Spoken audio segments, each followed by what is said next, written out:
Order, please. We'll begin with the daily routine. Presenting and reading petitions. The Honourable Member for Waverley Fall River Beaverbank. Thank you, Mr. Speaker. Mr. Speaker, I actually have a point of order. So, Mr. Speaker, on October 19th, the member for Northside Westmount alleged that the FOIPOP Commissioner said the PC government violated Section 7. I don't believe he tabled a document that says that because one doesn't exist. Had the member looked at the dates covered by that request, he would find that it was the previous Liberal government that did not comply with Section 7. In fact, Mr. Speaker, when the government came into office, there were 24 FOIPOP requests outstanding from the former 2 Liberal premiers' offices. Furthermore, it took the FOIPOP team months to gain access to the records of the staff of the former 2 premiers because they did not provide them voluntarily. I ask that the member either table his documents or retract his statements. Thank you, Mr. Speaker. Thank you. I will ask the member for Northside Westmount if that was a quote that it be tabled, and if he doesn't have the quote to table, it is now a point of order. So we'll allow sufficient time for the honourable member if he has it to table it. Okay. Presenting and reading petitions. Presenting reports of committees. Tabling reports, regulations, and other papers. Statements by ministers.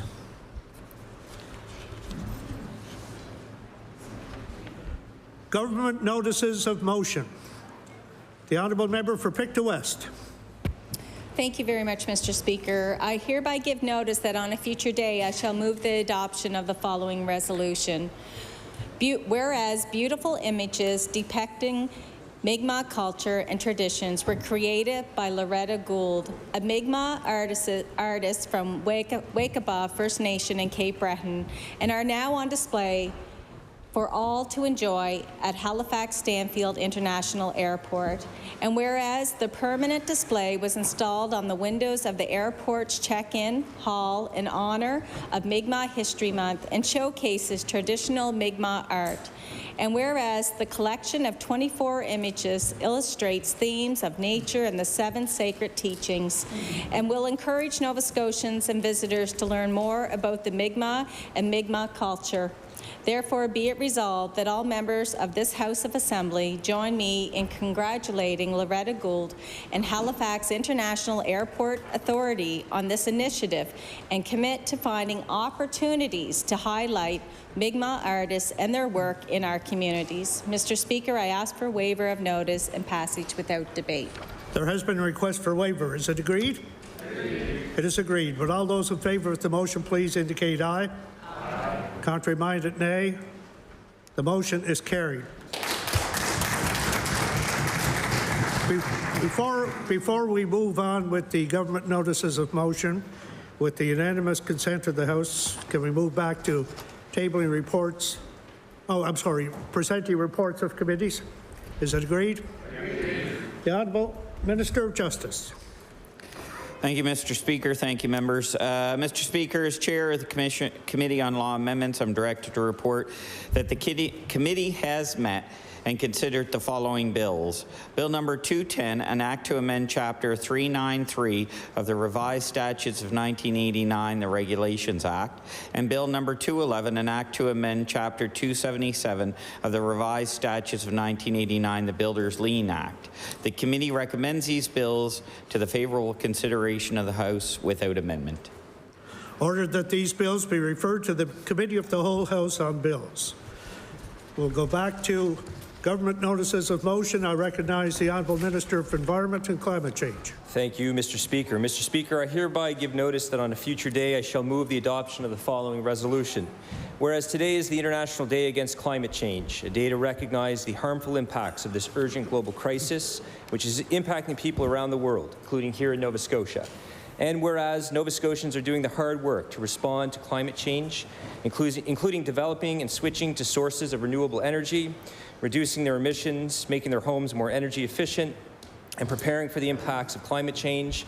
And whereas Nova Scotia has legislated targets and goals which are guiding us forward to take the action we must take, including closing coal-fired electricity plants, protecting more of our land to help capture and store carbon, reducing industrial and consumer emissions, and more, with a goal to achieve net zero by 2050. Therefore, be it resolved that all members of this House join me in reaffirming our commitment to work together to address climate change and ensure the health and sustainability of our planet, province, and communities. Mr. Speaker, I request waiver of notice and passage without debate. There has been a request for waiver. Is it agreed?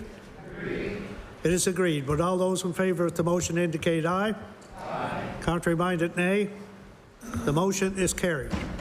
The Honourable Minister of Fisheries and Aquaculture. Thank you, Mr. Speaker. I hereby give notice that on a future day I shall move the adoption of the following resolution. Whereas Dr. Meinhard Dole had a passion for learning and teaching and believed there were solutions for even the most complex issues, placing value on all perspectives.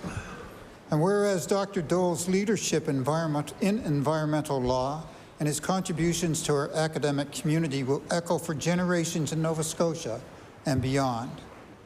And whereas Dr. Dole's work was instrumental in guiding the development of Nova Scotia's aquaculture regulatory framework and his support for its continuous improvement through ongoing conversations and planned involvement with the coastal classification system now under development was greatly appreciated. Therefore, be it resolved that all members of this House remember how Dr. Meinhard Dole improved the quality of our environment and the lives of Nova Scotians, and offer his family and friends our best in this difficult time.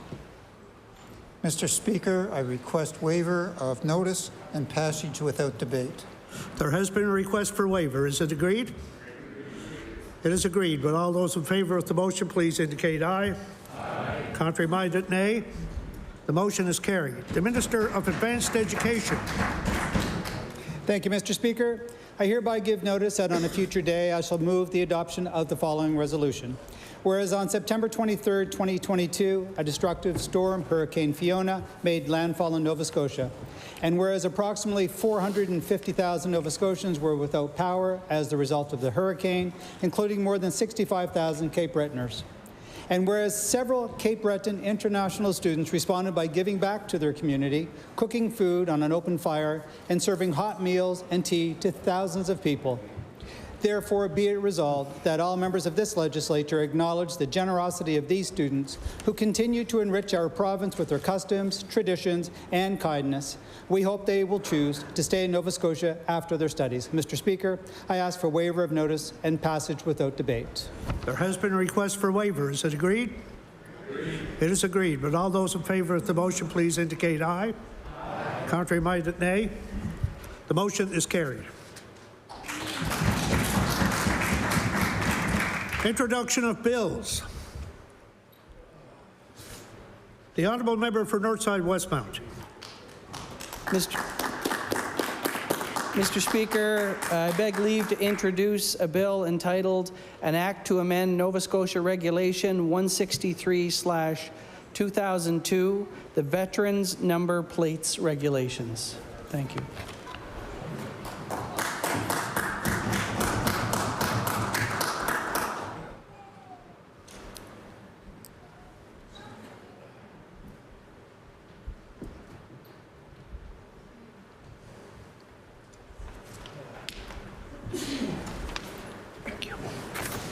The Honourable Member for Northside Westmount begs leave to introduce a bill entitled An Act to Amend Nova Scotia Regulation 163/2002, the Veterans Numbers Plates Regulations. Oh, sorry.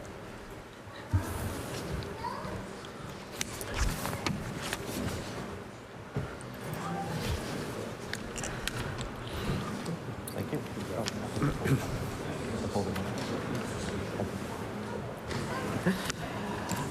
Bill number 231, an act to amend Nova Scotia Regulation 163/2002, the Veterans Number Plates Regulations.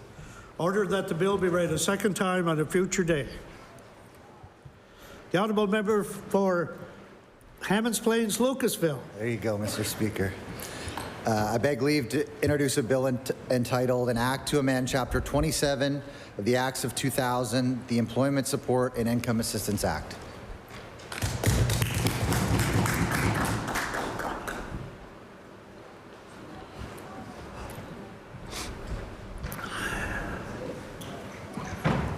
The honourable member for Hammonds Plains, Lucasville begs leave to introduce a bill entitled An Act to Amend Chapter 27 of the Acts of 2000, the Employment Support and Income Assistance Act.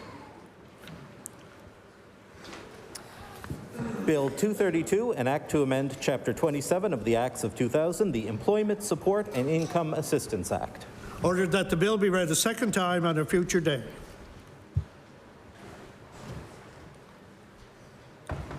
Notices of motion. Statements by members. The Honourable Premier. Thank you, Mr. Speaker. Mr. Speaker, I rise today to recognize the celebration of the important annual Hindu festival of Diwali. Diwali symbolizes the spiritual victory of light over darkness, good over evil, and knowledge over ignorance. In many Hindu communities, this festival also marks the commencement of the Hindu New Year.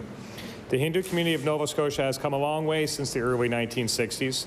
From a few hundred families then, the community has grown to a few thousands now and continues to grow with every passing year. There are some Hindu families whose third generation continue to reside in this province. Today, students from India are studying in various professional and vocational programs in almost all universities and community colleges in the province. Many of these students make Nova Scotia their home and will permanently put roots here. The Hindu community, besides positively enhancing the diversity of the province, has made and continues to make immense contributions to the economy of the province in many sectors, especially technology, education, healthcare, transportation, and retail. I would like to ask the members of the House to join me in congratulating the Hindu community in Nova Scotia and wish them a happy and prosperous Diwali. Thank you, Mr. Speaker. The honourable member for Yarmouth. Thank you very much, Mr. Speaker. The Yarmouth Fire Department recently held its annual banquet and awards night. After a long career at the fire department, Mitch Zwicker was presented with an award after retiring as a volunteer. The department said this was a small token to thank Mitch for the many years of service that he gave to his community. I'd like to ask this House to join me in thanking Mitch Zwicker for his many years of dedication to the safety of his community and in congratulating him on his retirement and wishing him a safe and healthy future. The honourable member for Halifax-Shabukto. Thank you. I wish to pay tribute to the late Betty Lou Mills, who passed away in New Glasgow on the 17th of July at the age of 84. Betty Lou Mills worked at Michelin Tires Canada in Granton-Pictou County for 20 years, where she was a principal leader in the 3 attempts of the United Rubber Workers between 1977 and 1979 to organize a Michelin Workers Union. The third of these attempts was met in December '79 by the passage of the Michelin Bill, an anti-labor law which required that a majority of all the workers at each site of a company with interdependent plants must simultaneously vote in favor in order to certify a union. The bill was enacted retroactively following a certification vote at the Granton plant, with the result that the votes of the Granton workers were never counted. Betty Lou Mills' leadership in all the union drives at Michelin is prominently featured in the documentary The Michelin Bill, The Workers' Story. Her voice was heard and her courage is remembered. Thank you, Mr. Speaker. The honourable member for Pictou West. Thank you very much, Mr. Speaker. Mr. Speaker, I am pleased to rise today to congratulate Jenna Reid of Caribou on her silver medal in the javelin throw at the Canadian Summer Games that took place in August. Jenna played several sports while attending high school at Pictou Academy, including softball, soccer, and hockey. However, it was track and field that secured her a place on the Nova Scotia Canadian Games team. Javelin is difficult to practice indoors, so during the winter months, Jenna focused on strength training and the technical aspects of throwing. Her medal-winning throw was 47.58 meters. Jenna currently attends Woodford College in South Carolina and competes as part of the Woodford Terriers track and field team. Mr. Speaker, once again, I congratulate Jenna for her excellent showing as a member of Team Nova Scotia and for her silver medal. I wish Jenna continued success in track and field. Thank you very much, Mr. Speaker. The honourable member for Halifax Atlantic. Mr. Speaker, I'd like to recognize Uncle Bucks of Spryfield in their 25 years in business. Uncle Bucks has delivered delicious food from one corner of the community to the other. Owner Ricky Tanner has stepped up time and time again to supply free food to the community in times of need. He's always only a phone call away to help with fundraisers and community events. Ricky T and family, congratulations on 25 years in business, and here's to 25 more, bud. The honourable member for Cape Breton Centre, Whitney Pier. Thank you, Mr. Speaker. Happy birthday. I rise today to express my solidarity with school support workers. School support workers are the glue that hold our schools and our classrooms together, Mr. Speaker.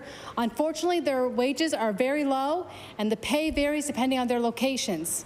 Today, Mr. Speaker, more than 600 workers from the Annapolis Regional Centre for Education walked off the job, and 160 workers at the South Shore Regional Centre for Education intend to follow suit tomorrow. The support workers include educational assistants, student support workers, library support workers, and early childhood educators, Mr. Speaker. I wish to express my solidarity with the members of NSGEU. Thank you. The honourable member for Cumberland South. Thank you, Mr. Speaker, and happy birthday. And maybe the Leafs can make it past first round this year for you on your 70th. Order, please. You're beginning to push. You're beginning to push it. The honourable member for Cumberland South. Thank you, Mr. Speaker. In all honesty, Mr. Speaker, I rise today to congratulate the GOVRC workshop in Spring Hill on their 50th anniversary. The GOVRC workshop is a vocational training facility in the Spring Hill Industrial Park for intellectually challenged adults. They are a nonprofit organization providing work for these individuals so they may lead productive lives. Mr. Speaker, the goal of the GOVRC is to develop potential in a work environment to make it easier for these workers to move towards employment in the community. Mr. Speaker, please join me in congratulating the GOVRC workshop in Spring Hill on 50 years of service into the community and for their dedication to their clients' needs, and I hope to see them in the greenhouse next spring, Mr. Speaker. Thank you. The honourable member for Fairview Clayton Park. I'm going to try this again. Happy birthday, Mr. Speaker. Mr. Speaker, I want to extend congratulations to the Fairview Clayton Park Farmers Market on a successful second season. This small but mighty market has a great selection of local crafters, producers, bakers, artists, and community groups. When you shopped the indoor-outdoor market, you were greeted with the musical stylings of the resident musicians, Jeff and Gary, who always kept the shoppers entertained. This small business could not have been so successful without the support of our local arena, Centennial Arena, and all of the staff who helped out each week, including some in this chamber may know already, volunteer and planner extraordinaire Deb McKinnon. She has ensured that a varied selection of goods and services were always there to was always there to greet you with a smile. While the weekly market may be over, you can now shop for local items at the Fall Craft Show and Fundraiser coming up on November 24th. I want to extend my appreciation to Deb for her continued service in our community and to ensuring that all the local small businesses have a place to shine. Thank you. The honourable member for Halifax Citadel, Sable Island. Mr. Speaker, I'd like to take a moment to recognize a milestone for the Mi'kmaq community in my constituency. The Treaty Truck House is a new enterprise that just opened on the waterfront here in Chibuktuk. It is a Mi'kmaq-run store and gathering spot where Indigenous creators and business people can display, promote, and sell their work to visitors. Beyond the business aspect, truck houses are an important place for Indigenous communities. They are provided for in the 1752 Peace and Friendship Treaty as a type of trading post for Indigenous communities to exchange goods and supplies, and in recent years have acted as a way for them to exercise their rights to remain on land and advocate for important causes. This modern-day reimagination of the trunk house is a fusion of old and new that provides another way for settlers and their descendants to consider the meaning of reconciliation. Mr. Speaker, I ask all my fellow members to join me in congratulating the Treaty Truck House for opening up a new channel where the Mi'kmaq community can showcase its arts and culture. The honourable member for Cumberland North. Mr. Speaker, today I rise to congratulate the village of Pugwash. The village of Pugwash was the winner of the Class of Champions small category in Communities in Bloom this year. They received a rating of 5 blooms, silver, and a special mention for prospering partnerships during the 2002 National and International Symposium and Awards Ceremony in Victoria, British Columbia. The village of Pugwash was in competition with Canistino, Saskatchewan, The community also received an Outstanding Achievement Award for the Communities in Bloom Community Involvement Award. The village of Pugwash is a beautiful place, and the residents take pride in this. Pugwash is one of the many gems in my constituency of Cumberland North, and I'm very proud of their accomplishment. It is truly a community in bloom. Please join me today in congratulating the village of Pugwash. Thank you, Mr. Speaker. The honourable member for Cape Breton East.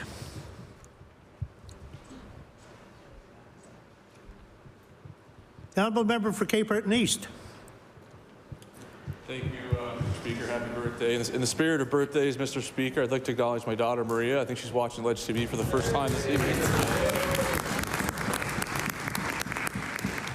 God love her. She's starting that tonight, Mr. Speaker. Earlier this month, she celebrated a 5th birthday. I certainly miss you, Maria. We had a really good time at your party. I know her little brother Johnny's watching. He doesn't know what's going on, but that's okay. I miss you, too. I'd also like to acknowledge my beautiful wife, Jennifer. We had an 8th anniversary earlier this month, so.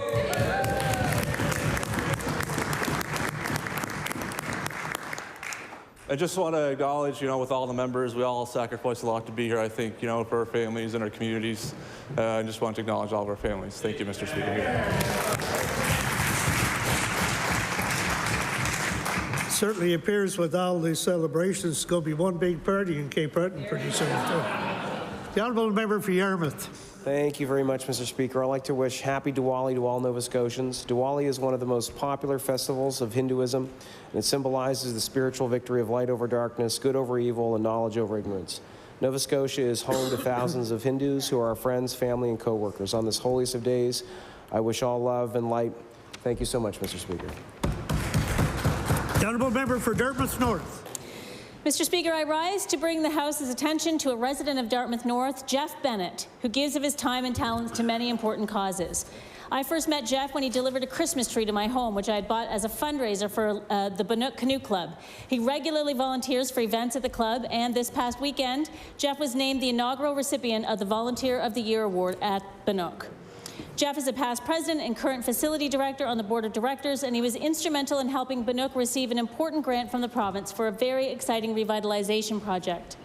In his time away from Bannock, Jeff is an operating room nurse at the IWK, and in his time away from the IWK, he is part of the Canadian-Rwanda Open Heart Project, where he visits Rwanda with a surgical team which performs heart surgeries on children, and he's helping Rwanda establish its first independent open heart surgery program. I ask all members of the House to join me in thanking Jeff Bennett for his enormous contribution to life in Dartmouth, Nova Scotia, and beyond. Thank you. The honourable member for Lunenburg. Thank you, Mr. Speaker. Mr. Speaker, I rise today to acknowledge a scientifically documented phenomena relating to the area I serve. Lunenburg County is known as one of 3 areas of the world with the highest number of centenarians, or people who live to 100 years of age. Over the past few weeks, I have personally extended birthday greetings to Kay Genge of Mahone Bay, Atwood Meisner of New Germany, Frances Feindel of Lunenburg, and to Myrtle Taylor, formerly of Barr's Corner, on her, wait for it, 107th birthday this past weekend.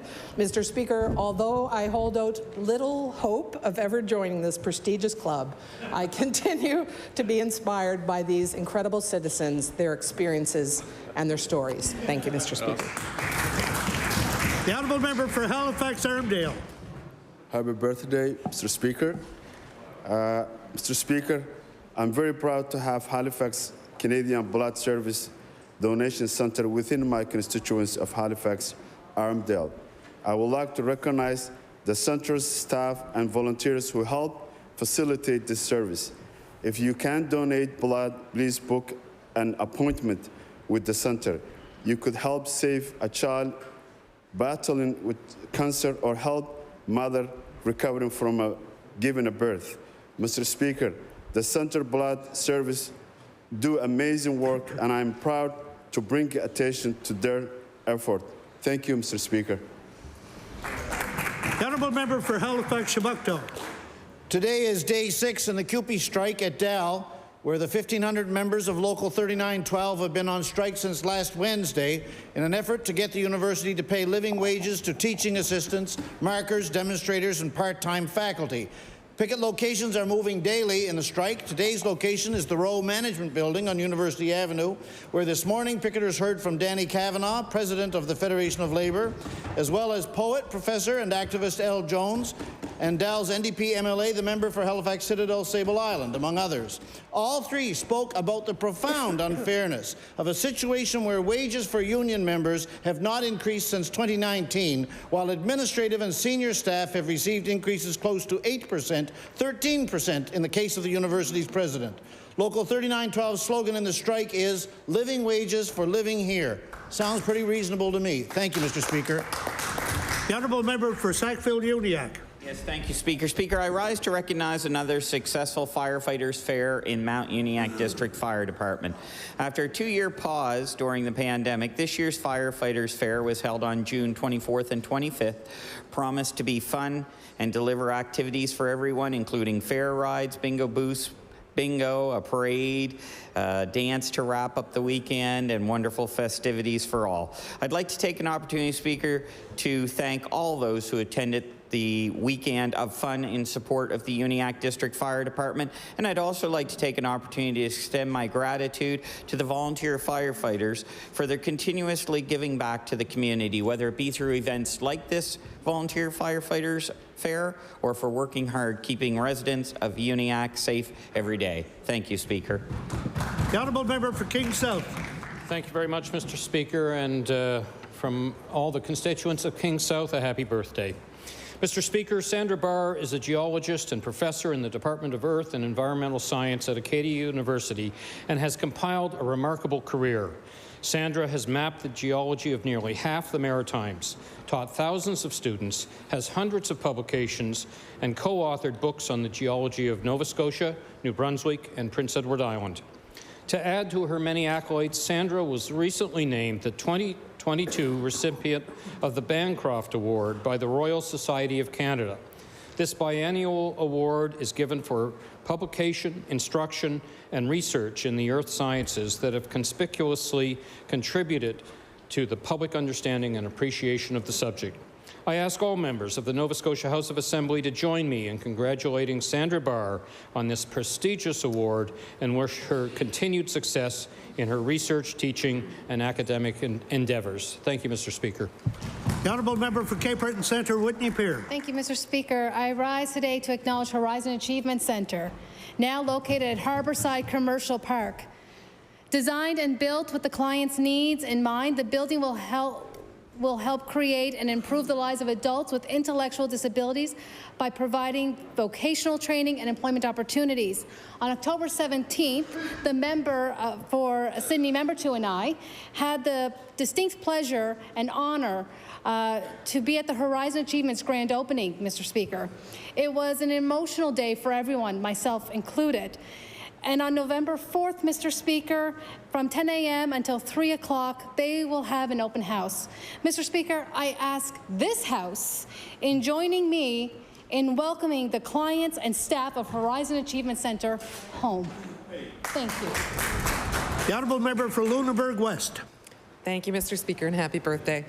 Mr. Speaker, I rise today to recognize Richard Baglol of Conquerall Bank, who was one of 23 Nova Scotia paramedics awarded the Emergency Medical Services Exemplary Service Medal in 2022 for dedication to the health and safety of all Nova Scotians. The award recognizes professionals who performed their duties in an exemplary manner. Richard is a primary care paramedic who is in his 40th year of service. He started in 1983 with Mahone Ambulance Service for summer employment and never left. The Emergency Medical Care District Operations Supervisor, Greg Bayers, says that Richard is a wealth of knowledge in paramedicine, a mentor to younger paramedics, and helps his peers manage their stress after a tough call. He personifies the reason why this award was created. Richard is a senior operations paramedic and a platoon supervisor since 2000. He's also been a member of the EMC Peer and Family Support Team since 2011 and volunteers on various committees. I ask all members of the legislature to join me in thanking Richard Baglol for his dedication to his profession and community. Thank you, Mr. Speaker. The honourable member for Hammonds Plains, Lucasville. Thank you, Mr. Speaker, for the opportunity to wish all Nova Scotians a happy Diwali. I was pleased this weekend to attend an event held at the Halifax Exhibition Centre, put on by the Nova Multifest Society UTSAV events and the Maritime Multicultural Society. There were literally hundreds of people there. It was a wonderful celebration, supporting family, sharing food, drinks, music, culture. It was lovely. My wonderful colleague from Clayton Park West was there as well, amongst a couple other notable people. And again, I just wanted to take this moment to extend my my happiness and wish everybody a happy Diwali. The honourable member for Halifax Citadel Sable Island.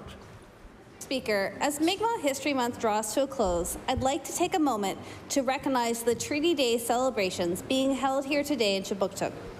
While we would normally mark this occasion on the first day of October, Hurricane Fiona led it to be held today. In 1986, Grand Chief Donald Marshall Sr. proclaimed every October 1st as Treaty Day to recognize the signing of the peace and friendship treaties between settlers and Mi'kmaq people.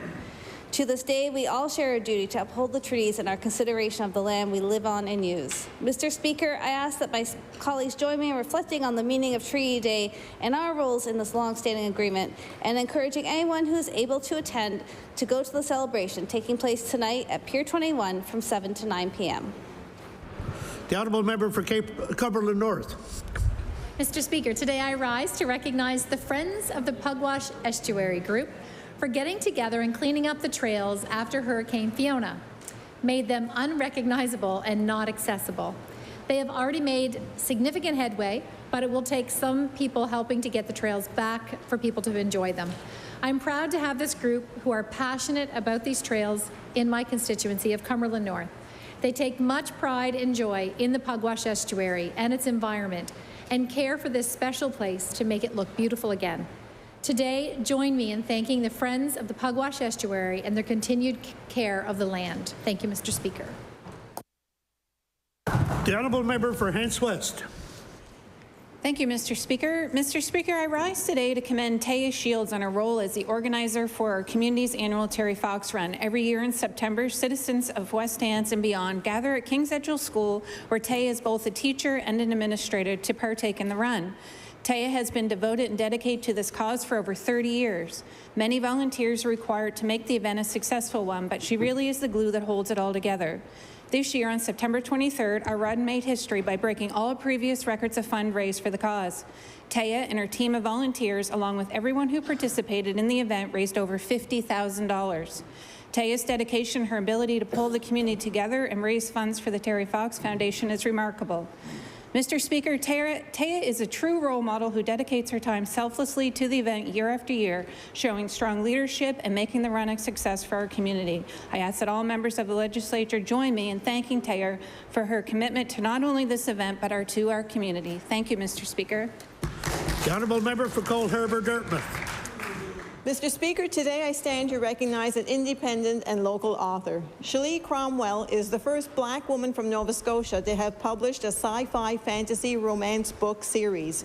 Nubia is a science fictional fantasy romance story rated 18+, as she dreamed of from 2 continuous months in the year of 2009. 10 years later, Shelley published Nubia. 2 weeks after publication, Nubia went worldwide, selling as far away as Norway and in 3 third-world countries such as Indonesia, Malaysia, and the Bahamas. After receiving her very own copy of Nubia, she was once again inspired and began to dream again, creating Nubia 2. The chronicles continue. Fortunately, she is still dreaming book number 3, and it's on its way. Shelley's books are available worldwide through Amazon, Chapters, Indigo, and locally in stores, including Cole Harbour Dartmouth's Dartmouth Book Exchange and Selby's Bunkers Coffee and Gifts. Looking forward to more of Shelley's dreams coming to fruition. Thank you, Mr. Speaker. The honourable member for Dartmouth North. Mr. Speaker, I rise to congratulate my very excellent friend and artistic colleague, Anne-Marie Kerr, on being shortlisted for the prestigious Siminovich Prize in Theatre Directing. The Siminovich Prize celebrates a professional mid-career director, playwright, or designer whose work is transformative and influential. The prize also recognizes the importance of mentorship And the laureate receives $75,000 and selects a protege who receives $25,000. This year, Anne-Marie is nominated along with Vancouver's Sherry Yoon, Quebec's Marie Brassard, and Toronto's Ravi Jain. She is indeed an excellent company. Anne-Marie is very deserving of this honor. She's generous, inventive, driven, and funny. She fosters true collaboration with the team she works with. She's been the creative lead on many award-winning and popular shows, with Tubi, with Heist, with the Theatre Centre in Toronto, and Crow's Theatre, and Zupa Theatre, The Debacle, which I had the great pleasure of co-creating with her. She's toured around the world, and it's impossible to know how many people have been touched by her theatrical magic. Everyone, please wish her a huge congratulations. The honourable member for Sackville-Cobequid. Mr. Speaker, I rise today to congratulate the athletes who attended the Niagara 2022 Canada Summer Games. These games brought together more than 2,000 young developing athletes from across Canada to compete in the nation's largest multi-sport event. They provided the opportunity for all participants to showcase their athleticism, dedication, and commitment to their sport. I would like to personally congratulate those who attended from Lower Sackville in the sport of wrestling: Mahaya Jackson, Julia Briand, Akama Akpan, Breton Maloney, and in rugby, Lauren May. Softball, Maddie Rogers. Soccer, Jamie Provo, and in box lacrosse, Maddie Hamilton and Madison Rossong. Mr. Speaker, I would like to ask that all members of the House of Assembly join me in congratulating the athletes on a job well done, along with their coaches and families, for the continued support and encouragement. Thank you, Mr. Speaker. The honourable member for Clayton Park West. Mr. Speaker, I rise today to recognize Mohammed Hassan for his contributions to the Bangladesh Festival. In August of this year, the Bangladesh Festival took place in Nova Scotia for the first time, and I was happy to attend and speak at this event, and many of my colleagues were there as well. Mohammed Hassan helped to ensure its success. It was a grand celebration of a rich culture of Bangladesh through music, dance, art, and food. I would ask the House join me in recognizing Mr. Hassan for his great contribution to the Bangladesh Festival, and I look forward to next year's festival. Thank you, Mohammed. The honourable member for Hants East. Mr. Speaker, I'd like to congratulate both the East Hants boys and girls under 18 soccer teams for hosting the Nova Scotia Soccer Championship at the East Hants Sportsplex Fieldhouse in Lance on August 26th to 28th. Both teams had a successful season, which prepared them for the challenge faced in the championship tournament. Both teams won their tournaments to capture gold. However, it wasn't easy. The teams both had an intense 5-player penalty shootout to determine the winner of the final games. Mr. Speaker, I'd like to extend my congratulations to both the boys and girls under 16 soccer teams on their gold medal, as well as I'd like to thank all of the volunteers who made the tournament possible. Events like this take a lot of support from the volunteers who work countless hours to ensure everything runs smoothly. Thank you, Mr. Speaker. The honourable member for Northside Westmount. Thank you, Mr. Speaker.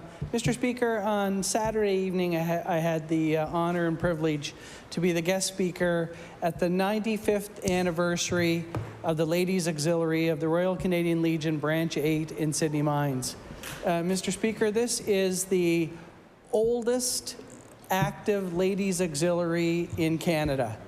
And it was a wonderful event, and I would like to send my congratulations to the co-chairs, Debbie Milley and Wendy Fraser, for putting on an amazing evening in celebration of the members of the Ladies Auxiliary of Branch 8 Legion in Sydney Mines. Congratulations, and I can't wait for another 5 years for the 100th anniversary. Thank you, Mr. Speaker. The honourable member for Colchester North. Thank you, Mr. Speaker. I must say, Mr. Speaker, seems to be a theme here tonight, congratulating great athletes from great young athletes from Nova Scotia. Mr. Speaker, the Canada Games brings together more than 2,000 athletes for the largest amateur multi-sport event in the country. Residents of Colchester North are very proud of the athletes from our communities who participated in the Games this past August in Niagara. Alex Amiro, a 21-year-old athlete from Valley, competed in the 2022 Canada Games in the areas of javelin and discus. Alex has also competed in the 2019 Canadian National Championships in Montreal. Mr. Speaker, I ask all members of the legislature to join me in letting Alex know how impressed we are with his accomplishments. Thank you, Mr. Speaker. The honourable member for Clare. Mr. Speaker, last November, the municipality of Clare held a by-election to fill the seat left empty after the last provincial election. The new member of council is Nadine Comeau, a financial services officer at the Caisse Populaire de Clare, who lives in Metegan with her husband Carl and her son Nathan. Nadine has always been involved in her community and is presently the treasurer of the organizing committee and the president of the Saunier family reunion for the Congrès Mondial Acadien 2024 and the president of the Clare Curling Club. Currently, Nadine is the only female member of council. I ask that all members join me in congratulating Nadine Comeau for a recent election to Municipal Council of Clare, a result that will hopefully encourage more women to run for elected office. Merci. The honourable member for Waverley, Fall River, Beaverbank. Thank you, Mr. Speaker. Mr. Speaker, I would like to congratulate a young hockey player for being the 29th overall draft pick during the QMJHL draft. Reese Peich was the first Nova Scotian to be chosen. Not only was Reese selected in the second round by the Halifax Mooseheads, but he also fought through training camp to make the 2022-23 roster. Mr. Speaker, Reese finished 7th in scoring in the Nova Scotia Under-18 League for the Cole Harbour Wolfpack, which is a great accomplishment. The Mooseheads general manager is already excited about this Beaverbank native. Reese will be joined by fellow Beaverbanker Jake Todd on the Halifax Mooseheads roster for the 2022-23 season. Mr. Speaker, please help me congratulate Reese on his hockey talents and wish him the best of luck in his bright future. Thank you, Mr. Speaker.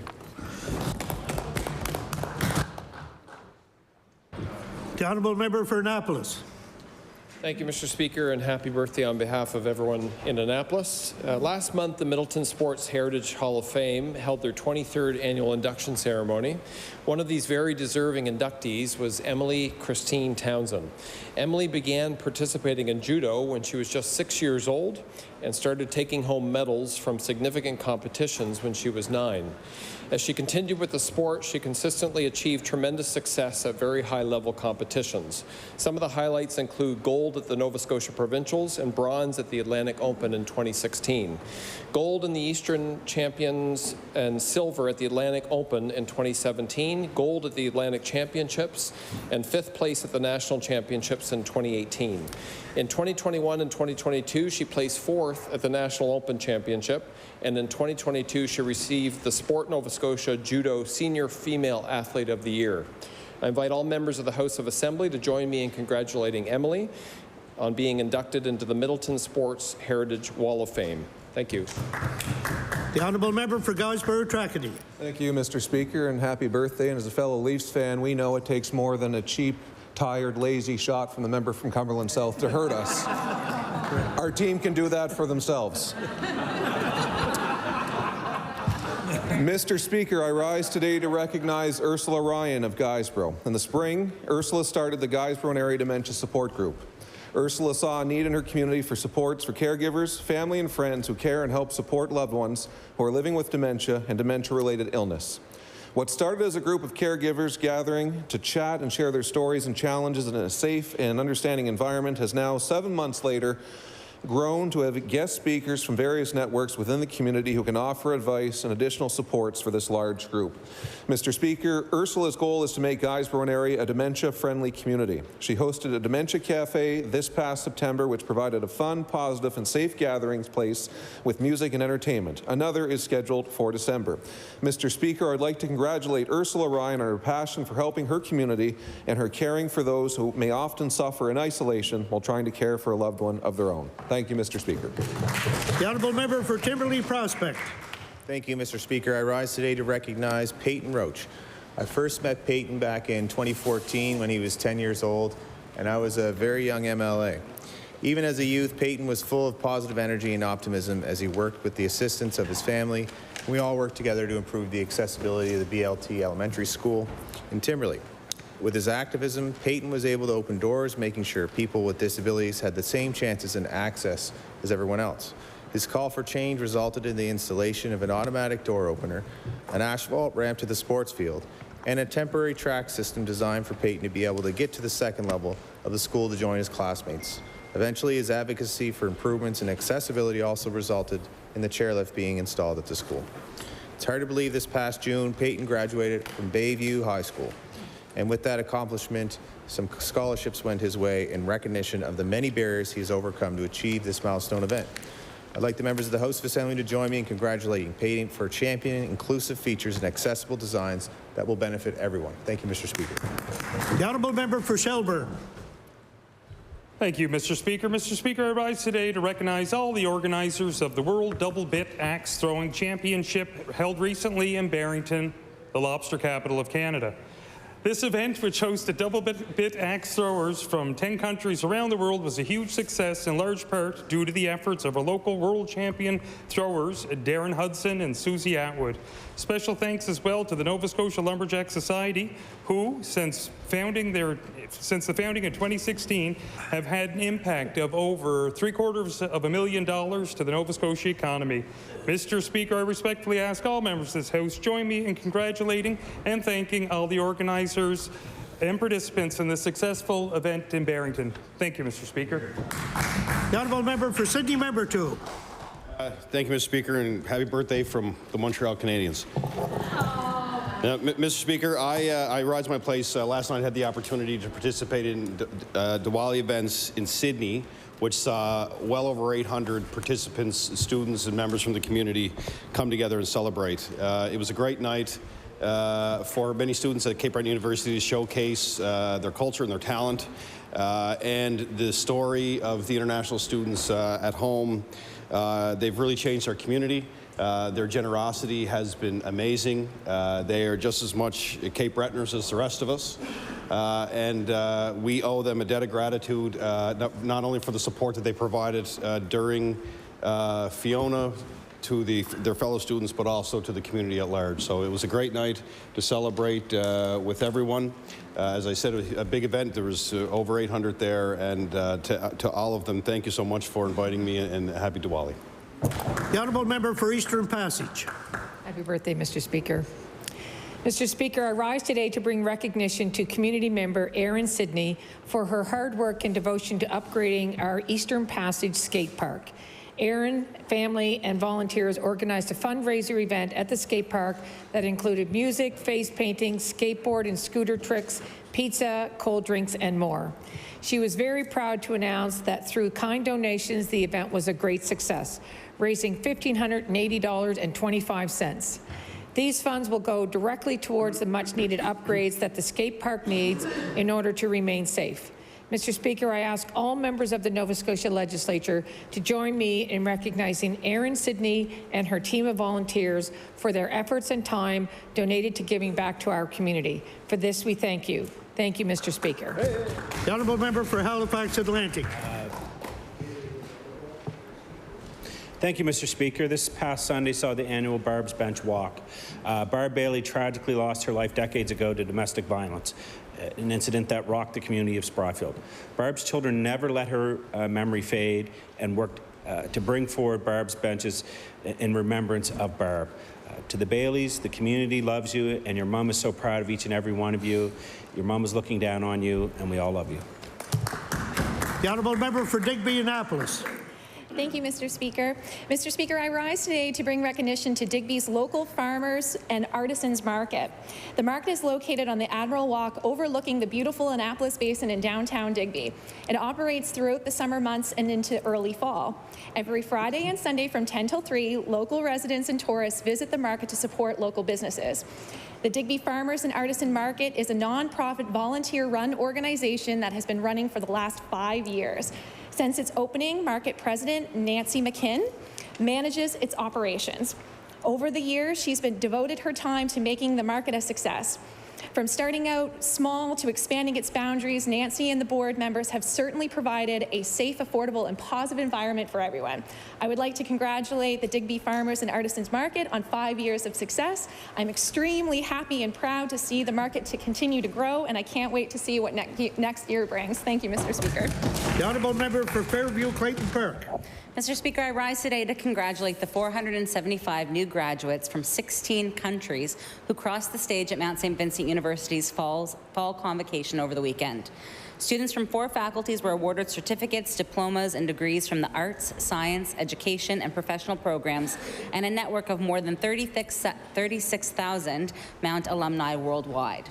Dr. Joelle Dickinson, President and Vice Chancellor, gave her first address to graduating students, reminding them that as leaders and change makers, the world has never needed them more. Mr. Speaker, I'm excited to see how these new alumni are going to change the world around them, and I ask all members of this House to join me in congratulating this tremendous achievement and welcome these graduates into the best alumni group around. Thank you. The honourable member for Truro, Bible Hill, Millbrook, Salmon River. Thank you, Mr. Speaker. Happy birthday to you, and I won't comment on the Toronto Maple Leafs. The Boston Bruins are a pretty good team too. So, anyways, Mr. Speaker, I am proud to bring attention to an amazing community organization, Steps on Arthur, and to congratulate them on their expansion, Delaney House. Steps supports training employment programs and offers vocational programs designed to promote independence and employability skills to adults with intellectual disabilities. Delaney House utilizes a revitalized neighboring property to expand the new to you thrift store and cafe and create 6 residential apartments for clients. These safe and affordable apartments are offered exclusively to STEPS clients and present a unique social support system to alleviate some of the significant social isolation commonly felt by many with intellectual disabilities. Thank you, Steps on Arthur, for the important work you do in our community, and congratulations on the opening of Delaney House. Thank you, Mr. Speaker. The honourable member for Cole Harbour, Dartmouth. Mr. Speaker, I rise today to speak about a committed community volunteer, Vishal Bardwaj. He has served our community through the Shubenacadie Canal Commission, Portland Estates and Hills Residents Association, Nova Scotia Human Rights Commission, and HRM Special Events Advisory Committee. Vishal founded the Nova Multi-Fest Society and brought back the Multicultural Festival to HRM. Leading many initiatives and raising hundreds of thousands of dollars, Vishal supports fellow Canadians in need and celebrates diversity and culture. He raised $27,000 to Heal India campaign to help Indian Red Cross to support COVID-19 efforts in India. He raised $53,000 donating free groceries to people impacted by COVID-19 pandemic. Raised $120,000 for a new playground for Dartmouth Academy, raised $20,000 for Fort McMurray fire relief, raised $20,000 for Nepal earthquake relief, helped collect clothes and shoes for Haiti earthquake relief, helped raise $200,000 for Vedanta Ashram Society. Mr. Speaker, I wish to thank Vishal Bardwaj for his valuable contributions in supporting people and communities near and far. Thank you, Mr. Speaker. The honourable member for Pictou West on an introduction. Thank you very much, Mr. Speaker. If I can draw your attention to the West Gallery here, we have a wonderful international student here, 17 years old, Francisca Torti from Italy. I'm sure I'm pronouncing her last name wrong, but she is with her mom host, Pam Osborne, who many of us know. Francisca has been able to already sail on the Blue Nose. She's been to lots of Victoria Park, and she even slept through her first hurricane here in Nova Scotia. So if we could just welcome her, that would be lovely.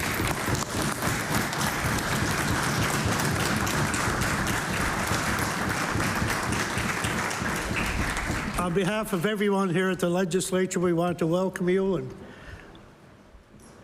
you're so much of a part of living in Canada right now. It's unreal. Maybe you should stay. Thank you, and enjoy the rest of the evening. The honourable member for Dartmouth East. Thank you, Mr. Speaker, and happy birthday. Mr. Speaker, I rise today to recognize my good friend Mark Decker. For the past 5 years, Mark has helped to organize a team for the Dartmouth Terry Fox Run. Since 2018, he has helped organize the Better Together Team Run and has helped with putting up signage, delivering flyers, and selling Terry Fox t-shirts.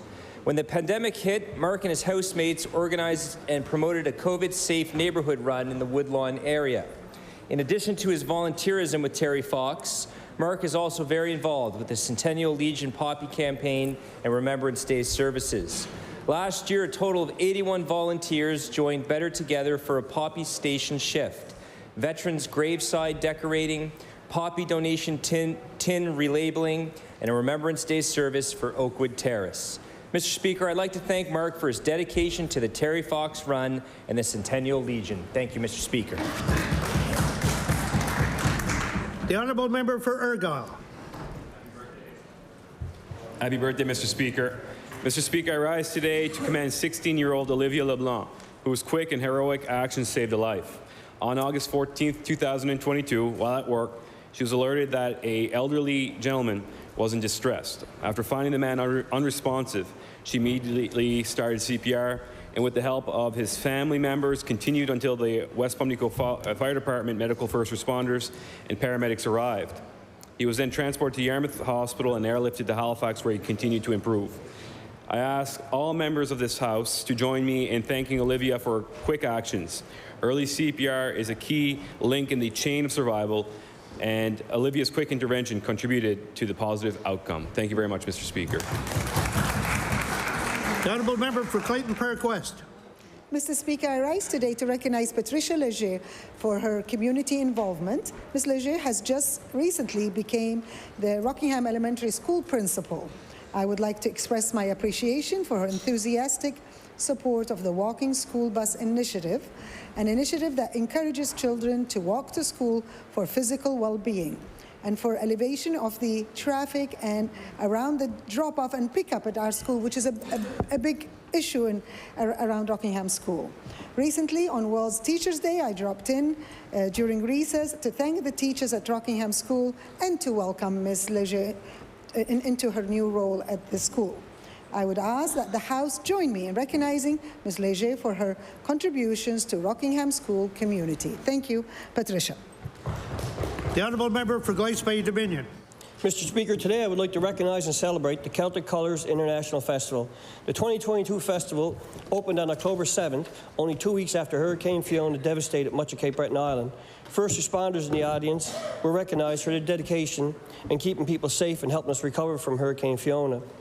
The festival is truly remarkable for the way it brings people together and celebrates our culture, cuisine, and beautiful landscapes. Celtic Colours brings the world to Cape Breton Island and our culture to the world. Mr. Speaker, after pandemic and then the hurricane, this year's event seemed to be just what the residents needed. Celtic Colours is an island-wide celebration with activities happening in more than 60 communities and takes many volunteers to make it possible. I'd like to thank everyone who put so much effort into bringing this year's festival to life. Thank you, Mr. Speaker. Order, please. The time for statements by members has expired. I'll recognize the Honourable Government House Leader. Thank you, Mr. Speaker. I move that you do now leave the chair and the House resolve itself into a committee of the whole House on bills. The House will resolve into a committee of the whole House on bills. Pardon me. We'll take a short recess.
Order. The Committee of the Whole House on Bills will come to order. I recognize the Honourable Government House Leader. Thank you, Mixed Chair. Would you please call Bill number 196, the Art Gallery of Nova Scotia, an Act to amend? Bill 196, Art Gallery of Nova Scotia, an Act to amend. I recognize the Clerk. We are continuing on with Bill 196, where last we were speaking to the title of the bill. Shall the title carry? Carry. Okay. I reckon there has been a call for a recorded vote. The bells will ring until the whips are satisfied.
Order, please.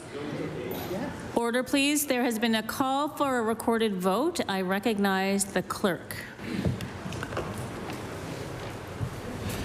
Brad Johns. Yes. Tori Rushton. Yes.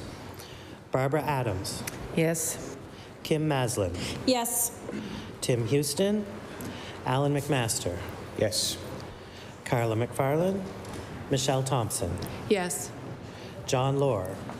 Yes. Pat Dunn. Yes. Tim Hallman. Yes. Steve Craig. Yes. Dave Ritzie. Yes. Brian Wong. Yes. Susan Corkum Greek. Yes.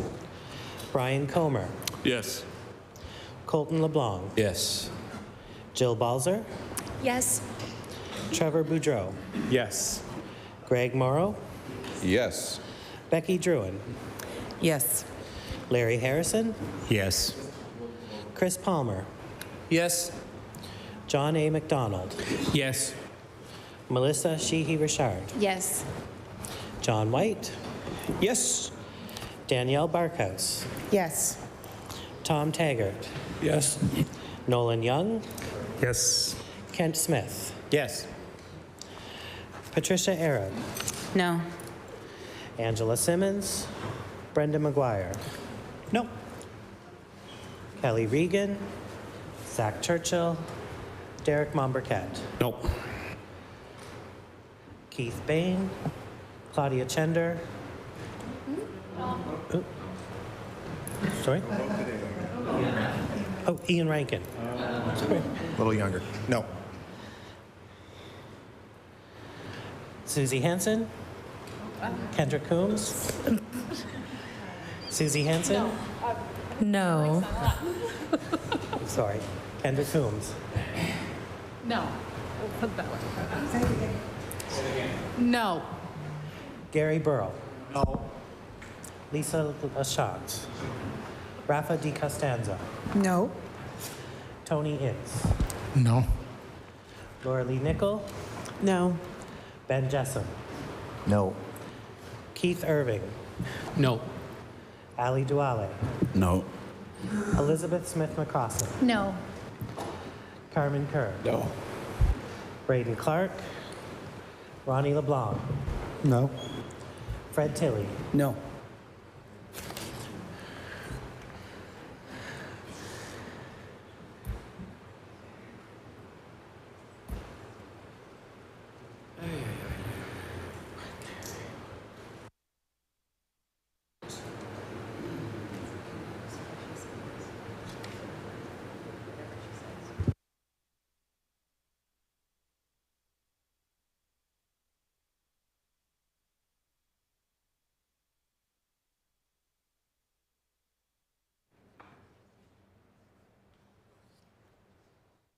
The results of the recorded vote are as follows. Yeas 28, nays 17.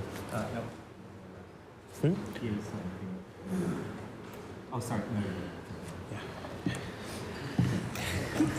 The title carries. The bill. I recognize the honourable member for Halifax Atlantic.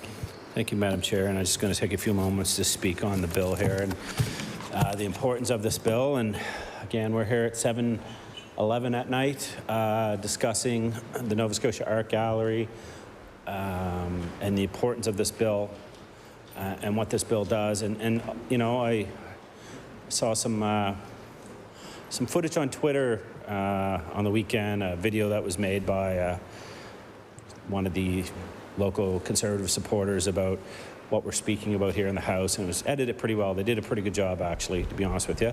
But it was kind of making light of what we're doing here in this House. And what we're doing in this House, on that side of the House, if they don't think it's important, then I would argue that they don't think democracy is important. And we're here to talk about this bill, the Nova Scotia Art Gallery, an act to amend, because it's not just about the Art Gallery in Nova Scotia, it's what they're doing. They're taking something that is a provincial treasure, something that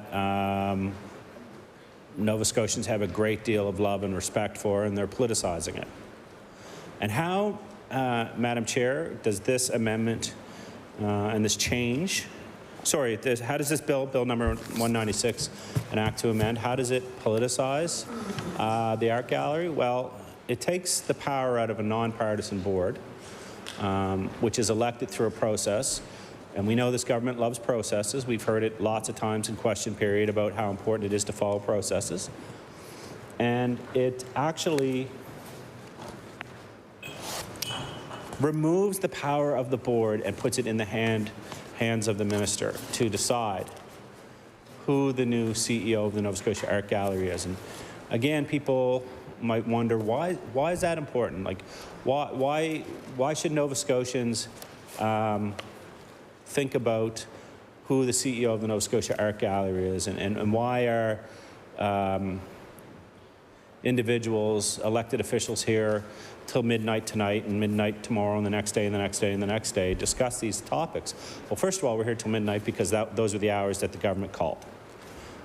They called these hours, and if you're going to call the hours, we're going to fill them. And we can do this till December, mid-December. We actually worked it out. But why is this important? And why should it be important to Nova Scotians? Well, there's a whole host of reasons why, Madam Chair. I'd like to think that the arts section or sector is a very free-thinking, independent sector, and that's how we like it to be. That's where some of the greatest ideas come out of. There's now going to be political influence over that. The CEO of the Nova Scotia Art Gallery makes $144,000 a year.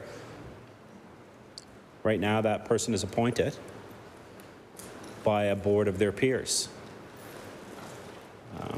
Now, after this goes through, that individual will be appointed by one person, and that's the Minister of Community, Cultures and Heritage, who would take their direction from the Premier of Nova Scotia.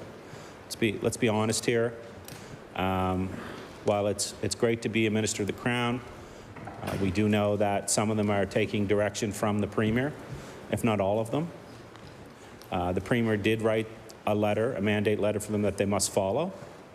And you know, I went through I took a lot of time on the weekend there. I took a good 10, 12 hours to go through this bill and look at the history of art galleries around the world and individuals that have been appointed to these positions. And what we see is the art galleries and these cultural institutions function best when they're free of political interference.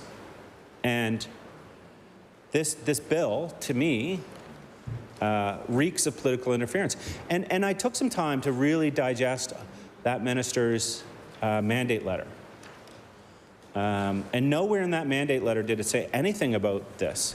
And in fact, Madam Chair, there's a lot of questions to be asked about priorities of this government, that they call hours on a Monday night, which the only time we've seen, in my time, we've seen Monday nights when it had issues to do with the financial implications of the province. But now we're here on a Monday night speaking about the Art Gallery in Nova Scotia, when we could be here on a Monday night speaking about a whole host of things that are extremely important to Nova Scotians.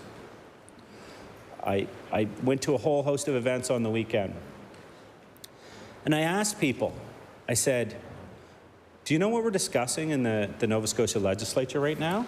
And they said, yeah, I do. Poverty, power bills, inflation, price of gasoline, the environment, housing. I said, no. I said, what we are discussing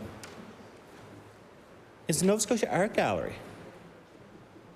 And they said, my God, why are you discussing the Nova Scotia Art Gallery? I thought that project was shelved. I said, well, no. What we're talking about is the CEO of the Nova Scotia Art Gallery and that position. And I said, well, why would you be talking about that? Have they done something? Well, no. Are they not capable of doing their job? Well, no. Did they do something that upset the government of the day? Well, no. Well, why are you discussing the CEO and the job position? And I said, well, because this government thinks it's one of the most important things they can be talking about right now. While temperatures in Nova Scotia are dropping, and we're seeing more and more people living in tents, we are here talking about the CEO of the Nova Scotia Art Gallery, while people are going without. And Madam Chair, you know, you're a constituency MLA. You know the issues on the ground. I dare ask if anyone here has been asked about the Nova Scotia Art Gallery and the CEO of and the position of the board. I would be shocked if anyone was actually asked about that. And yet, here we are, about to go in, for me personally, I think it's hour 7 or hour 6 of talking about this, of this government trying to jam this bill through in the middle of the night. From the moment we got in this legislature, they called late hours. And I'd be fine with that. I'd be fine with the extended hours if we were talking about issues that are top of mind for Nova Scotians. But we're not. We're talking about the Nova Scotia Art Gallery. Not a single person on that side has stood up to defend this decision. Not a single person has stood up to say why we're here tonight. We have a health care that's in crisis. We have a government that promised 24/7 surgeries. We can't even get 7 surgeries. And here we are talking about the Nova Scotia Art Gallery. Do you know what the #1 thing that I've been asked about over the weekend was? Why can't I get a COVID shot? If I live in HRM, why do I have to go to Canso? Myself and my wife tried to book a shot for us and our kids. We have to go to Antigonish. And yet the minister stood there and said, everybody has access in a timely manner and there's no issues with the system. That's simply not true. But they won't talk about that. They want to talk about the Nova Scotia Art Gallery. They want to talk about a CEO position that pays $144,000 a year that's going to go to a friend, a buddy, a pal. And how do we know that? Because history repeats itself, Madam Chair. When important high-paying positions came up within this government, the Premier was on record saying that he was giving them to his friends. And what's to stop them from doing this? This is what's going to happen. Within the next 12 months, there's going to be a change at the Nova Scotia Art Gallery in the middle of the night. The media's not going to see it. The public's not going to care. But it's going to be someone who's conservative friendly, and they're going to get a nice paying job. They might get a little intern title next to their name to make it look good, but eventually that intern title will come off. They'll get paid the big bucks. They'll probably have no experience in that sector, because we've seen that with the Nova Scotia Health Authority. They appointed someone who had 0 experience in healthcare, and now we're seeing the result of that boondoggle. And here we are with the Art Gallery, and the exact same thing's going to happen here. And they won't admit their mistakes. They just hunker down. We have a Premier on the weekend that referred to the Nova Scotia legislature as going to war. Going to war. That's what he said. That is insulting. This is a democracy. If you think this is war, then you're in the wrong job.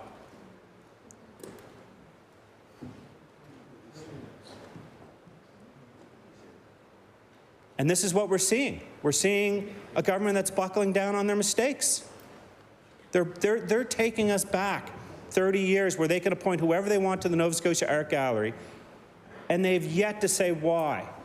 Yet to say why. Why are you doing this? You know, we're in here standing by Nova Scotians and making sure that these kind of decisions, these important decisions, aren't forgotten and they don't go away, and that the public knows what's happening in here. And a lot of people may not think that this is important, but this goes to character, and it erodes people's belief in government when you see jobs like this come up. Madam Chair, how many times have you heard somebody say, years back, before the Liberal government, before the NDP government, before, that they would apply for a job and they'd say, well, I don't know anyone, so I'm not going to get the job in government. Right? We heard that a lot about the Nova Scotia government jobs. There was a lot of nepotism, and it's who you knew. But that changed. A good example of that was the Nova Scotia Health Authority, where we hired critics and the best people that were world-renowned,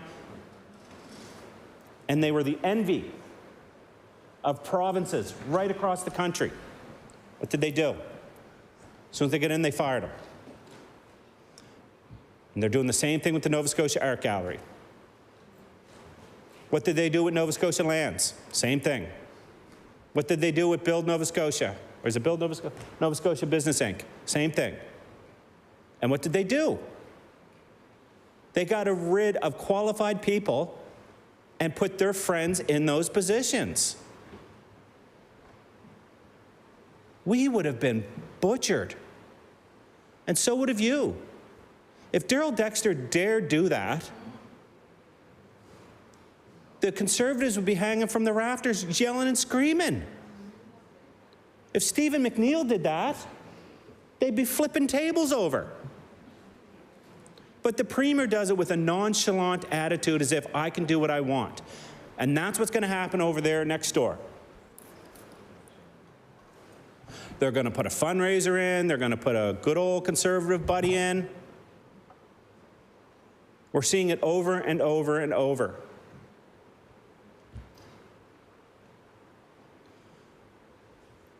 And if you don't think it's going to happen, they had the gall to do it with the Nova Scotia Health Authority, the most powerful and important board in this province. And we've seen the numbers tank. And the unaccountability of hundreds of millions and billions of dollars, tax dollars being spent. And yet they think it's okay. They don't listen. I highly doubt anyone on that side's listening right now, because it's not important to them. They've got 3 years of invincibility.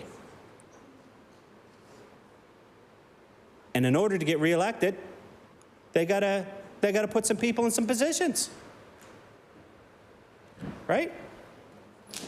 Maybe a little art gallery position there. Right? And so this is why these bills are so important. These bills are so important because they go to the very fiber and the core of what government is and stands for. We see an erosion of that in the States.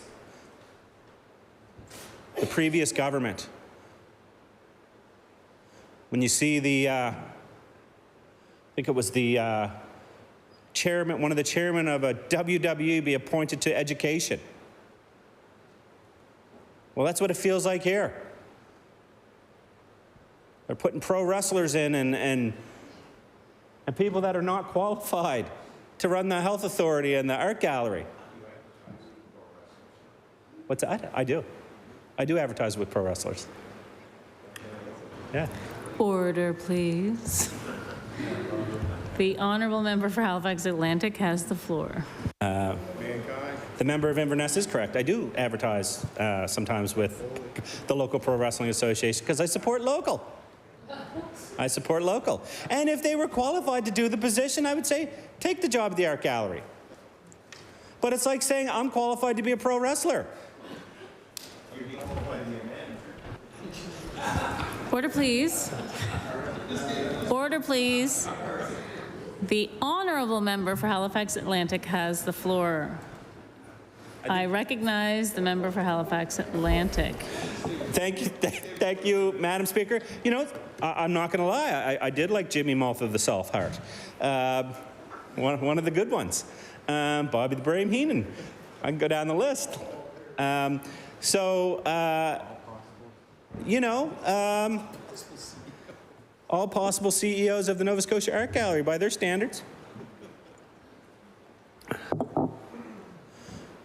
Probably run the health authority too. Probably do just as good of a job. So I think a big part of this is just telling us why. Telling the public why. Why this bill had to come forward now. Madam Chair, you live in a very diverse riding with lots of needs, like a lot of us here do. We've got schools that are falling apart. We've got roads with potholes. We've got kids going to school hungry. We have an education system that some kids are receiving, some aren't. We have a healthcare system where people can't receive anything for the most part. And our healthcare workers are burnt out. We have people on strike at this very moment. At this very moment, we have people on strike. With their $500, I think every 2 weeks is what I made when I was on strike pay. And yet, we're talking about the Nova Scotia Art Gallery. It's an insult to all those individuals. It's an insult to that person who can't pay their power bill. And yes, they brought forward a piece of legislation in this chamber on power, but what they're not telling you is power's still going up 18% because of the fuel adjustment cost. And this bill only handles it for 2 years. And yet, we're here talking about the Art Gallery of Nova Scotia. And I don't want to diminish the Art Gallery of Nova Scotia because it's an exceptional institution. If you haven't visited it, I recommend everyone visit. I'm a big lover of the art. You know, my partner went to NASCAD. She opened my eyes to a lot of different art and culture and things like that. Never really grew up on that stuff. I think it makes you a much better person when you can look, especially when you can look at art and you see it through the eyes of other people. We're all very proud of Maud Lewis. Exceptional work that Maud Lewis did. I don't think that Maud Lewis knew at the time that she was creating masterpieces. But she was. And those are at the Nova Scotia Art Gallery. We want to protect those pieces of work. We want to protect the Indigenous art that's hanging in the Nova Scotia Art Gallery. We get the Annie Leibovitz photography that's just sitting there collecting dust. Imagine that, Madam Speaker. I know you don't know a lot about art, Madam Speaker. Not only you don't know a lot, you know pretty much it all. You know, that's my art expert right there. I'm like, is this, I draw something, I say, is this art? But you know as well as I know, it's almost a sin to have something like those photographs sitting in a basement and nobody can see them. Because art isn't just art, it's history. It's a look at the world at that time. And who are you going to have in charge to determine that? Are you going to have an accountant who said, you know, who has absolutely no experience in anything art? Are you going to have someone that raised $100,000 for your party? I mean, these decisions are crucial. It almost should be against the law to have art sitting in a basement where no one can see it. There should be a law against it. These are people's culture, their life, their history, the world through their eyes. And we want to hire someone that appreciates that and knows that, and it will fight for it. We'll fight for that. Because we know that the current conditions at the Nova Scotia Art Gallery don't allow for some of that stuff to be displayed. And the current CEO and board understand that. And that's why they fought tooth and nail. That's why they fought tooth and nail. And yet, within a year, they're all probably going to be gone. I mean, that's just my guesstimate. I'm expecting someone to be appointed. You know, prove me wrong.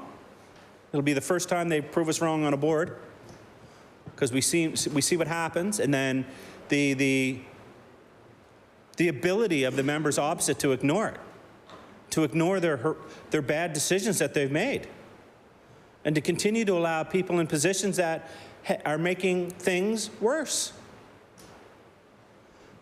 And then roll out videos and pictures and smiling as if everything's fine.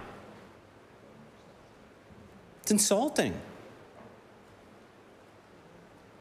It's insulting. And we've got to be able to trust the minister at his word. And listen, I think with that minister, I've yet to see the minister not keep his word. Right? One of the most honorable members on this floor on any side. So I have no doubt if that minister says something, it'll come true. But we haven't heard any comment on that. We've heard other ministers say that everyone has access to COVID shots. Just simply not true.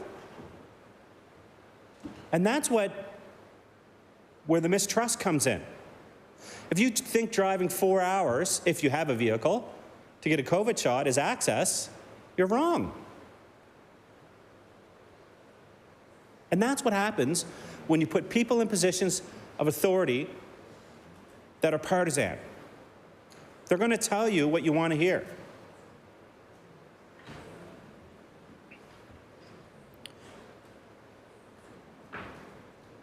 And what they want to hear right now, on that file anyways, is that COVID's over. Doesn't exist. And maybe this is what they're doing with the art gallery. They want to hear that it's all over. Doesn't exist anymore.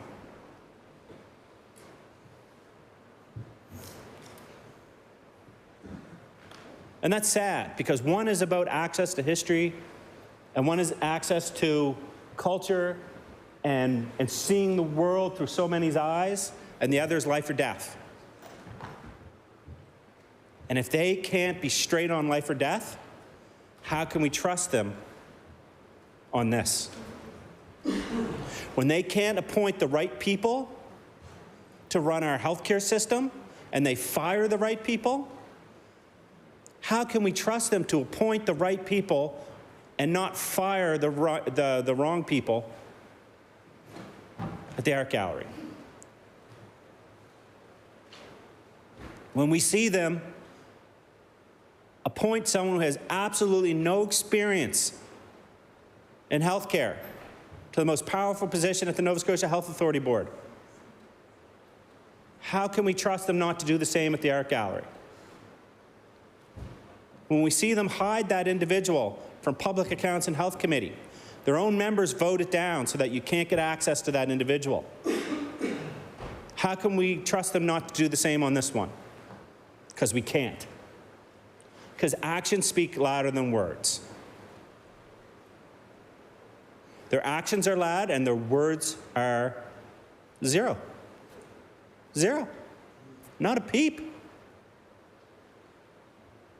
It's okay to admit when you're wrong. We saw them backtrack on the out-of-province tax, which didn't affect Nova Scotians. It affected people with second and third and fourth homes in Nova Scotia. Maybe some of the members across have second or third homes and they felt an association with them. But, so if you can do it on that bill, why not backtrack on this one? If they can backtrack to help wealthy, non-Nova Scotians pay less tax. Imagine that, the most taxed province in Canada.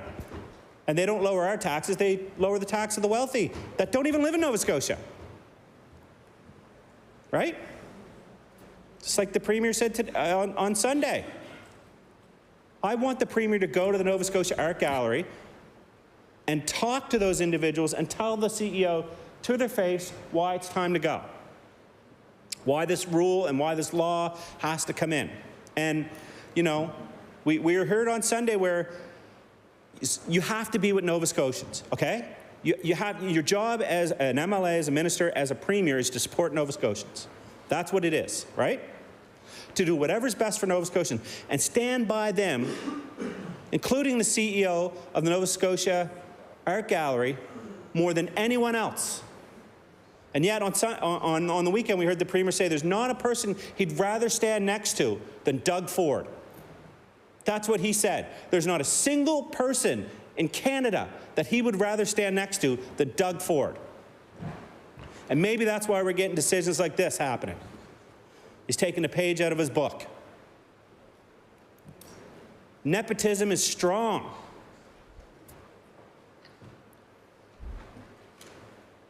And that's insulting. Not a single person you'd rather stand by. But this is war. And we're going to war for the Nova Scotia Art Gallery. That's what he said. They're filibustering, and it's war. Him and old Dougie. I wish he was that close to some of the fellow Nova Scotians, like the board members at the Nova Scotia, at the Nova Scotia Art Gallery, and the CEO of the Nova Scotia Art Gallery, and the artists of this province. Maybe if he treated them with the same respect and admiration that he does Doug Ford and Pierre Poilievre, maybe we wouldn't be in this position right now, right? Maybe if the members over there didn't admire those people as much, and they admired the Nova Scotians that are working over next door, the hard-working people at the Nova Scotia Art Gallery, maybe we wouldn't be in this position. Maybe there wouldn't be people out on strike that not a single member across there acknowledged today. No one acknowledged them. Over there. We knew the member for Cape Breton Whitney Pier was going to acknowledge them. Let's be honest. That's good, though. Bread and butter. But we wouldn't be in this position if there was a little bit more respect for the people that work hard. If it wasn't a my way or the highway type government. And that's what's happening over at the Nova Scotia Art Gallery. It's my way or the highway, and the highway is going to include someone coming right up behind you, taking your $144,000 job,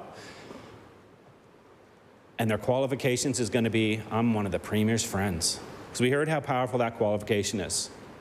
We heard how powerful that is.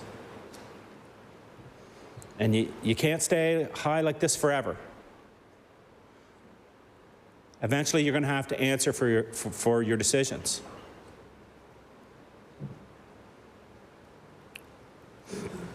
And a lot of people over there got elected, Madam Chair, because of the Premier's popularity, let's be honest. And they'll go out with his bad decisions. And one of these bad decisions is this right here. Allowing politics to go into, if you are a Nova Scotian applying for a position within government and you're qualified to do it, why in the bloody blue heck would you do it now knowing what's going on? It's not just the Nova Scotia Art Gallery. It's not just the Nova Scotia Art Health Authority that's their playground. We're hearing this in all spots and all departments. Qualified people being shown the door. Spoke to an individual who thought they were coming in for a review. Did a fantastic job. Was told, there's the door. Blindside it. Blindside it.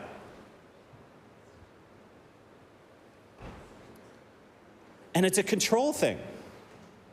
It's like a spider's web. You got to have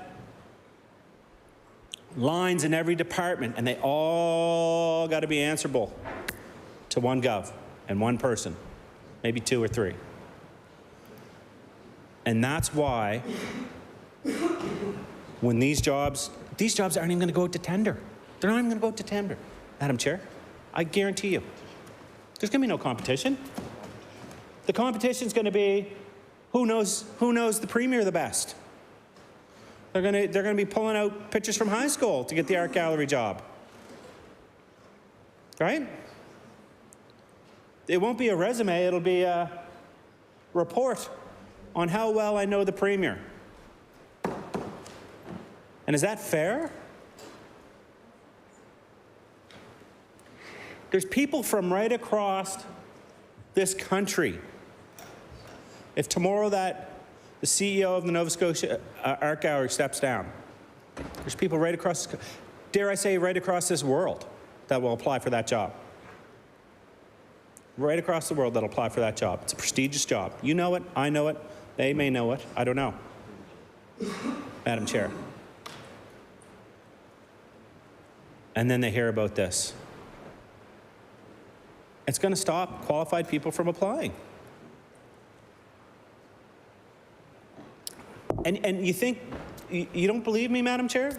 You don't believe me that it's not going to go for competition? Did the CEO of the Nova Scotia Health Authority job go out to competition? Did it? I don't know how much that job pays, but I'm venturing somewhere near $300,000 a year. Did that go for competition? Absolutely not. The individual was on the Premier's transition team and helped get that government elected. That's how that job was given. So if you don't even put the CEO of the Nova Scotia Health Authority job, the most powerful healthcare job, out for competition, do you think the Nova Scotia Art Gallery job's going to go for competition? I don't think so. If they're brazen enough to not put, quite frankly, probably the most powerful bureaucratic position and probably the highest paid position in the bureaucracy and one of the most important positions, if they're brazen enough not to send that out for competition and just to appoint someone who's been in there for over a year, they say it's temporary, but, you know, I think we're going on 16 months now. Do you think they're actually going to say, well, you know what, we didn't do it for that, but we're going to do it for the art gallery? Order, please. I've been very patient with the members' remarks, but I feel like I'm more and more trying to bring you, or needing you to come back to the bill. So just please stick with the bill. Thank you. Thank you, Madam Chair. I do appreciate that. One of the things I want to ask the minister when they get up is, do you have to give a public reason on why you're dismissing? Do you have to give the CEO a reason? Or is it going to be one of those things where they hide behind the process because it's convenient? I think if you're replacing somebody, you're turning their life upside down, taking food out of their mouths and gas out of their car, all on a whim. I think you should have to give criteria here in the legislature. Will the minister be meeting? So if usually in those positions as CEO or any senior management position where there's a board involved, the board meets usually quarterly, sometimes semi-annually or annually, with those people in those positions to give them a job review, to tell them what direction and what position they'd like to see them go in. Will the minister be doing that?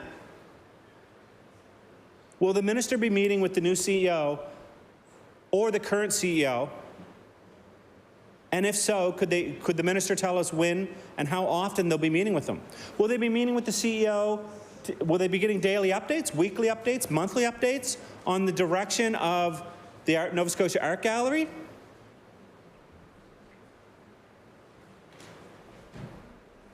And if there's a conflict, that's another thing we'd like to know. If there's a conflict between a minister's direction and the board's direction, let's say tomorrow, Madam Chair, you're on the board and you say, you know what, we need to go down this route right here. This is the best possible route for the Nova Scotia Art Gallery and the survival and the longevity of the art gallery.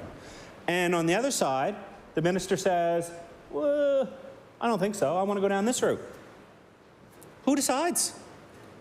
Who decides? Is it the board or is it the minister? They're going to tell you that the board will deal with all that day-to-day stuff. But if the minister holds your job in their hand, Who are you going to listen to? If the board tells you this is the direction and the minister tells you this is the direction, Madam Chair, who are you going to listen to? Are you going to listen to the person that can fire you on a whim? Or are you going to listen to a board that has absolutely no power? Absolutely no power. Right? When you have this kind of imbalance and when you take the power out of the hands of a group of qualified individuals who have dedicated their life to the arts, and you put it in the hands of someone who potentially is, we don't know, we're seeing with the speaker change every year, every 2 years. We don't know how long that minister is going to be in that role. We don't know if this government's going to be around in 3 years. Governments change. Ministers change. Do you not see how this will lead to instability? If you have a board that has no political influence over it, that has been in place for years, like these people are put in these positions, they're there for years and years and years, right?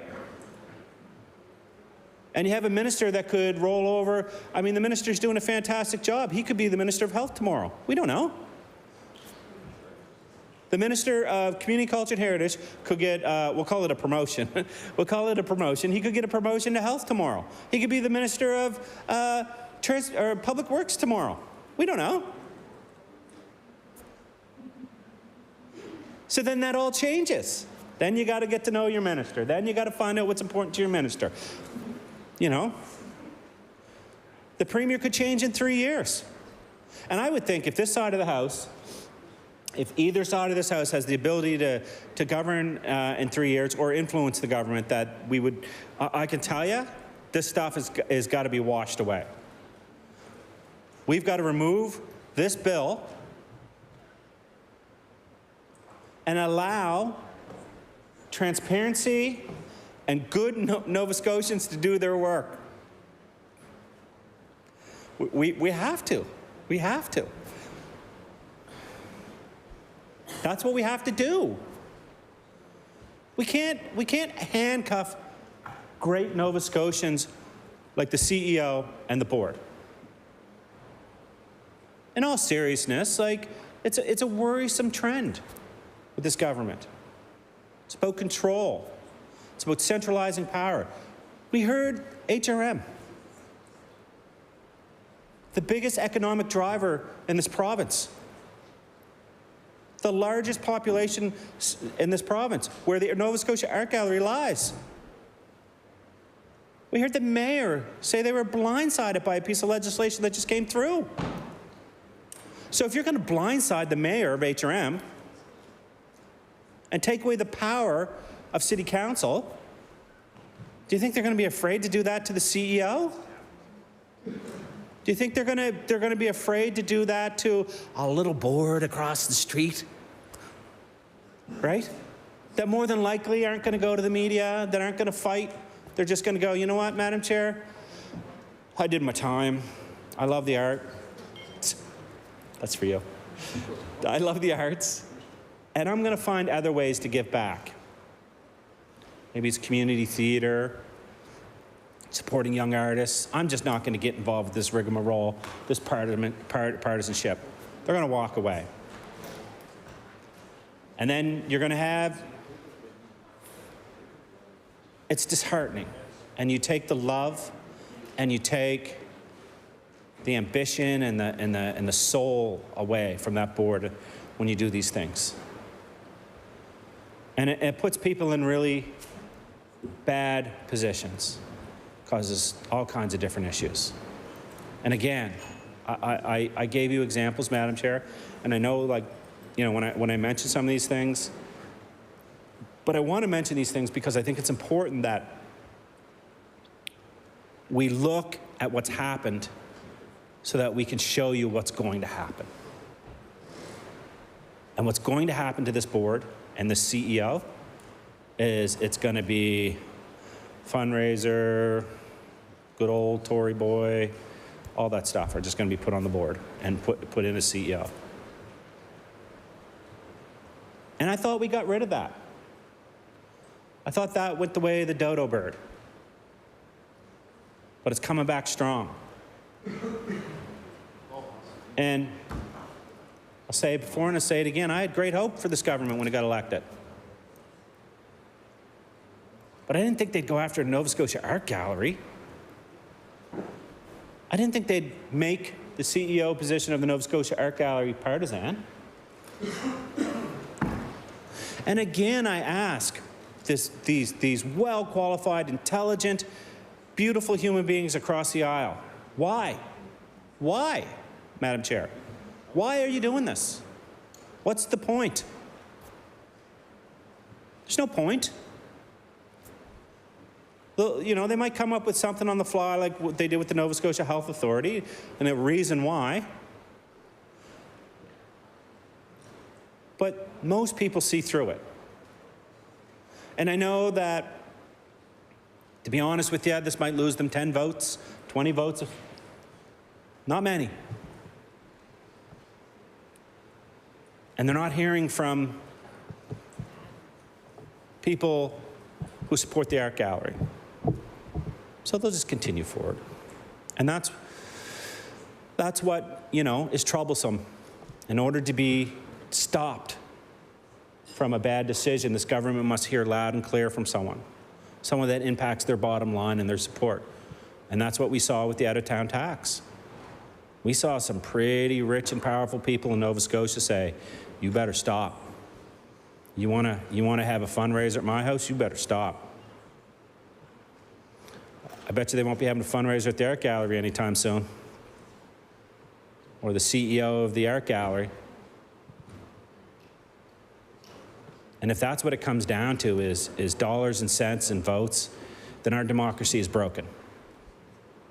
If that's what this comes down to, that we're taking people in, qualified individuals who've given their life to something, and they're going to be replaced by partisan hacks, then our democracy is broken, and it's broken in a big way. And people won't see it now, but it'll catch up to them. Reminds me of a story that I once heard, Madam Chair, when it comes to appointing people to positions like this, like the art gallery. There's a community in my area where every single person in that community, it's a couple hundred people, at one time had government jobs except for one road in the entire community. Do you know why they didn't have jobs with the government? Because they voted Liberal. Everybody else had a job. And that's what this feels like. That's what this feels like. And it doesn't stop here. We've got to take the partisanship out of this.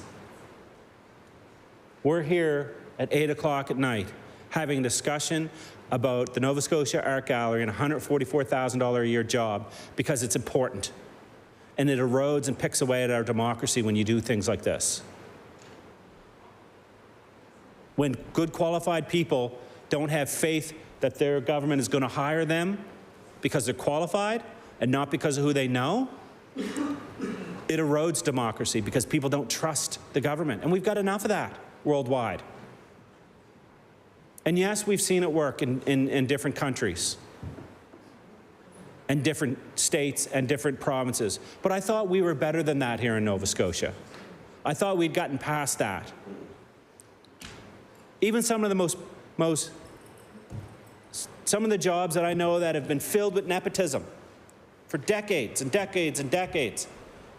I'm not going to name where they're at or what they are. They've gotten away from it. They've gotten away from it. And they started hiring qualified people. But art gallery, we're going back. And do you know what happens, Madam Chair? Do you know what happens when you go back to that partisanship stuff? You know what happens? You start hiring people that look like you, that think like you, that believe like you.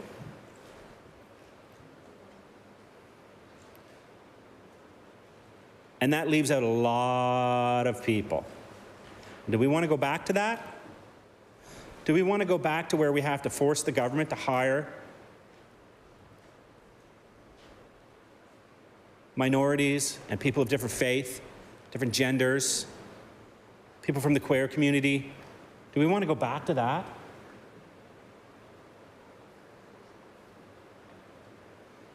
Because when people are hired based on knowing people in power, like the Nova Scotia Art Gallery, what they're doing here, statistics show that people tend to hire people that look and think like them, right? We know that. And that's why it's important to keep the power in the hands of a diverse group of people like the board.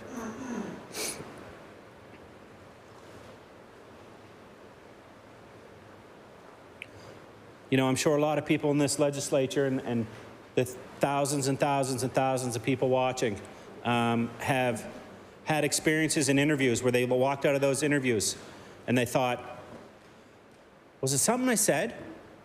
Or is it how I look or how I sound?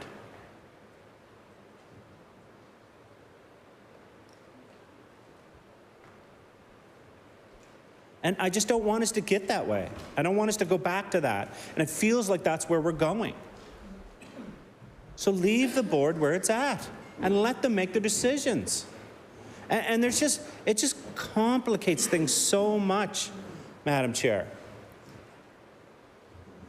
I go back to the day-to-day operations of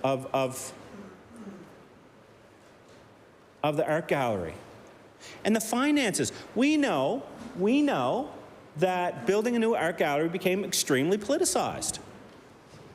Extremely politicized, right?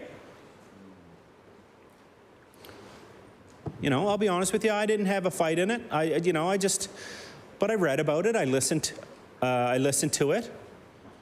And this government skipped the process and canceled it.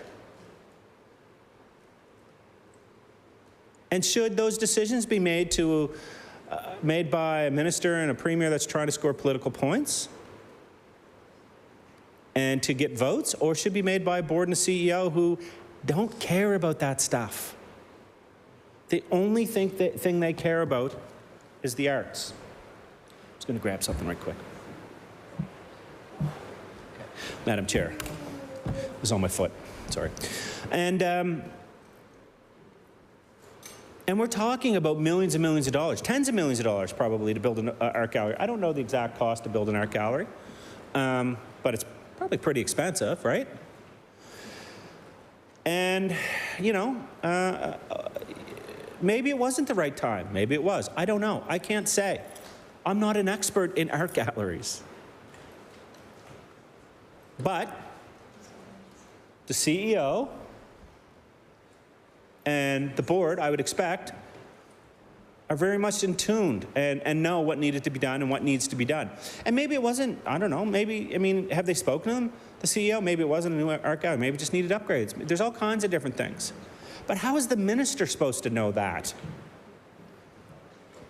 The minister has a million things on their plate. Do you think that the Minister of Community Culture and Heritage is spending hours and hours and hours every day combing through the finances of the Nova Scotia Art Gallery, trying to secure art, trying to secure the right people to work there, you know, looking for a place for the art gallery, a better place for the art gallery, fundraising for the art gallery? Do you think the minister's doing that?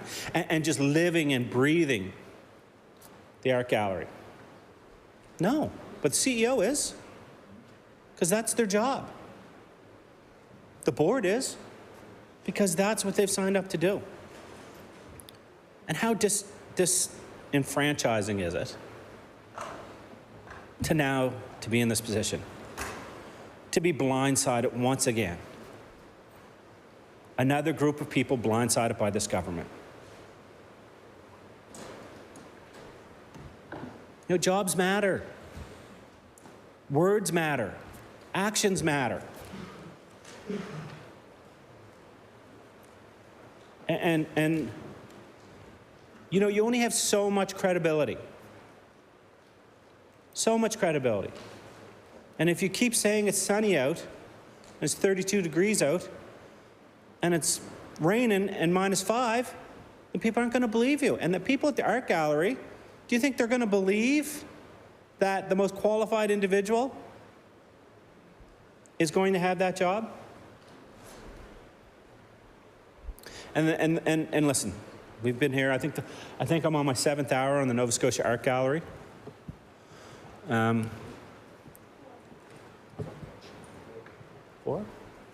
No, I did a couple. Anyways, I've done a lot. I've done a lot. And people might, you know, we see the individuals supporting the Conservative Party online, putting these funny videos together and, you know, editing Hansard so it looks one way, not the other. And, you know, they may think it's funny because we got members across there that have shared it. They may think democracy's funny. They think it may be funny to manipulate what's being said in this chamber, but I don't, because words matter. And when you say you're going to hire the most qualified person... Order. Okay. Bring it back to the bill, please. Sorry. Oh, I recognize the member for Halifax Atlantic. And Madam Chair, words matter. And actions matter.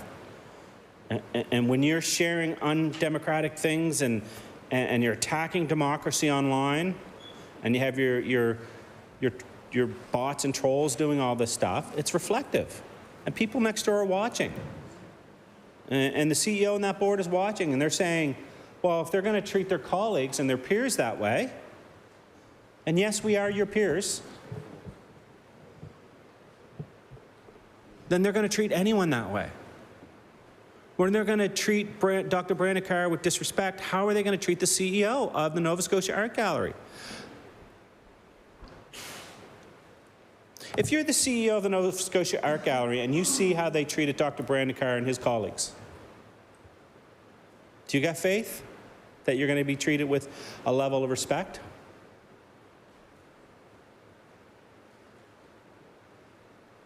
No. I would say no. They fired some of the most qualified human beings on earth for someone who has no experience in healthcare. If you're the CEO of the Nova Scotia Art Gallery, how are you feeling about your job right now, knowing that the minister holds your fate in their hands? And realistically, the premier holds your fate in their hands. Will this be an open and transparent process? If you're going to fire the CEO, will it be an open and transparent process? Will the public be able to know why you fired them? And let's be honest, probably gave them a buyout. They gave them a package on the way out of the door. That package is Nova Scotia money. It's Nova Scotia dollars. They did it with the health board. They did it with everyone else. So will that be open and transparent? Will we be able to know how much money you've given the Nova Scotia CEO when you inevitably let them go? Will we be able to see the package on the way out the door? Will that be transparent? Or will they say, it's a process. Can't talk about it because it's a process. Will the new CEO, who's a buddy, make $144,000 a year? Or will they see a little bump in pay? Maybe 180, maybe 200. Because they're friends. I've seen people that are replacing other people getting higher pay than the people they're replacing, even though they have less experience.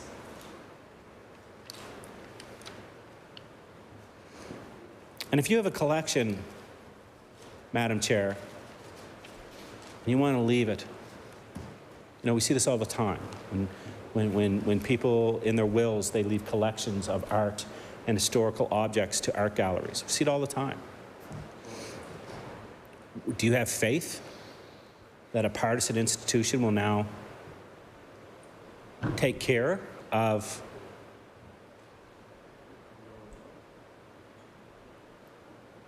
your donations, the art, the cultural relevant items?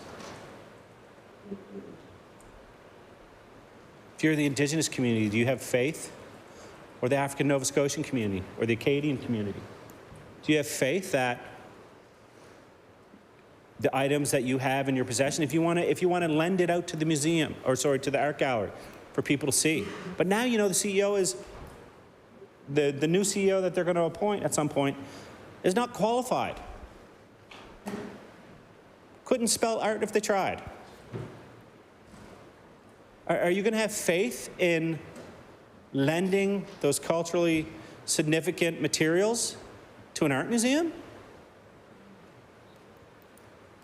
Probably not. Probably not. And so, again, the whole purpose of the Nova Scotia Art Gallery is to be able to share the beauty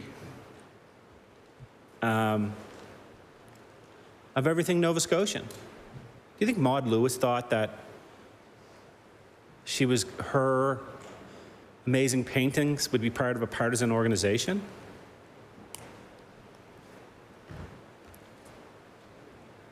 You know, I read something in the paper the other day, Madam Chair, and this is where a CEO would come in handy and a board who's qualified would come in handy.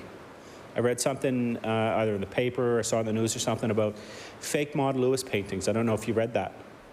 But it's a huge, huge thing now where people are, there's like this underground thing where they're selling fake Maud Lewis paintings, right? And those things can cost tens of thousands, if not hundreds of thousands of dollars, those paintings. And don't you want to have a CEO that's qualified to look and hire the right people and say, you know what, that's a fake. That's a fake. That one's real, that's a fake. Because ultimately, this is all taxpayers' dollars. You know, it's not just the $144,000 a year that you're going to, plus benefits, plus that you're going to give this individual. It's also the responsibility of millions and millions of dollars in budget, but probably tens of millions of dollars in artifacts and art and photographs. I can't remember off the top of my head how much the NDP government paid for the photographs, but I think it was in the millions. I think it was in the millions. And I think most people in the art world at the time thought it was a good investment. I don't know. I can't say. But I want to make sure the person that's in charge of that art gallery brings those photographs to light. I know people have seen it. I bet you the current minister, if he hasn't seen those photographs, has access to see it. I think the previous Minister of Community Culture and Heritage saw it, those Annie Leibovitz photos. I'd certainly love to see it. I think there's a famous one of John Lennon. I'd love to see that. So we need a CEO that's going to make these things accessible. We need a board that we can trust. And we got to have the faith that this government is acting on behalf of the people of Nova Scotia and not just acting on behalf of the people of Nova Scotians' votes. We got to make sure that this government is spending dollars in every community wisely on behalf of all Nova Scotians, including the Nova Scotia Art Gallery. Not just in communities they want to win. And if it feels like at some point I'm going to stand up here in the next year or two, Madam Speaker, and I'm going to go, I told you so. I told you that they were going to make that position partisan. I told you they were going to fire the CEO. And I told you they were going to put a friend in there. And nobody's going to care because they're busy and inflation's to an all-time high. They got no roof over their head. Income assistance hasn't been raised. So there's all these different worries. So when we bring these up, no one's going to listen because they can't get a family doctor and they can't get surgery. And prove me wrong. I'd love to see you prove me wrong on this. But history repeats itself, and it's shown that this government will appoint partisan-friendly people to positions of power to move their own agenda forward. Thank you, Madam Speaker.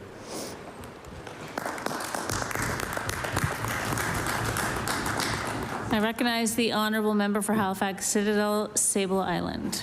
Thank you, Madam Chair. So I wanted to rise today and offer, I guess, a few thoughts around this issue and this bill. Because I think, actually, it is a matter of public interest. And in fact, I would suggest great public interest, given the proposal and changes of governance and structure that are at the heart of this bill. So I did my master's in public administration in 2000, and before that I hadn't actually worked in government. And so I will tell you that the course called Government Structure and Organization was a touch dry. It was held in the Life Sciences Center, sort of early afternoon after lunch in one of those bunker rooms with no windows. And Dr. Bafkus was passionate about the structure of government and about what signals had changed through this throne speech and through that throne speech. And, you know, kind of all I remember is the fight to stay awake as he, you know, flashed organizational charts up to explain what happened in the 1974 speech from the throne that was really interesting about how government departments were structured. And so, you know, it was a course that without some application was sort of hard to appreciate.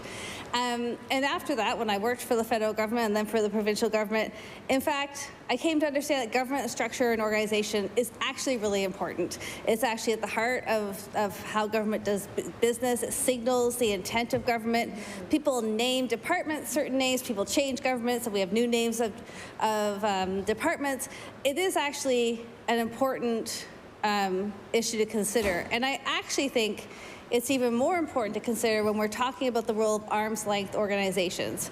So, you know, so those are agency boards, commissions, and crown corporations. Because in that way, we've actually said they're not quite aligned departments. So aligned departments are all kind of managed the same way. They have the same rules. They have the same financial administration, no matter what the issue is. Whereas agency boards and commissions tend to be quite diverse in their structure and their organization. But we want these organizations as arm's length organizations for a few reasons. So we still feel that government still feels and signals that there is a public good, there's a public question at heart, that government has some role in responding to and in creating and supporting in a jurisdiction, so in Nova Scotia. However, there's also a sense that this is not necessarily a role for government. So, and I think the art gallery is actually a great example. So of course, we in Nova Scotia want a place to house our provincial art, to highlight past, present, and future artists, to bring in exhibits from around the world, and really to support people engaged in the ideas around art. So we know that's a public good, that's a public issue, that's something that we value in this province. At the same time, and I don't know around the founding of the Art Gallery of Nova Scotia, but I bet you that it would not have been founded by a private organization. So it's true, we have lots of private art galleries in Nova Scotia, and they too play a role, but they don't play the public good role. So they don't do special programs that engage young people. They don't do, during the pandemic, the Art Gallery of Nova Scotia had amazing online programs available for classes and for families who were at home with young people. We have a Yarmouth extension of the Art Gallery of Nova Scotia. So, the art gallery as a provincial institution is more than a private art gallery. And I think that that's really important. So, but that's one of the reasons why we have arm's length organizations. We know something needs to happen in a certain sector, on a certain issue. We know there's a public interest in it, and we're pretty sure that probably other sectors, whether they're not-for-profit or private, are not going to be able to create the structure and the program, the outcomes, really, that we're looking for. We also establish arm's length organizations because, in fact, we don't want them to become part of government. We want them to bring a diversity of expertise and experience and approach, and I'll have more to say to this when we talk about Invest Nova Scotia. We want diverse perspectives. We want people who are connected to the emergent areas of different sectors, and we want to put them in positions of decision making. We also want to enhance citizen engagement and participation. I think the art gallery, again, is a great example of that. We have people who come to the board of the Nova Scotia Art Gallery who bring their expertise and contribute their time because they're committed to art in Nova Scotia. So I think those are some of the the first issues that we need to think about because we have a number of pieces before the House this session where government is proposing that a board or, well, in most cases, a board, an independent board, be replaced, and ministers are getting corporations all over the place. So, like, I think if you get through the session and you don't get a corporation, you're going to have to, like, ask yourself, why didn't I get a corporation?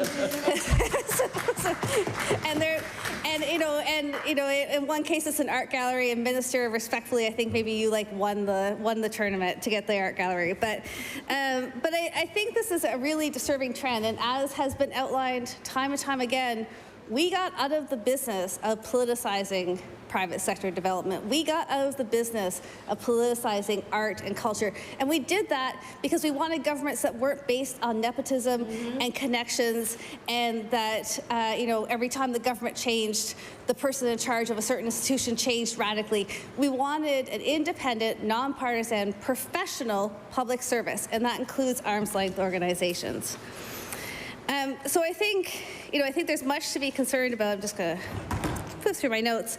And I also think it's important to think about the fact that through the 1970s and 80s, as arm's-length organizations were developed in government, that also board governance and specialization was developed. So also, we have all spent lots of time. If you've been on a board, you probably have had a board strategic planning session. You might be on a board where people will say it's a policy board, or it's a board, governed by Robert's rules, or it's this or it's that. Because we've actually thought about how to do this kind of collective work well. And the collective work of bringing together diverse interests, diverse perspectives, diverse expertise in a board that then serves an organization. And so I think it's also important to realize that I don't think that one person does that.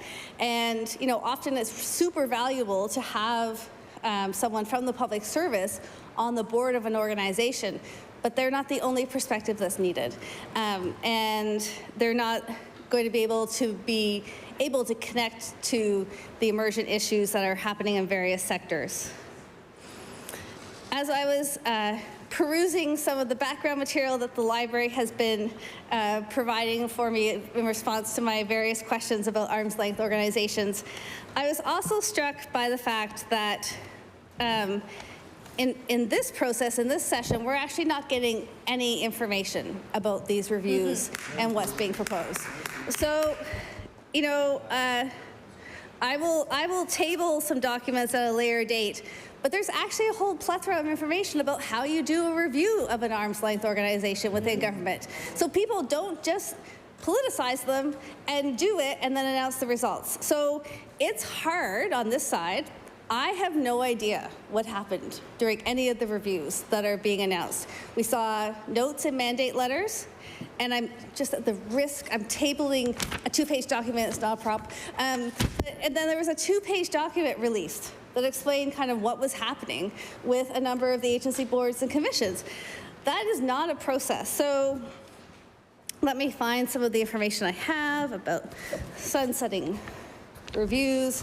So there was actually a whole process established in the 1970s and 80s in many jurisdictions in the US and Canada, including Ontario, where there was actually sunset legislation put in place to guide the ongoing review of arm's-length organizations. Because that's a great idea, right? We absolutely want government to think about what are you doing, how are you doing it, are we doing it the right way? But this was actually, public processes that included stakeholder engagement and included, in-depth agency evaluations that was shared with the public, so people knew what was going on. And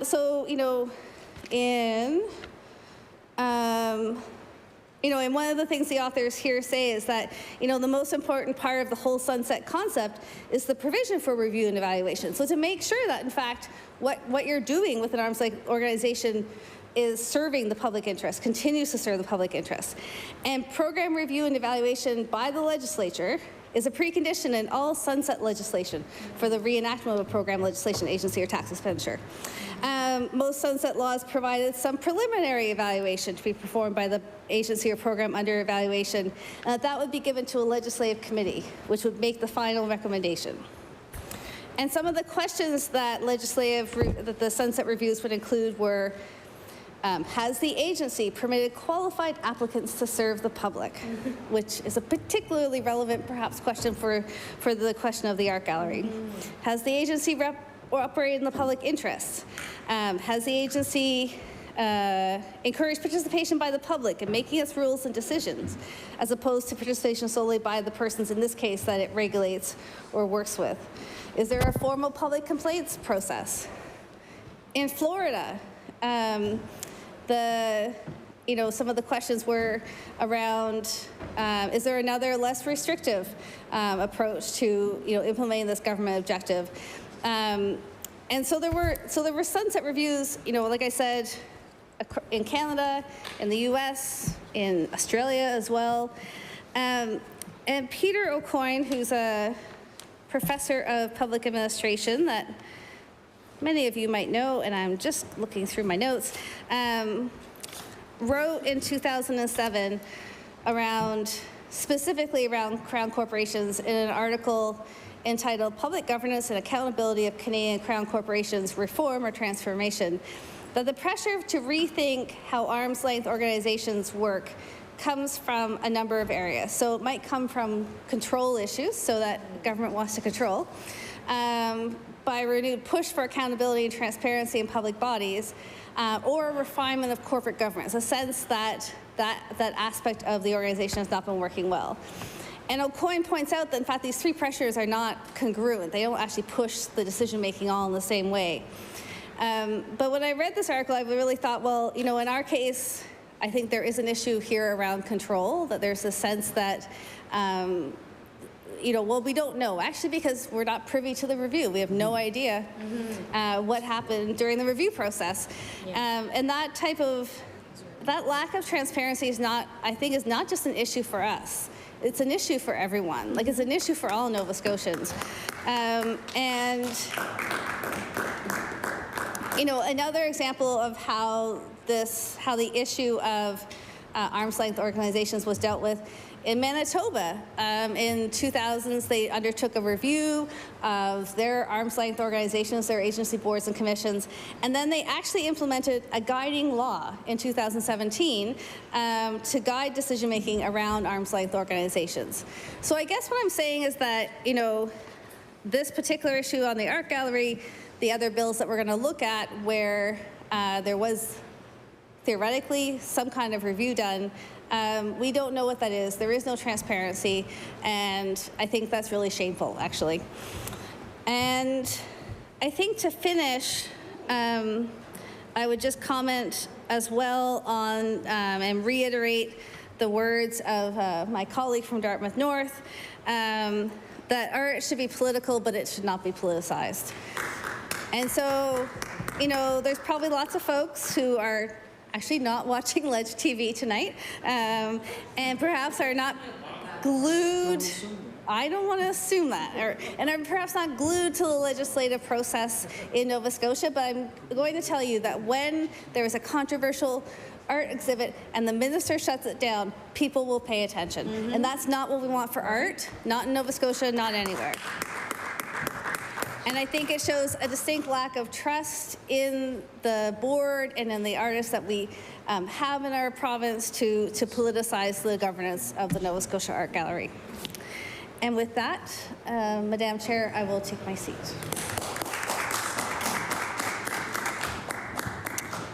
I recognize the honourable member for Northside Westmount. Is that right?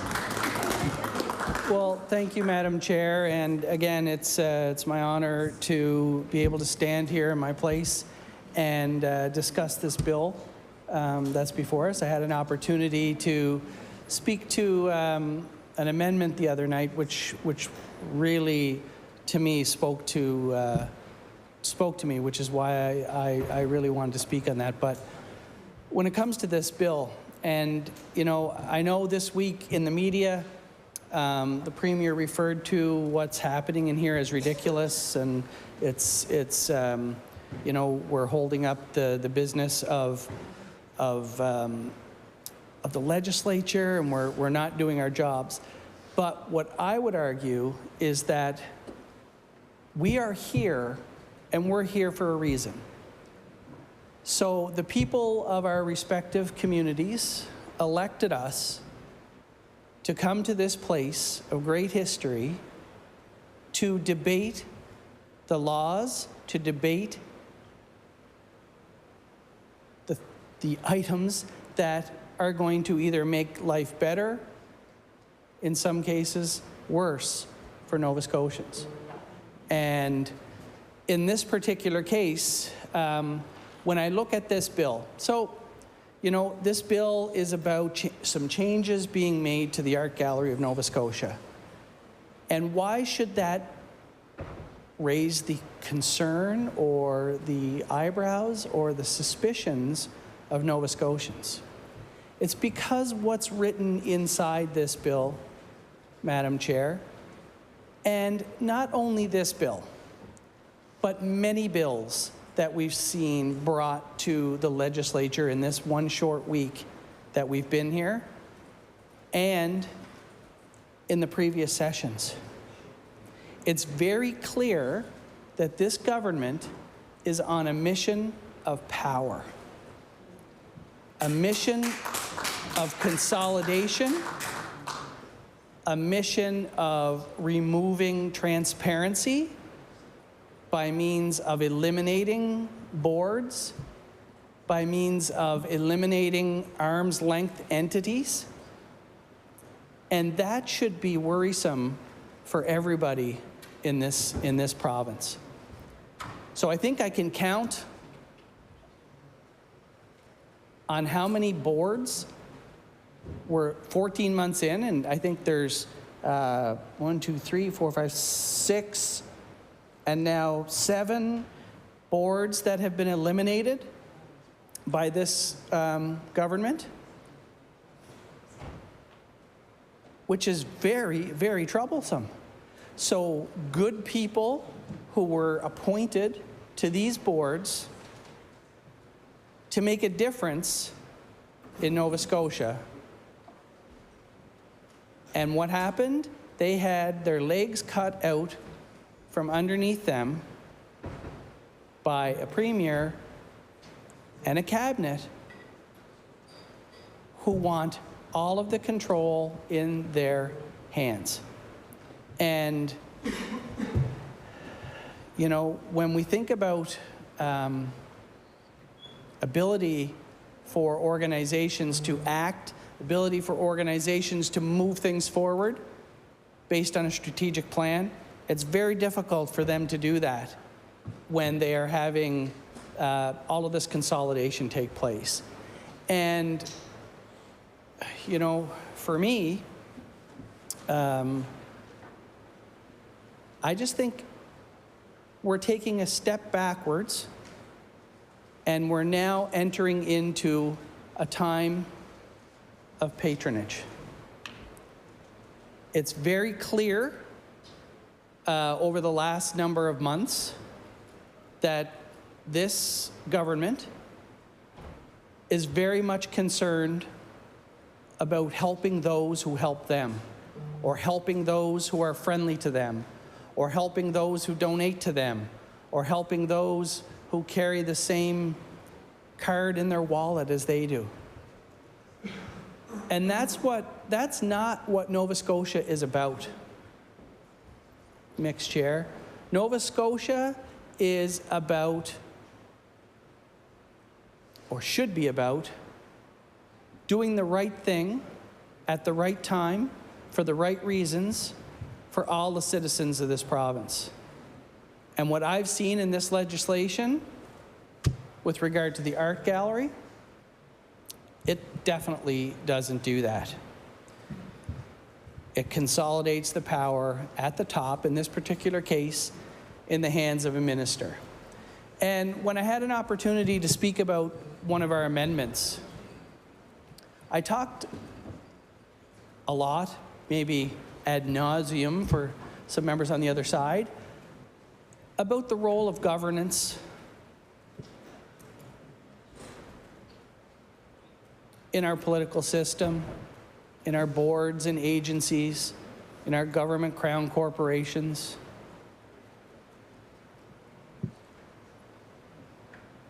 And And when I read this bill,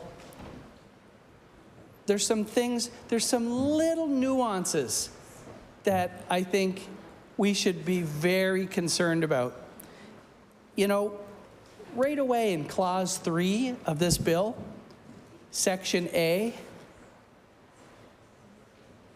we're replacing the word governor with the word director. We're replacing the word governors with the word directors. It seems like a simple wording, you know, just tidying things up in the legislation maybe. But this subtle change, Mixed Chair, is something that we should all be concerned about. The word governor refers to governance.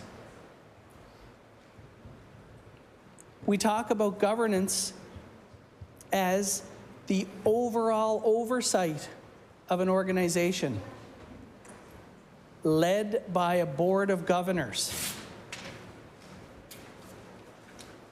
The board of governors will elect from within them a chair and a vice chair, and they'll be responsible for the operation and the hiring and the firing of the CEO of that organization. And that's very important. That's very important because that gives that board the autonomy to do their work without feeling undue pressure, influence, or patronage, however you would like to say it. Potato, potato. We can have that one in the next video. Mixed Chair, Clause B of this amendment to the bill talks about the number of directors not being less than 7 and not being more than 13. And we don't say how many non-voting honorary directors. What's a non-voting honor? Oh, maybe those are the folks that have the actual skills in art or have the knowledge of art that are going to be there to help the minister who doesn't, or the others who are trying to take power and control over the organization. We're going to maybe bring in some experts in art, but let's make them honorary, non-voting members. Let's not give them a say within the structure, but let's just have them there as window dressing so that we can say, yeah, we have an artist as a director. But I don't want to lose that point of director versus governor.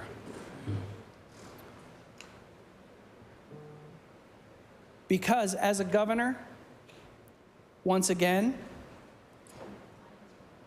we are setting the strategic initiatives, the strategic plans, and the strategic direction for a very important organization within our province, and not just this province.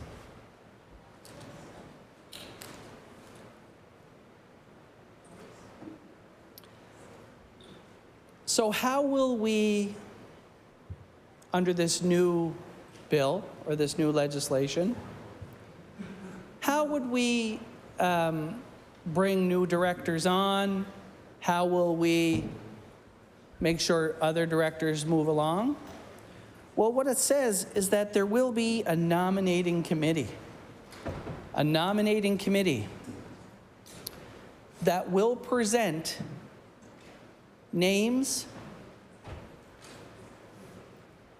to the Minister of Communities, Culture, Tourism, and Heritage, taking into account the diversity of Nova Scotia.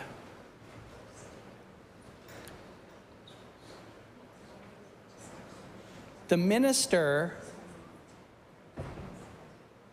will decide, and the minister alone, let's not kid ourselves, who will sit as a board of director on this art gallery board.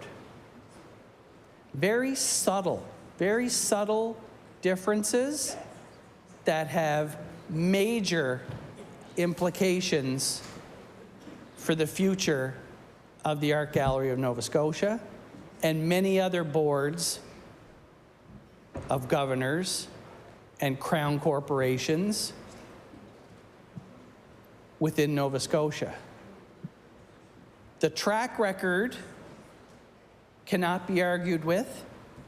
The track record is there, it's on the record. Eliminating a CEO, a very well-respected CEO, and an entire board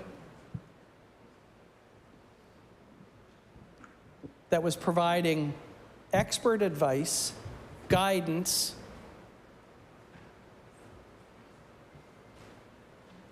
to the Nova Scotia Health Authority. Replace that with one person, Mick Speaker. One person who may have a lot of skills. I think maybe previous CEO of the port. I've never met the CEO, but I hear the CEO is a very intelligent person. But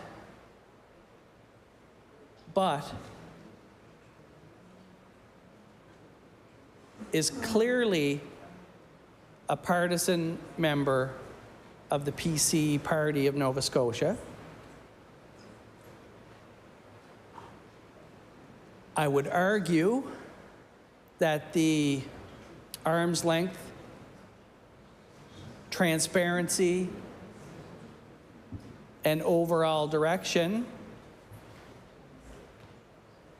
is at the whim of a very select number of people, Mixed Chair. And it's not just this one particular example. We can point to multiple examples. We think about InnovaCorp, NSBI. Both of these boards disbanded. Let's see, who can we put in there? I've got a couple of friends. Let's give them a shot at this on an interim basis, similar to the interim CEO of the Health Authority, 14 and a half months in. So let's give these two friends of the Premier an opportunity to lead these two boards.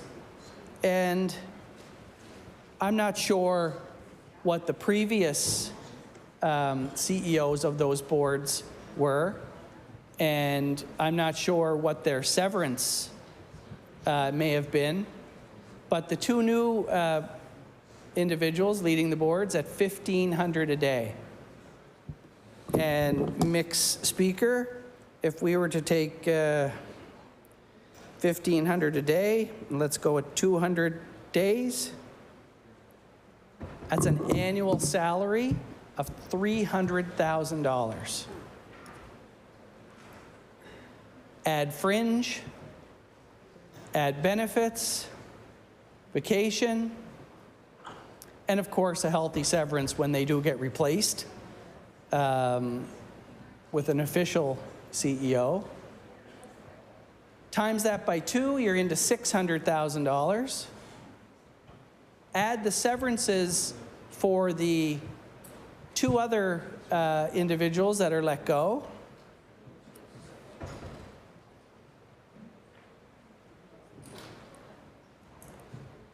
And I would argue that we're approaching 7 figures, $1 million.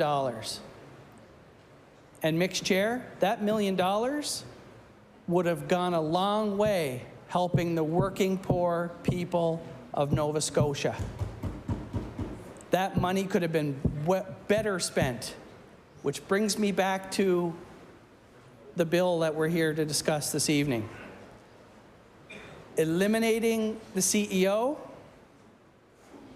eliminating the Board of Governors, creating a Board of Directors, it's all words, it's all semantics.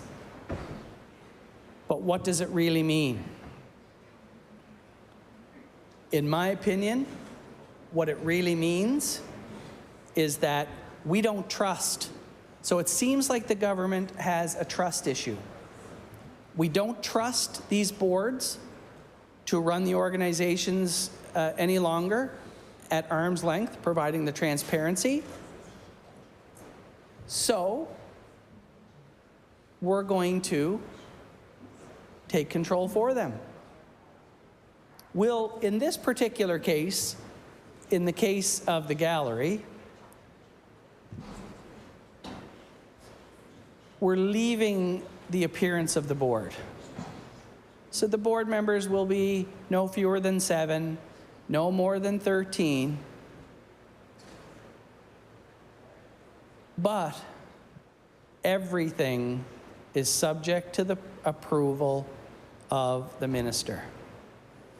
The hiring, the firing, I'm assuming the performance reviews, I'm assuming raises, I'm assuming discipline, I'm assuming all of those things will be taken out of the hands of the board and given to the minister.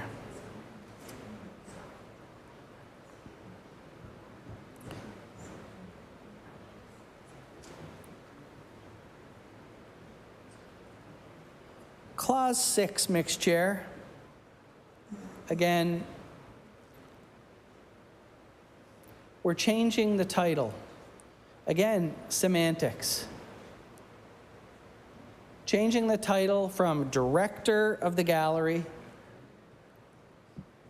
to a Chief Executive Officer who is appointed to the board subject to the approval of the minister. So what we don't know at this point is the job of what's going to happen to the current director of the gallery. Will the current director automatically become the CEO? Or will the current director be sent packing? And I'm not sure how long the current director of the art gallery has been in place. Pardon? A few months. Okay, so that's already taken place. We have an interim director. So what's going to happen to the interim director, I guess is the question. For that, based on this new legislation, we would have to find that information out from the minister.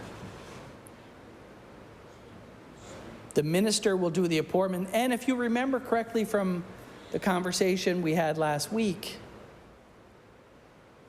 the board of directors will have the opportunity to provide direction or to, I think the words were to assign work to the new CEO. So the board will assign work. But it's really not clear. So I think we can probably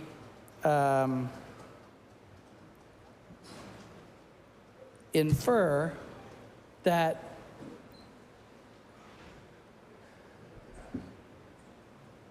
all of that direction will come from the current government. So will it be in the best interests of Nova Scotians? Will it be in the best interests of artisans? Will it be in the best interests of tourism? Will it be in the best interests of the employees? And something else that really hasn't been discussed within this bill, Mixed Chair, in Clause 7,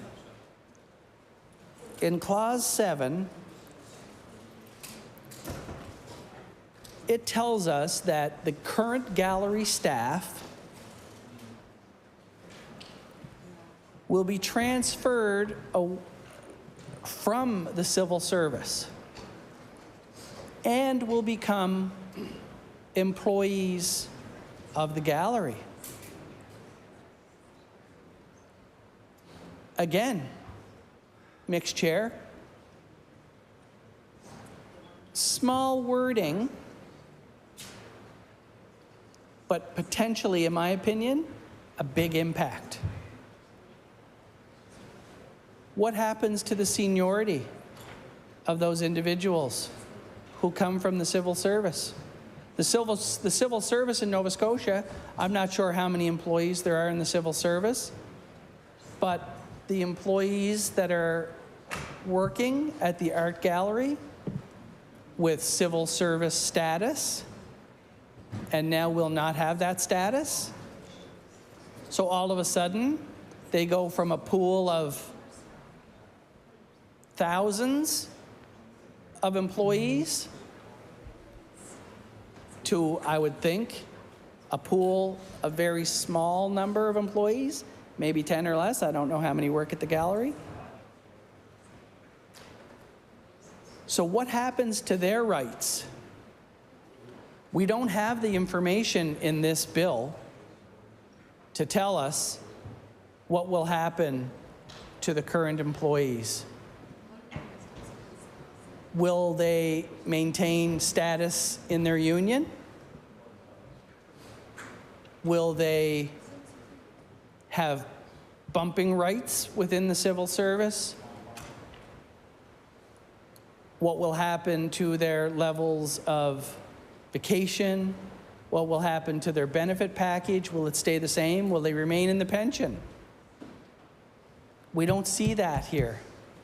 And if I was an employee of the gallery, I would certainly be wondering and asking those questions. Because at the end of the day, it's the people that matter. It's the people not only within, it's not only the people in the in the Art Gallery of Nova Scotia that should be wondering. It's the people in all of these crown corporations that have been disbanded, dismantled, discharged. What does the future hold for them? What is the plan? You know, we talk on some other bills about Plan A and Plan B and Plan C. Well, in this particular case, this government has Plan Me. Mixed Chair, Plan Me.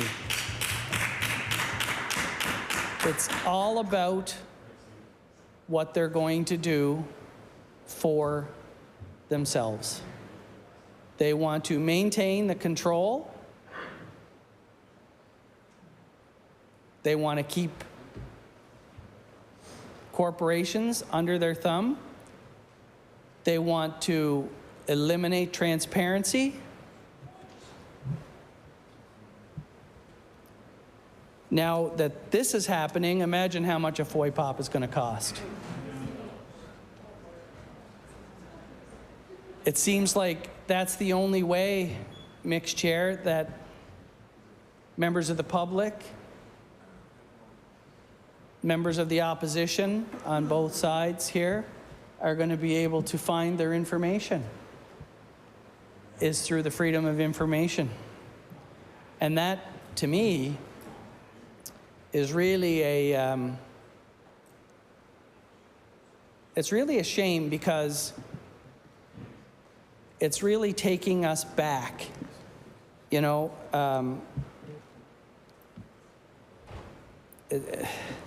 for me, it's taking us back to a time when, you know, it was who you knew. The 80s, taking us back to the 80s. The good old days when people just showed up at work, didn't have the skills, didn't have the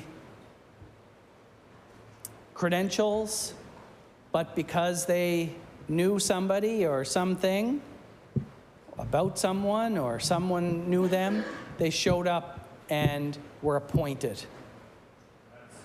And I've seen that, not in the 80s, I'm way too young for that, but I've seen that happen in multiple times. And I've heard stories from previous employment where, you know, people have told me, yep, one day I got a call from a minister's office and told me to show up at such and such a place at such and such a time, and I've been here 30 years. Are we going to go back to a time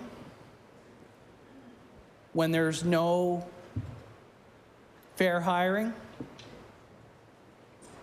You know, in my previous position, the fair hiring policy, I think, was one of the best things that's ever been put into place in the province. Genuine competition, genuine scoring, and at the end of the day,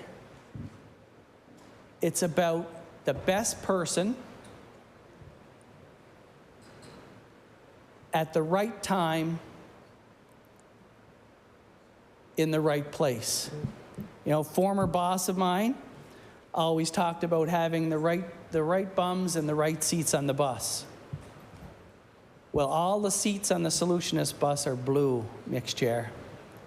And if you don't have a blue backpack, you're not getting on the bus. And that's unfortunate because, yeah, you know, it's okay, you got to reward so-and-so and reward so-and-so and help so-and-so out. But at the end of the day, that takes away the legitimacy, the transparency, the governance, the accountability. And for me, that's really sad. It really is, because if we hire people and if we put the right person in that job, we should trust them. We should trust them to do the right thing and do the work.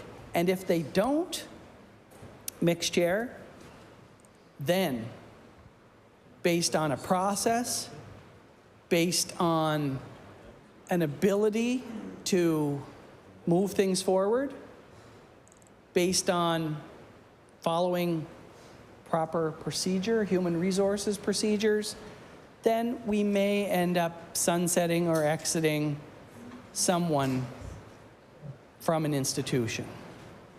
But not before we've done everything we can to try and salvage that person. This bill puts all of that power into one pair of hands. And I know the pair of hands that it's putting it in right now is an amazing person with a lot of integrity and absolutely, you know, doing the right thing. But a year down the road, it could be a different minister. It could be a different time. It could be a different person. And that person may not be the minister that has those skills and abilities. And that, mixed chair, what we're doing is setting up for the future. We're setting things up for the future that may not take us to where we really want to go.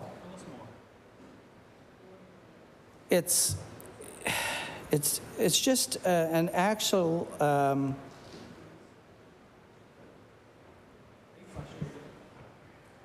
yes, it's an absolute travesty, in my opinion, that we would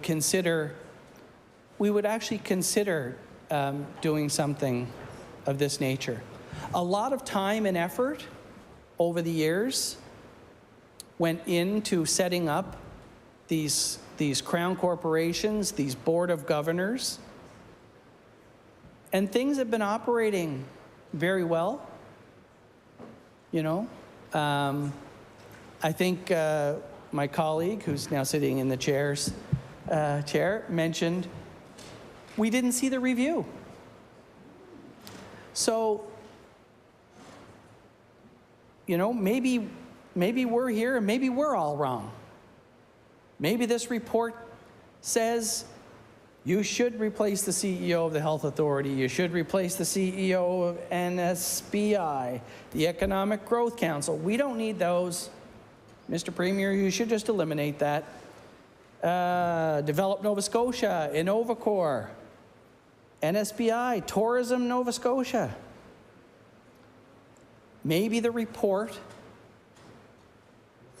tells us that all of these boards were not efficient. We've heard that term thrown around a fair amount over the last week.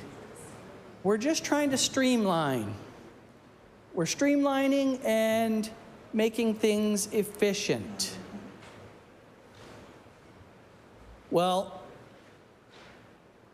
having spent 14 years on a board of my own,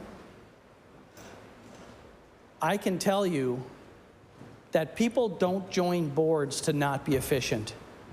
They join boards because they want to make a difference in their community, their province, or their country, or the world. People really want to make a difference. And shame on us if we don't stand here and debate this issue about eliminating the control that a board may have.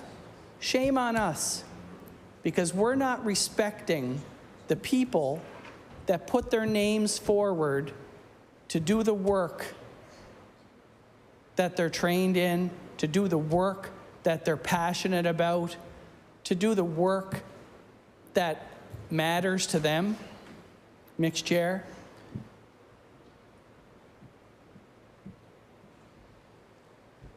I've never been a minister of the government, Mixed Chair, but I've held some jobs that were very, very busy. And I know how hard the ministers in this government are working. So when we think about eliminating the decision-making abilities and the operational abilities of a board and putting them in the hands of a minister who is trying to juggle constituency work. And look, I could tell you, my constituency is hopping. There's enough work in that constituency to keep 2 and 3 people busy every single day. Add on top of that the commitments and the stress and the pressure of running an entire government department, Mixed Chair, that is a monumental task. You know, I've heard the term used when you're a minister, for lunch you have stress sandwiches. Because things are coming at you, and for dessert you have stress cake. I like cake.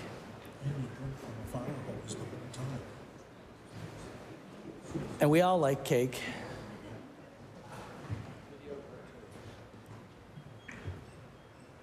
I've also heard some of my former colleagues, mixed chair, tell me that when you're a minister, it's like you're drinking from a fire hose. You are struggling to keep your head above water. You don't have time to think about what collection needs to go on the second floor and what collection needs to come out of the basement and what's the humidity in the basement, what's the temperature in the gallery. Is that window open? Did you close the window? Did you lock the door? Did you set the alarm?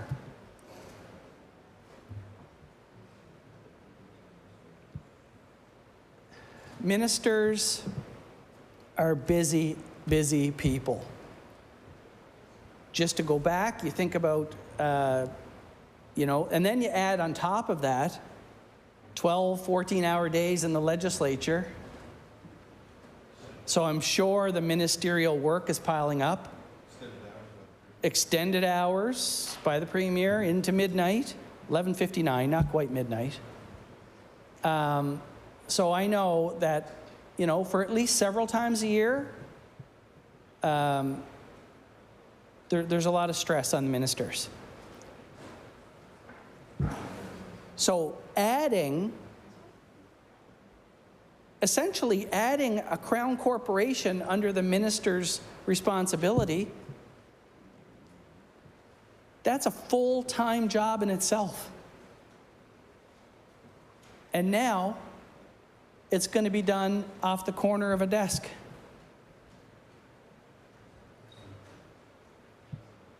We talk about efficiency.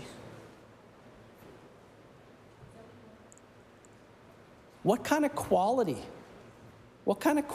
work will we be able to see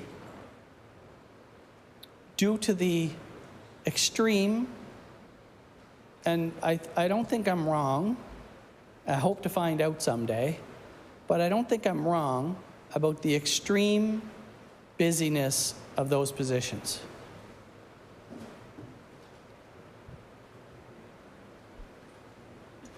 So part of me, you know, as a human, or as a human, I feel like I want to help you, because that's a lot of work. And it's not necessary. The systems, the structures, the processes, the procedures are all there. They're all in place. And unless this report says they're not working,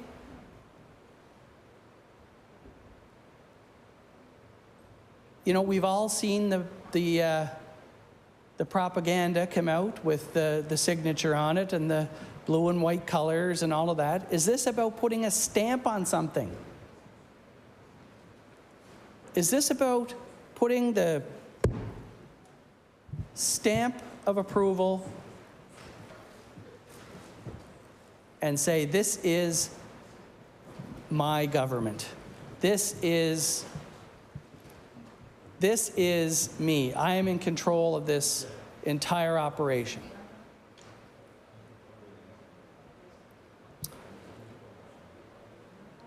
The hierarchy that's being created, we've all heard of, you know, don't get involved in a pyramid scheme. I think this is the biggest pyramid scheme in the province. Everything is at the tip of the pyramid on the top. What I would recommend, Mick Speaker, is we turn that pyramid upside down.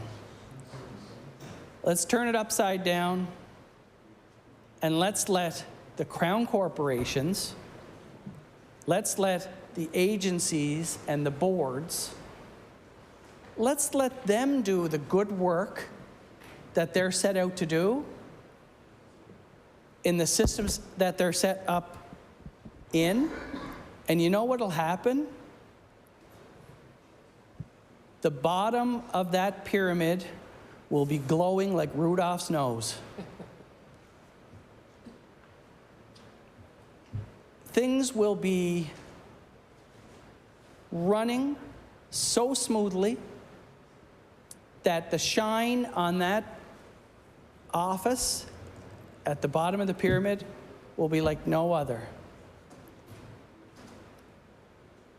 But I feel if we continue going down this road, we all know what happens to iron when it's left out in the weather.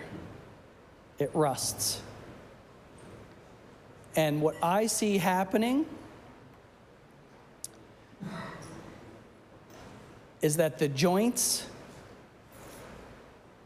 of this operation are getting rusty. Things are not going to move as smoothly as they did under boards. Things are not going to be as open as they were under the boards.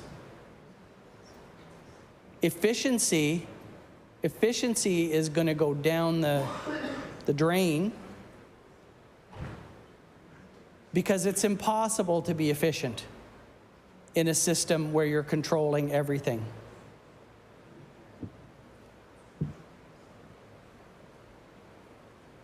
You know, and I think I might have used this analogy the other night, but down home, Cape Breton, we call the fair the circus. I know most people call the circus has animals and stuff, but in Cape Breton, it's like lunch and supper. Yeah, we call it lunch and supper. You guys call it dinner, right? But down home, the circus is a fair. But when you think about a circus and you think about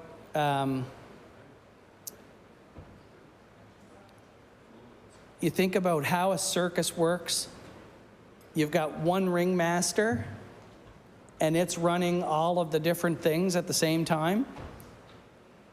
And that's what it seems like this government is kind of like a circus.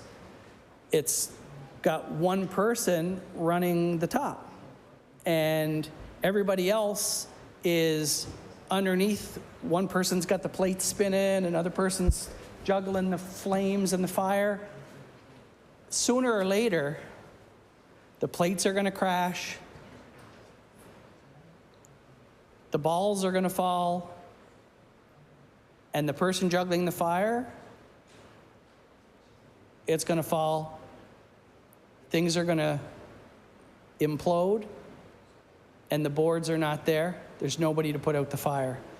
So our ministers are going to be left spending their time putting out fires within their respective organizations.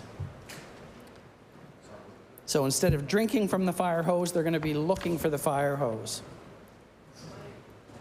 So some of the things that a minister can do. A minister certainly will have the, well, will they have the respect of the employees? They might. They might have the respect because of their stature and their position. But will they respect them for their knowledge? Will they respect them for their operational skills, their abilities to actually answer questions in the time then they need it? Will the minister of the department or the day have experience? You know, running an organization the size of an art gallery or Invest Nova Scotia or NSBI or the Health Authority, these are big, big, big ticket items. And they require a significant number of skills.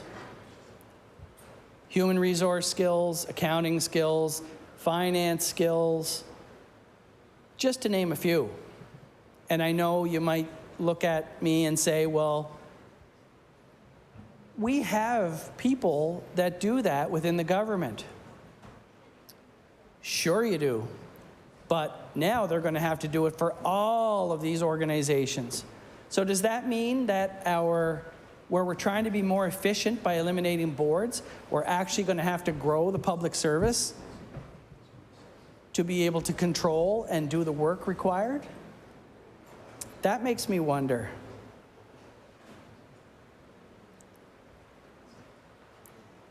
You know, it kind of brings me back. It brings me back to wondering, what is the purpose? Why would we want to do this?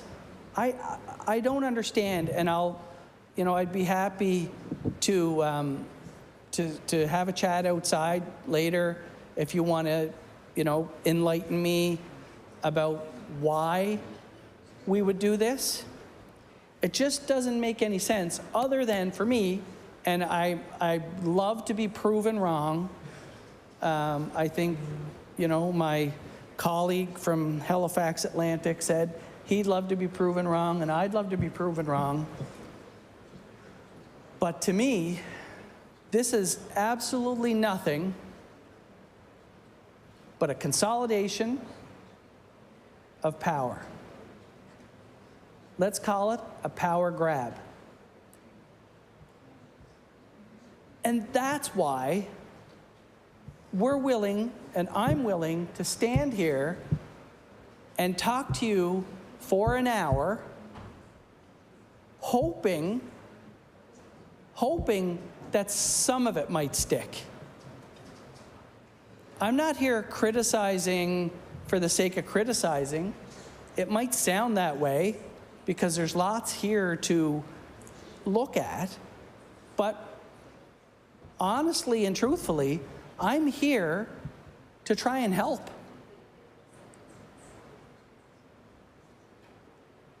I don't think, and again, it's my opinion, I guess, and which I'm entitled to, but I don't think these things have been thought out as well as they should. To me, it seems like, oh, we're in the back room there. I have an idea. Let's take over all the boards, like Pinky and the Brain. Everybody remember Pinky and the Brain? No? They're going to take over the world. Yeah, I'm definitely Pinky. I'm not the Brain. Consolidation is good sometimes. If you're talking about your debt, or if you're talking about bringing people together. But consolidation for the purposes of power or greed or control, I don't think consolidation is appropriate in that context. And I don't think the people of Nova Scotia are going to think that this consolidation of power is a good thing for them. Who's going to be overseeing? Who's going to be watching? Who's going to be auditing? We have an auditor general, can only do so much. Where's the transparency? Where is, this might all be, as I said earlier, this might all be a moot point. Let me keep going? Okay. So,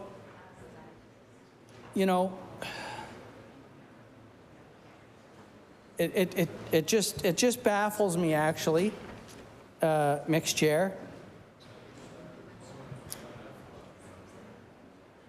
As I think I talked a little bit about my experience in the public sector, working for an organization with a board. That board functions amazing. It sets policy, procedure, sets a strategic plan in consultation with the CEO the leadership team, they identify for the board what are the important things that we should be focusing on. Where should we be looking over the next 5 years to take this organization?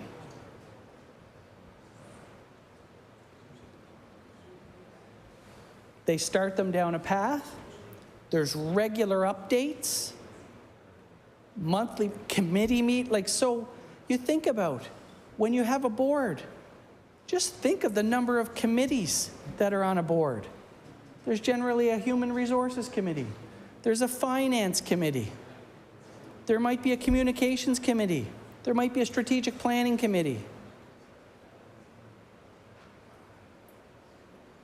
All working together with a CEO and a chair of a board to drive the organization forward. How is that going to happen with the minister at the helm? The minister is not going to be able to attend committee. The minister is going to be in their constituency. They're going to be responsible for their ministerial duties and responsibilities.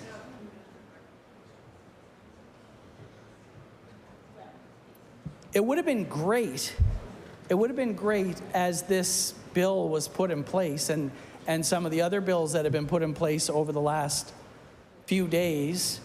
We haven't had a chance to debate all those yet, but we will. Especially the ones that mean the most to Nova Scotians around the consolidation of power.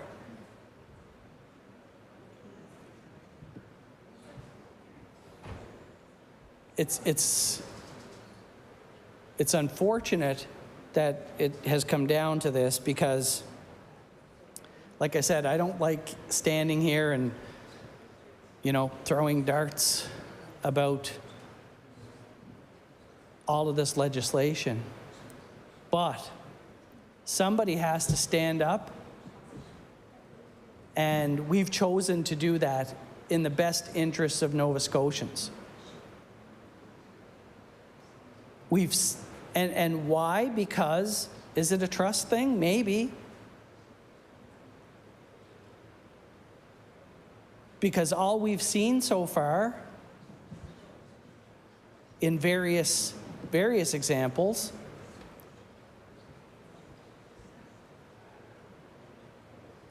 is things being hidden, not reported, or they're inaccurate, or they're manufactured, or they're fake.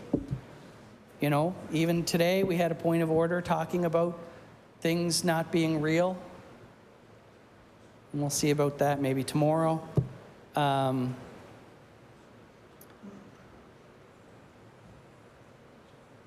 Mixed chair, I'm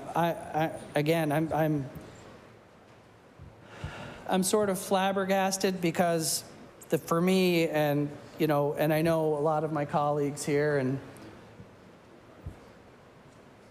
believe it or not, there are people watching Ledge TV, and I've heard from hi Jean, I've heard from many people that are watching this thing, and they say, you guys are doing a good job. You're standing up for what's right. You're actually debating the issues, and it's not ridiculous. It's democracy.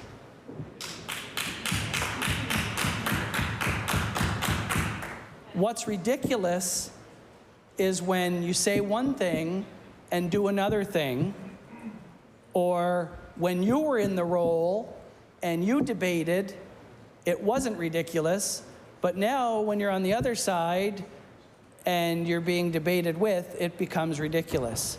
Again, it's democracy. It's our job. It's our job to hold the government to account.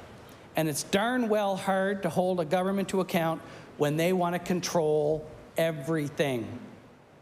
They want to control every board, every organization, every agency, and put the people on those boards who they know will do their bidding for them. They control the processes. I've learned over my years is that diversity brings with it diversity of thought. And when you have people on a board who think differently than you do, you should not be afraid of that. You should embrace that. A good leader brings people around them who can complement them, who have skills that they don't, who have experience that they don't. And could they take their job someday? Absolutely. And if they do, mixed chair, if they do take their job someday, then that leader was successful because they groomed and they weren't afraid and they helped people to grow. In this particular case, the minister becomes the marionette. Is that the right word? The marionette? Puppet master, whatever it may be, you know. It's probably not parliamentary, and I'll apologize for it. But I didn't say someone was it. I'm saying it could be. They could be. Because they could then take and make sure they drive their own agenda through. Right? Boy, would it be tempting to make sure that you were able to get, you know, I can remember as being a kid, and you would do everything to get your own way. Well, back then, you didn't have the opportunity, you know, Mom and Dad, I'm firing you and I'm bringing in a board. A board is going to dictate how I behave. But that's what we're doing here. That's what we're doing, mixed chair. What we're doing is replacing a governance structure. We're replacing a governance structure with one person. One person who will determine the future of that organization. Is that the right thing to do? Is that the right thing for employees, constituents, the CEO, the board, the organization, Nova Scotia?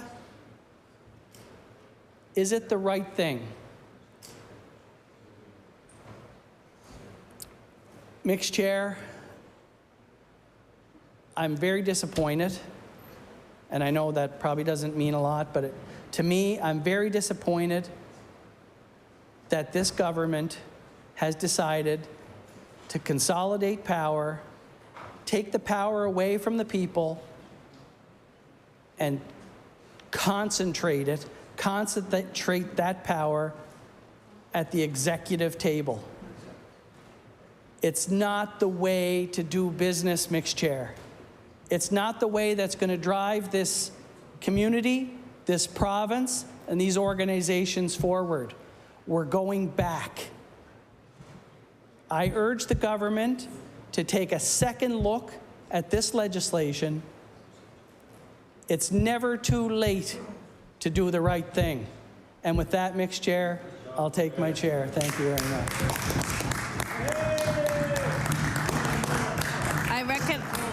I recognize the honourable member for Dartmouth North. Thank you very much. Thank you so much, mixed chair. The I just wanted to get up for a couple of minutes and just say a few things about this bill as we are speaking on the bill.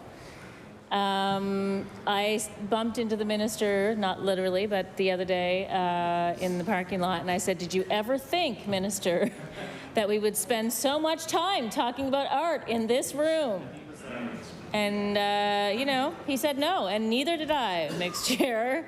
Let me tell you, as a professional artist, it's awesome. And I'm not an expert on visual art. I will say that right off the bat.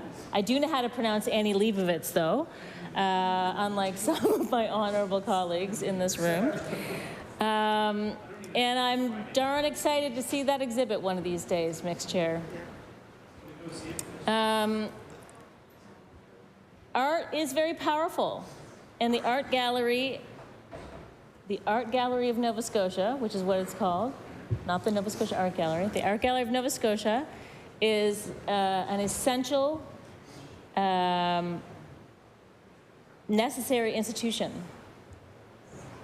And there's some amazing work that's displayed there and has been displayed there over the years. And we need to make sure that we protect such an institution, you know, as much as we possibly can from all kinds of outside forces. Next Chair. So the first thing I want to do is say that there's some parts of this bill that are actually pretty good. No one's been talking about the good parts, so I'm going to talk about the good parts for a minute. Oh, I know, that makes the folks across the hall very happy. But I would say, and again, I'm not an expert, but from the reading that I have done and the talking to people that I have done, I actually think that the flexibility to take the move to take the workers from being civil servants to art gallery employees is a really good one. It provides a lot of flexibility in the way that the employees can work. You know, the art gallery doesn't keep and shouldn't keep Nova Scotia government employee hours.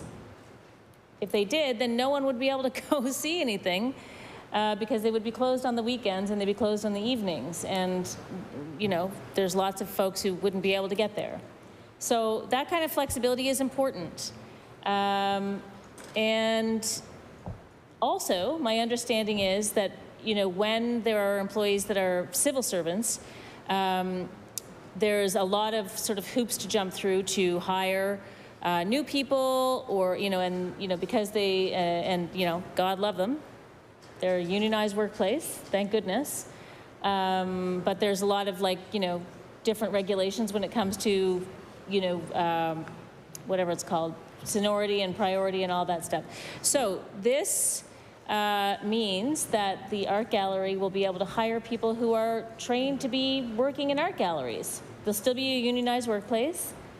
There'll still be members of the NSGEU, the workers, and it will give them some kind of bargaining power that is like specific to their workplace, which actually might not be a bad thing. And believe you me, Mixed Speaker, I pay attention to this kind of thing because, you know, I care about collective agreements and I care about the power of the union, to be honest. And so, but I feel like this is probably pretty good for those workers. The other thing I would say that's good, from what I can tell, is that the Act limits or lessens the necessity to have such a huge board of directors. And anyone who's worked in organizations with boards of directors knows that a big board can be unruly and very difficult to work with because it's really difficult to get quorum. If you have a board of 20, then you need a whole bunch of people to be there, I mean, depending on your bylaws, but you need a lot of people to be there. And I think that a board of, I think the amendments say between 7 and 13, feels like a much, you know, I would say 13 is a better number than 7 in terms of a board for an art gallery, our provincial institution, but I would say it's a much more manageable amount of people to be contributing to the way that the gallery functions. Mick Speaker, when I was in university at Dalhousie, my class did, our final performance of the year was a musical adaptation of Animal Farm by Peter Hall, Sir Peter Hall from England. I wish that I could sing you some of the songs, Mick's Chair. I mean, I'm going to try. I'm going to try and see if the chair rules me out of order, but here's a good one. 4 legs good, 4 legs good, 2 legs bad, 2 legs bad. Okay, good. I apologize, but there's no singing in the chambers. I recognize the honorable member from Dartmouth North. Anyway, suffice to say, it was a fantastic musical adaptation of the fantastic novel Animal Farm, which many of us read in high school, no doubt. And I played Minimus, the poetic pig, Mick's Chair. In the next video.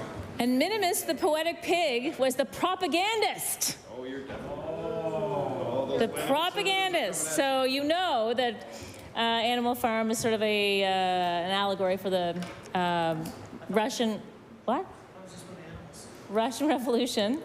And my character was the guy that would, like, you know, I mean, we were on stilts and we had really beautiful wire masks. Actually, yeah, well, I won't go into that part. It's probably not straying from the bill a little bit too much, Mixed Chair. But anyhow, I was like trolling around the Sir James Dunn Theatre, waxing poetic about how great the political leaders were, Napoleon and whoever they were, Snowball and all of them. And anyway, I'm bringing that up because art can go sideways. I talked a little bit about this the other day, where if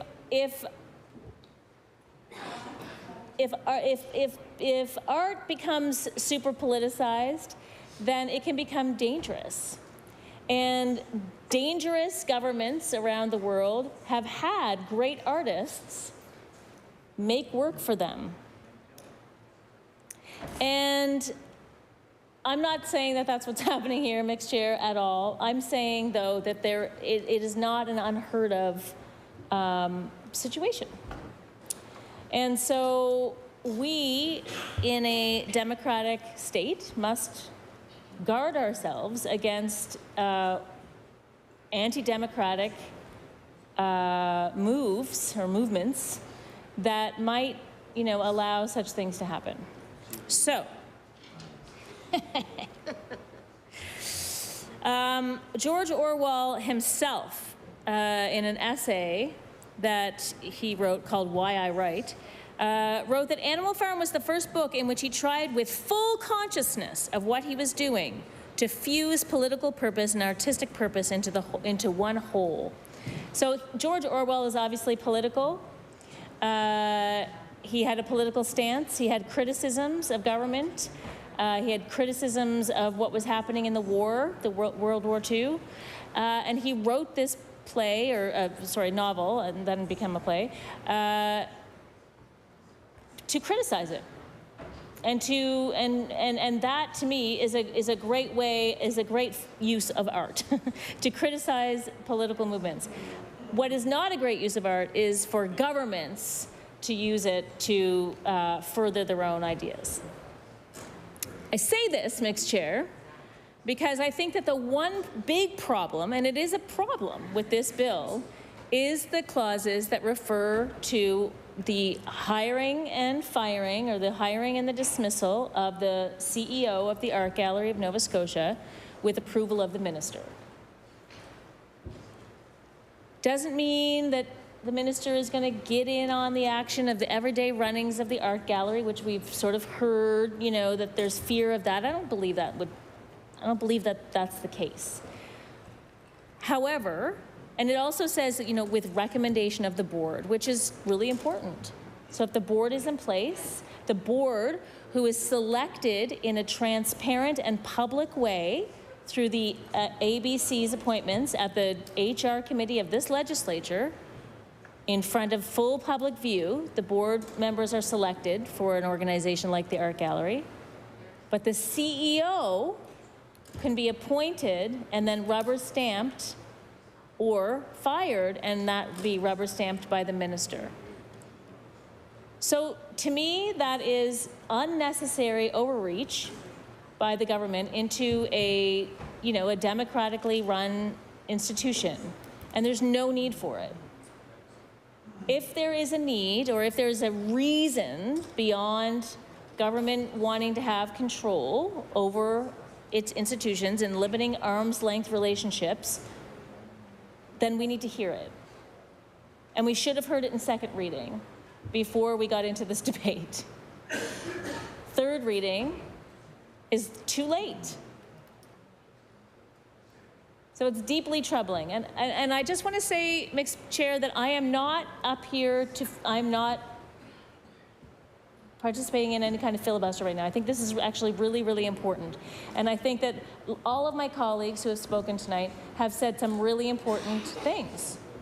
And I want to add my voice to that, but I wanted to be fair and say, and say the things I like about the bill as well. But it's a darn shame that, to be honest, I don't know how I'm going to vote on this bill yet, because there's lots of good stuff, but there's some really troubling stuff. And it's too bad that they're together in one piece of legislation.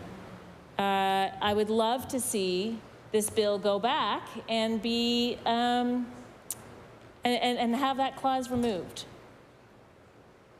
So I'll put that out there for the government side to consider. Making an amendment in this committee, if it's not too late, that they could strike out the clauses that refer to the minister's approval on the hiring and firing of the CEO, leave everything else there. Thank you very much. I recognize the honourable member for Sydney, member 2. Thank you, Mixed Chair. I'm happy to get up and talk a few minutes on this important legislation. It's good to see everyone. Mixed Chair, we're here again on a Monday night debating this bill and other bills, and I like to, remind folks that these are the hours that have been set by the Premier, and we're going to take the hours to debate these important topics. I was discouraged to hear the comments in the media that what's happening in here is ridiculous, and I responded, in course, saying that I believe the comment was ridiculous because it was asked to me at 3 o'clock in the afternoon on a Friday on day 7 of the legislature. So we've been here really a week. This has been an important topic, and I really appreciate the comments from all sides of the floor on it. There's going to be some more speakers after I'm done. And as I said, the government, I've never seen it happen before where the government set the hours that they did. They set them over multiple days. I personally believe it didn't set a positive tone, so we're going to use the hours to debate this legislation. So I will make a few points, and a lot have been made tonight around concerns around too much power being within the office of the minister, losing that independence of the Art Gallery board, the overall important decisions being made. There are situations where certain departments have certain say, and the minister will have the final say over things. But this shouldn't be one of them. And as others have stated throughout the evening, we've seen it with Nova Corp. We've seen it with Nova Scotia Business Inc. And these were organizations that were very successful over multiple governments. You look at the expansion of... Order. I'm going to ask the member to speak to this bill in particular. Okay. I recognize the honourable member for Sydney, member 2. Yeah, so thank you, Mixed Chair. And when you look at this bill, you look at the authority of the board of directors and the independence of it. I can think of a number of examples from home. I think about, and this is really one of the concerns with me with this bill, There's some good pieces to it, as been stated by some of my colleagues, but there are some major concerns that we have as a caucus around the consolidation of power that we're seeing on this bill, and what we've seen with some of the other decisions that government has made around other departments, the firing of CEOs and consolidating that power within. That independence is important. And I would argue, too, as well, that when you see this happen, as you're seeing with the art gallery here, I believe that rural Nova Scotia and areas outside of Halifax suffer when decisions are made like this, because you're consolidating the power really in the capital. And I can give a million examples of where the independence of the board and the ability to select their CEO and the accountability pieces are very similar to our concerns with the art gallery of Nova Scotia. And I could use a bunch of examples from home. We have the art gallery at Cape Breton University that would have their own board. We have great organizations like and I think about art, and I'm going to provide some examples, like the Miners Museum in Glace Bay. They have their own board of directors. They have the oversight of their board. They hire their leadership to run that organization, and it works very well. It is a pillar in our community. People from all over the world come and see it. I think it's a great example, considering that people come to the gallery here to check out the works, but the Miners Museum would be a great example of keeping that independence. You look at organizations like Celtic Colours. They have their board of directors. They have the ability to hire their leadership. What they provide is a venue for folks who come from all over the world to perform, to showcase their talent, to showcase Cape Breton at a beautiful time of year. Again, they have an independent board. They hire their leadership. They receive funding from the government, but they have the ultimate oversight on decision-making with Celtic Colours, and we feel that this should be the same with this piece of legislation. There are some great organizations all over the island that do this. You can look at some of the just like the art gallery. If you look at some of the great organizations on the island, whether it's, I've mentioned the Miners Museum, Savoy Theatre's another great one. You have the work done by New Dawn, the New Dawn board, and they're very heavily involved with arts and culture within our community. Again, an independent board. There's not one person that's responsible for it. It's not the responsibility of the government, but they have the ability to select their own CEO. They have the accountability. They have to go through their proper audits and everything involved there. And you look at what they do in the community. You know what I mean? They partner with great organizations like Lumiere, similar to the art festival we have here in Halifax. They have they partner with private sector organizations who come in and use their space. They have artists that they rent their space to. That's not consolidated under the decision-making of one person. That's done by a board. That's done with accountability. And it's done with consistency.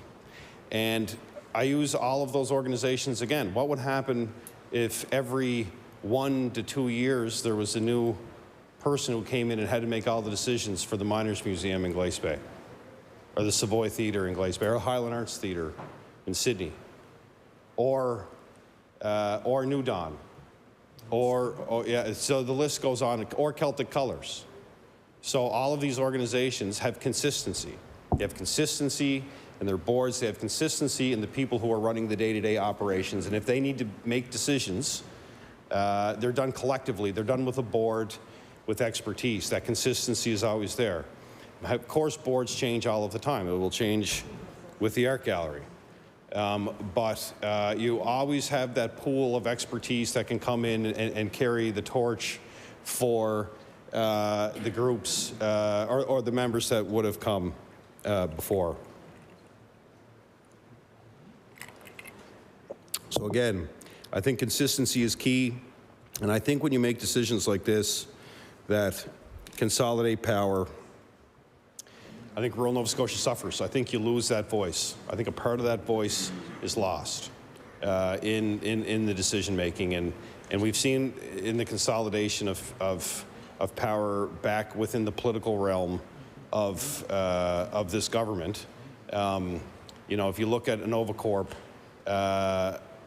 they were responsible for a lot of, in Nova Scotia Business Inc., you look at some of the major infrastructure pieces that have been done around broadband and internet access and expanding a lot of these programs. These were very successful, and they were, for whatever reason, decisions were made to take their independence away and consolidate them back in to government. They were highly successful. In this case, we feel that the art gallery can be the same. I think that their independence is important. I think that, you know, I'm here doing my best to talk about something that the gallery that I haven't had a lot of exposure to be honest, Mr. Speaker. I have great organizations at home, you know, in Cape Breton, you know, we live and breathe arts and culture. That's who we are. We're storytellers, we're musicians, we're step dancers. I went through all that as a kid. My mother was one of those performers that traveled around, and she would step dance, and she would travel with her sisters and do all of that stuff. So I've been exposed to it, but you know, I wanted to get on my feet because I think it's important, and I think there's some similarities between what's happening at home and what's happening here at the gallery, and again, that consistency of a board that can make decisions and not only make decisions as collectively as a board, but also have that independence to make sure that the people who are making the decisions on a daily basis, they have the ability to make them. It's made as in a collective, not under the umbrella of one person who, you know, I was a minister, very proud of it, and I was in municipal affairs for 1 year, and then the Premier called me and said, we're moving you to Energy and Mines. So then I was in Energy and Mines, and then I received another phone call saying, well, we're going to add lands and forestry. And then we had a change in leadership, and then I got another call saying that I'm going to the Department of Education and Early Childhood Development. So that's how fast things can shift within government. So when that happens, decision-making happens, and things take time. You lose time. You lose valuable time that these organizations need, and in this case, the art gallery would need to make decisions. Why put that under one position that can change so quickly? Now, it doesn't happen all the time. I mean, many of the ministers, Mr. Chair, my colleagues on the other side, they may stay in their department for a few years. That may happen, and consistency helps. That's for sure, and maybe the current minister will stay there for a few years, but eventually that position will change, and the question becomes is how quickly it does. And that argument can be made for not just the art gallery, but many other boards that we've seen the consolidation of back into government. You had excellent boards of directors driven by highly successful CEOs and executive directors that were fired. I look at healthcare, Mr. Chair, at home. Great leadership team.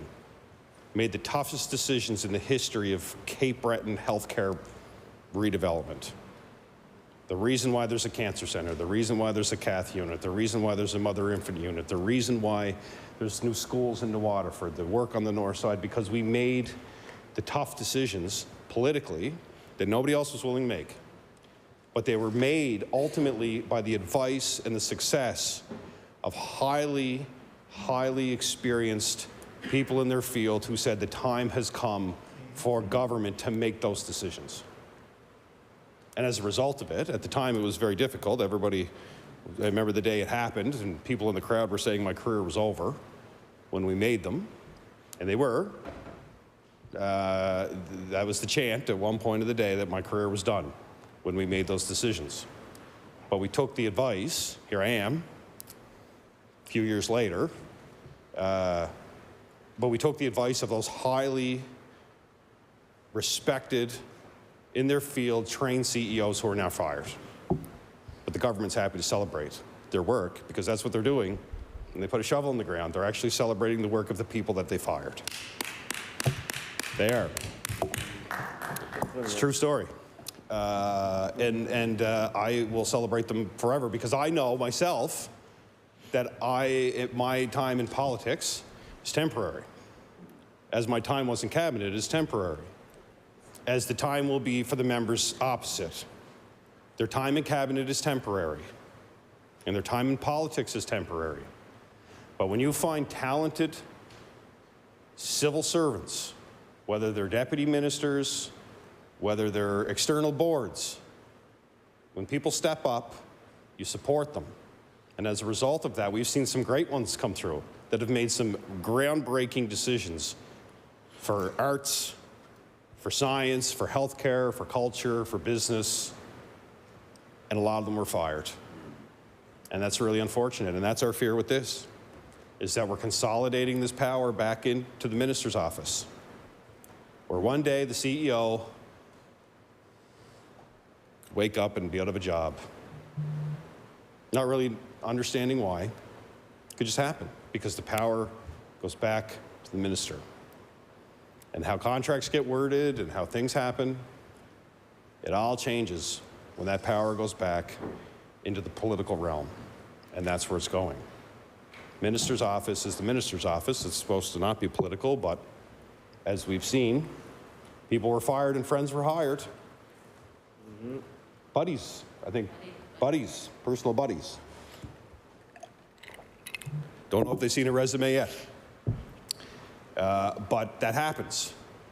And it just happened, which is really unfortunate. Like I said, the person, one of the people who day in and day out, who are single-handedly responsible working with the political leadership of the day to bring a new cancer center to Cape Breton to service the 40,000 families that use it each year, or the mother-infant unit, or the work around the new ER, the new schools and long-term care facilities in Waterford and North Sydney.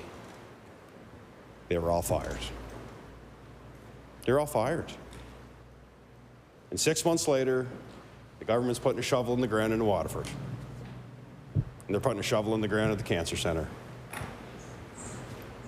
The work of all the people they fired. It's strange, let me tell you. Hard to believe. That's the hardest part of politics that I wrestle with when I see some of these decisions. And that's my fear with this. That is a legitimate fear, because I've seen it, and I've seen it, and I've seen it. And, you know, we're up here, we're having these conversations. You know, some people will say, oh, we're delaying. This is ridiculous. Day 7, 3 o'clock in the afternoon, CBC asked you, 3 o'clock in the afternoon when the rest of Nova Scotia is at work, what do you think, mixed chair, about being at work? It's ridiculous. At 3 o'clock in the afternoon, after 7 days, going to work. We haven't been here for a year. We haven't been here for weeks. We were here for 7 days. Order. Sorry. Get a little in. I'm going to ask the member focus on the bill at hand. I recognize the honourable member for Sydney, member 2. Thank you, mixed chair. So, as I said, you know, we're here debating this important bill. Some people think we shouldn't be here, but we should be on day 7. It's 9:55. Lots of people work into the night. And I think, as I said, we're debating this bill with the hours that were set by the government. That's why we're here. We could be debating this earlier in the day, this important bill about the art gallery, but we're not. Because I don't think it's ever happened before. We're here debating this bill because they tried to set the hours for the entire session. So these bills couldn't be debated, like this one with the art gallery, because they want it to be out in less than 2 weeks. Which again, it might be a record to be out that early. All indications, mixed chair, is that they want it to be out fairly quickly. And that's, hey, that's governments strategize all the time. That's part of it. That's part of it. But I do want to get back to what I was saying. You know, you look at some of the bullets here. The minister has the power to hire and fire the CEO. I've talked about that. We had some great independent boards, some great CEOs. some great groundbreaking work in cancer and health and education, culture, fired. They're fired. My fear is that this person, whoever the CEO will be or who is, will be the same. That would be no different than, I could use a multitude of boards, Mixed Chair, to bring comparisons to many of the great organizations all over Nova Scotia that have independence and they have a board. Not one person decides the fate of their executive director. Not one person decides the fate of their president. Their board does, through due process. Through a process that would reflect the fact that, you know, performance standards weren't met, or goals or targets weren't met as per the contract. That would all be set out. But in this case, my fear is that CEO could go to work one day and be fired and not know why, because one person has full control over whether to let them go or not. And just to talk about some of the other points that I want to bring up here. I brought up a lot already. And it really, it goes back to like a lot of what my colleagues have talked about is really what is the purpose of it? What is the purpose of making the decision to consolidate all the power in cabinet? I think that it actually protects cabinet to have some of that independence. I think that you know, we've had relationships, like I was the Minister of Municipal Affairs, we had a strong relationship with the Municipal Finance Corporation. That's another bill, I can't get into the meat potatoes of it, but there's lots of examples that you can provide out there for this. But I will, you know, some of my colleagues talk for an hour. I'm not built that way. I just want to get to the point a lot of the time. And I think that, again, I go back to my biggest fear with this for me. I think that when you make decisions like this with these organizations that have had independence, is that really, not only does it consolidate power within the minister's office, I believe that communities outside the capital suffer when decisions like this are made. I think the voice is lost. I think that the independence of these boards, with having the right oversight, because it's not just about being independent. You need to be, you need to have the right oversight. You need to have the fiscal oversight. You need to have the governance oversight. Like, that matters. But I think when you consolidate a lot of these, voices get lost outside of the capital. And that's not a reflection of Halifax versus the rest of Nova Scotia. It's not at all. This is important for the capital. We have our important institutions like our Savoys and our Gaelic colleges. This is another great one, the Gaelic College. Former Premier Rodney MacDonald, former Gaelic College, another one. They have a CEO, right? The minister doesn't fire CEO of the Gaelic College. They have an independent board, right? So again, another example. There's a million that I could use. But I feel like when you make these decisions and you consolidate the power back in, communities outside of the capital, they suffer as a result of it. And decision-making becomes harder. As you said, Madam Chair, in your conversation, you need to be flexible in making decisions when it comes to arts and culture, because I think I actually, you know, I'm no expert in it. I don't pretend to be. I just know this, is that the more flexibility you can provide a board, whether it's art or anything else, the better. Bring in your oversight, you can have your accountability, your board is there, you have the expertise, and not one person is making the decision that ultimately will decide the fate of not only the person who's running the organization, but also many of the other decisions that these organizations may make. So, I really, Madam Speaker, that's my fear when I see one person having that authority. Like I said, we had independence in our health.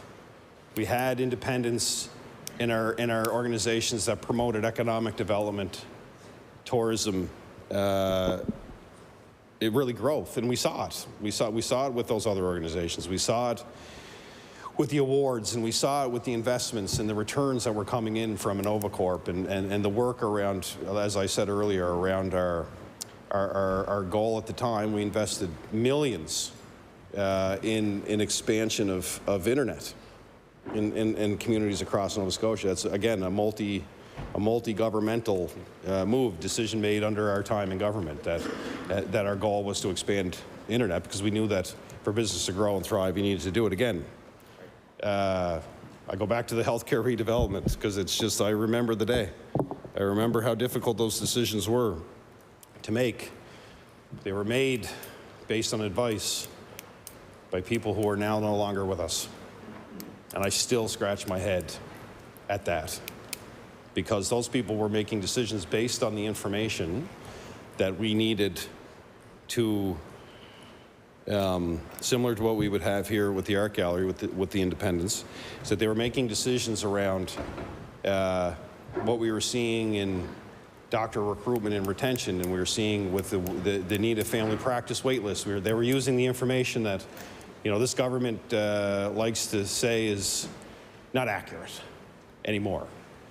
But all of that information, similar to this in the independence of these members, was used to help make some pretty important decisions that happened. So I think I've said what I want to say. I just, you know, I think that it's important that we continue to have these important conversations. I appreciate, again, the comments and the feedback from everyone. We need to try to do whatever we can to protect the independence of these boards and agencies. And we need to help support them in governance and accountability, and do whatever we can to continue to have these important conversations regardless of the time of day. So with that, Madam Speaker, I appreciate the opportunity, and I'll pass it over to my colleagues. I recognize the Honourable Leader of the Official Opposition. Thank you so much, Madam Chair. Really pleased to stand in my place and speak to this bill, a bill that will take away the independence of the Art Gallery of Nova Scotia and place control over that facility and that organization into the hands of the minister. Now, I will say on its own, of course, this bill does seem innocuous. However, if you consider the fact that this is a replication of what's happened across the public service and Crown corporations, then you start seeing a pattern that is a bit concerning here. There's, of course, other examples of this happening. InnovaCorp, who actually was a very successful organization run by a really prominent CEO, Malcolm Fraser. They just scored a 375x return on one of their investments. That's the best return I've seen from a venture capital organization in this province. We've seen it with NSBI, who successfully worked to expand Nova Scotia's trade network, was crucial in opening up new markets in Europe and China for Nova Scotia lobsters and products in particular. We saw this with, and their CEO, Laurel Broughton, we saw this with Develop Nova Scotia as well, who was led by CEO Jennifer Angel, again, another successful female CEO that expanded rural broadband over the course of 3 years in a very successful manner.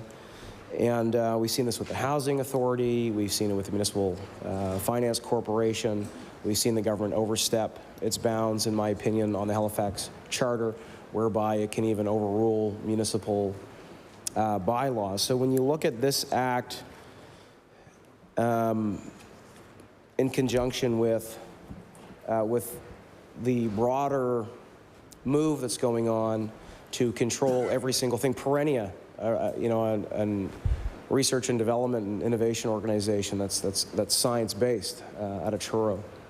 You know, you see this happening with all of these independent organizations. You do have to ask, you know, what is the purpose of this? What is the agenda here? Because we have not heard from the government in terms of what it is actually seeking to accomplish with these takeovers? You know, what is the agenda here? We haven't seen the independent reports that indicate that the Crown Corporation collapsing with the business and innovative sides and innovative and venture capital sides of those Crown corporations, that report was never even made public. We do know in the housing report that the first recommendation was actually have an independent housing authority, and yet the government goes against that report and does the very opposite. They bring that housing inside to government. So we have not seen, I think, a solid rationale for this. Of course, because of the hires that have happened and the obvious outcome in that government, then the partisan government then controls major funding levers run by people that are buddies of the Premier, in his own words, personal friends or partisans. This creates a situation very similar and reminiscent to the 1980s, where you can have large potential slush funds, decisions that are not being made by science or evidence or being guided by the best direction, and that can have a consequence in terms of how these organizations are run and where the money and how the money is dispersed. And in terms of the art gallery itself, you know, one does really have to bring into question this government's commitment to arts and culture in the province. It was this government that halted the decision to continue to move forward with the redevelopment of the Nova Scotia Art Gallery. And I can table the article in which that was by Alex Cook, Global News, where that was reported on. And the reasons listed were significant rising inflation, increased construction costs. And this was done by, according to the PCs, by an independent investigation, yet it did not say who conducted the independent estimate. So this is another example of us being told that there's been an independent study done of something, and yet we don't know if that independent study actually informed the decision that was made. So that does bring into question, I think, motive and intention behind what are pretty drastic moves here. And I really think it's important to have robust support for our arts and culture sector. We know how important it is.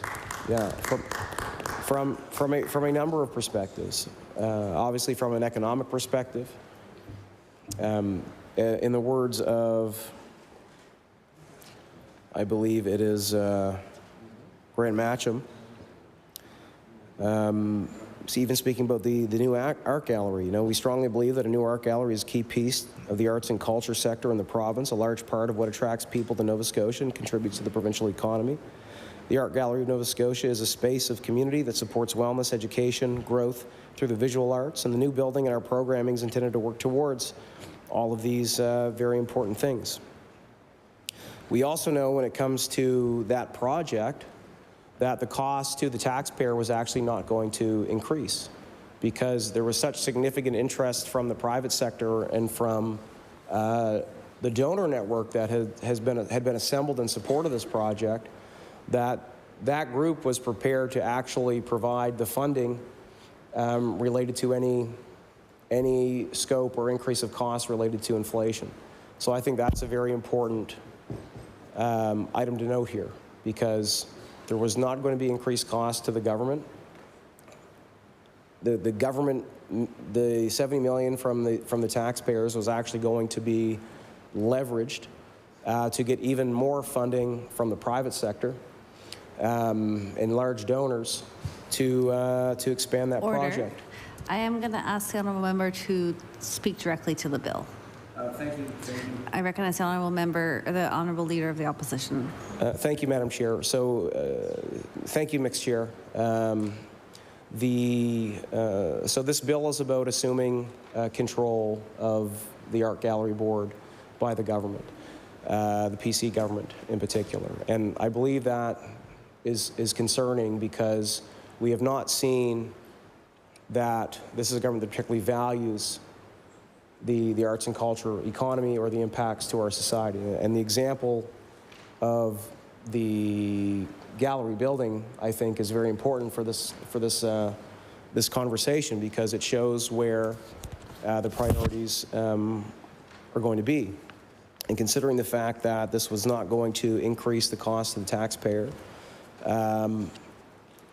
at all, but actually leverage more money, including $10 million from the Sobeys family, millions of dollars from, I know, the development community in Halifax, and I'll table that.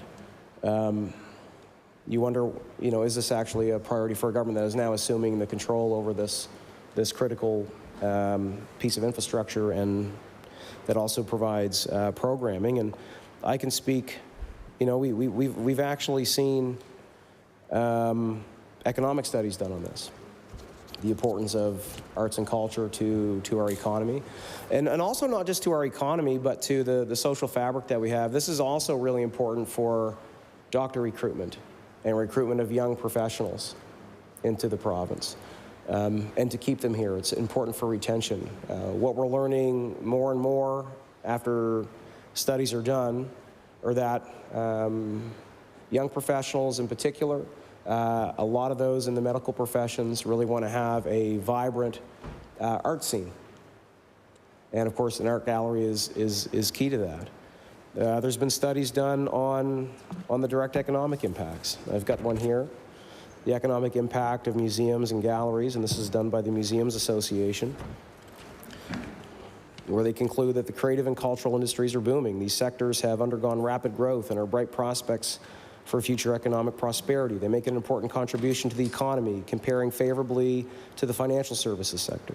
The cultural economy is leading the way on a global stage. Public subsidy is vital to the ongoing success of museums and galleries, and public support for this funding remains high.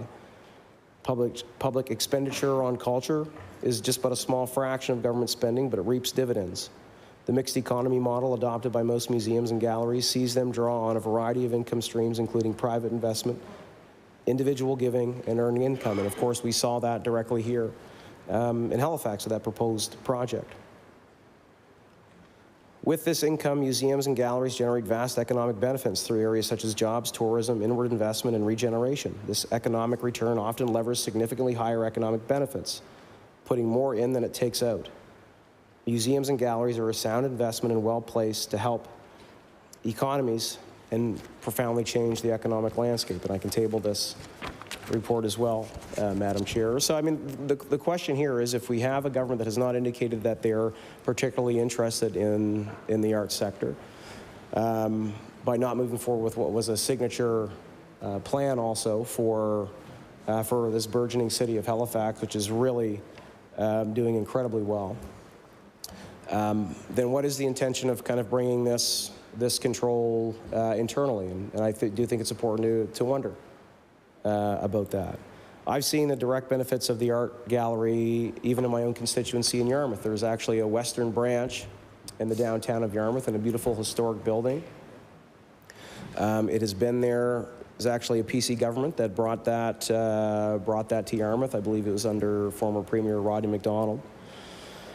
And that western branch has actually seen displays from world-renowned artists, Nelson Surratt, Helen Weld, Lucy Jarvis, local artist Brian Porter, who's a personal friend of mine, Roy Mandel, and Maud Lewis. Also, that western branch had provided art programming for students in local schools. And one of the most, I think, impactful programs that they had was for students on the autism spectrum. They had specialized learning activities for those individuals. And the feedback from parents and the students was really exciting, and one that I know locally the folks were very proud of. I do have to mention Angela Collier, who has run that branch for years now, who's very dedicated to the art sector and has been a great ambassador for the art gallery board and staff in the western region. And we have to bring this up because, again, we don't know what the agenda of the government is on any of these things. There has not been independent reports that have said you should do all of these things, at least not that we've seen. And in any report that's come out, that we've seen, the government has actually gone against it and brought this power, particularly of the Housing Authority, in-house instead of having an independent board. So these concerns are worth mentioning and worth flagging, because this is a real broad grab of power across the board, from the arts and culture sector to the agriculture, research and development sector, to the venture capital sector, to the business support and trade sector, and to the housing sector. You know, so that is a big power grab without any real evidence that this was needed to do, and without an explicit agenda that's being described by the government. So it's one thing to make all these changes because you have a mandate to do this. You have an agenda to do this that you have to execute, that you're explaining to people. We have to get rid of all these CEOs and these boards because we're not able to meet our terms, our agenda, or we have these independent reports that said we have to do this. Without those, one is left to wonder why this is happening. And skeptics will be, and cynics in particular, will be very concerned about what this means. We know the importance of the Art Gallery in Nova Scotia here. They have one of the, I think, premier photography collections by Annie Leibovitz. Did I pronounce that correctly? Thank you. This was reported by Michael Gorman in a CBC article. You know, some have compared this photo collection to, you know, having Rembrandt or Picasso. You know, the last known picture of John Lennon before he was killed is part of this collection. They've been unable to actually showcase, you know, these incredible photographs that definitely would bring people to Halifax from around the world. And that should be a concern to us all, because again, the arts and culture sector is a major driver of economic activity, of interest for tourism, and of substance for our society. I'll table this as well. And what we've seen happen, at least in the Western branch over the last year, is very concerning. We've actually seen the Western branch of the Art Gallery under this government shuttered. The facility has not been open, is being very underutilized. Not as many people are getting in there. There has been no new displays. So if the experience in the Western branch is indicative of what's going to happen to the Art Gallery here in Nova Scotia, I think that should be something that we all should be very concerned about here. Taking money from the arts and cultural sector and putting it elsewhere should be concerning to people, because that is one of the big drivers of new money coming into our province. Obviously, of having big dollars coming from the private sector and individuals that you can then leverage, as well as money from other governments. And we're going to leave a lot on the table if this government continues down the road of not prioritizing this sector, while at the same time they're taking over one of the key groups that are leaders in the arts and culture sector, Madam Speaker. So I just did want to register my concerns on this bill. Again, by itself, one could argue that it's innocuous, not to be concerned about. But when you consider, again, what's happened with all these other organizations, when you consider that there has not been independent reports that have suggested the government should do this, when you consider there has not been an expressed agenda here, what is the purpose of all these things? What are these organizations now going to do? None of this has been communicated at all, and particularly when you look at the experience that we've had at the Western branch of the Art Gallery over the last year under this government, and the use of that space becoming less frequent, less exciting, no new displays, one has to wonder what this is all about. With those few words, Madam Speaker, I'll take my seat. Thank you.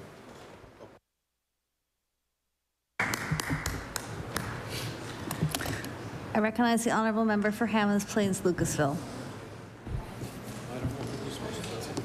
Thank you for the opportunity, Mixed Chair, for the opportunity to jump in on tonight's debate. And as has been stated in perhaps not so many or more words, we're pretty unapologetic for before signing up to work these hours and to get involved in the conversation as per the hours that have been directed by members of the government. And now before us we have, and I haven't jumped in on this particular bill yet, but I've been listening to my colleagues from both the New Democratic Party as well as our Liberal Party colleagues, and you know we do have some thoughts that are both positive about the bill and some concerns that we're sharing as well. So from my perspective, I'm looking at the circumstances around the Art Gallery of Nova Scotia, and during our tenure on the government bench, we came to an agreement to expand and evolve the footprint and the capacity and the capabilities of the current art gallery scenario in Nova Scotia here in our downtown core. And you know, there was a great deal of excitement about that. I think it's fair to say that there were some that debated, contested that perhaps, you know, the money could be spent elsewhere, but as a government, and I know the government of the day acknowledges, there's a saying, you got to walk and chew gum at the same time. So initiatives such as the Art Gallery, the expansion of the Art Gallery, is an example of something that, you know, perhaps not every house, doesn't necessarily touch every household directly, but the impact of arts and culture is amidst the fabric of every community, and every community has some sort of indirect tie to arts and culture. The leader of the official opposition referenced the potential around and the reality around arts being an economic driver, regardless of what part of the province we're talking about.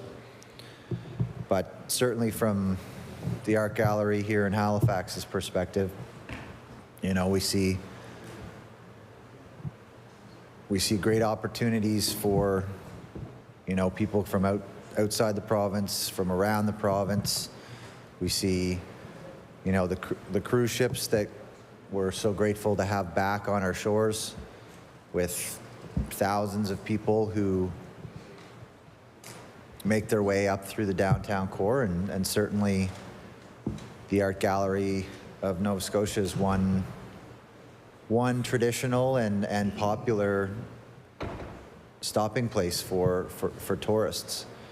And it's so important that, you know, the dollars that make up our revenues are not limited to that of, you know, Nova Scotians participating in rec and leisure and almost recycling revenues. It's critical that we have new money coming in from outside, that we have people telling our stories abroad.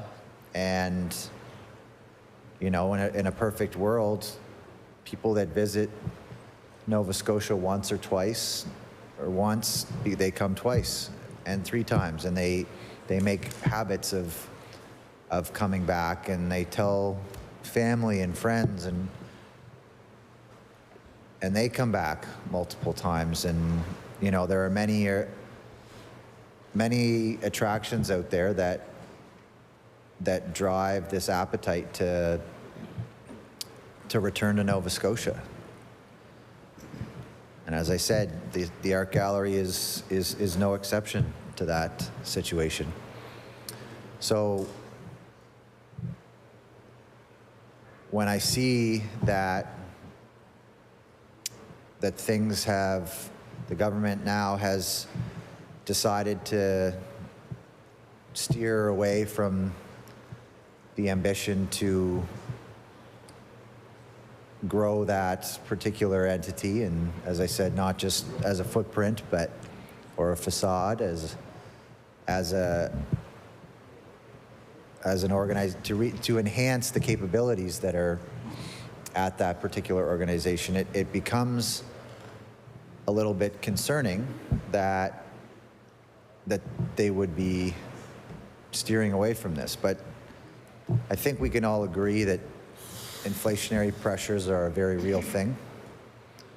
And, you know, we've seen industries not limited to construction or development, but in this case, I can understand that there is a rationale that might be appropriate around pausing this progression of the art gallery. And so how this ties into the bill that's before us today, you know, we're talking about the next phase of the art gallery in Nova Scotia. We're talking about at a time where one can only surmise that things are to remain status quo. So, you know, we've got an agenda or the government has an agenda has an agenda item to hire a new CEO, or perhaps hire the interim CEO to keep the lights on, I guess, to hopefully still bring in new attractions and new opportunities for people to come and see different things. So hopefully that, and I expect that they will, they'll still bring in some new and cool exhibits that continue to use the current space as is. But you know, it makes you wonder. It makes you wonder why make moves such as one of the particular clauses in this bill that solidifies ministerial authority over hiring the head of the organization. So is there concerns that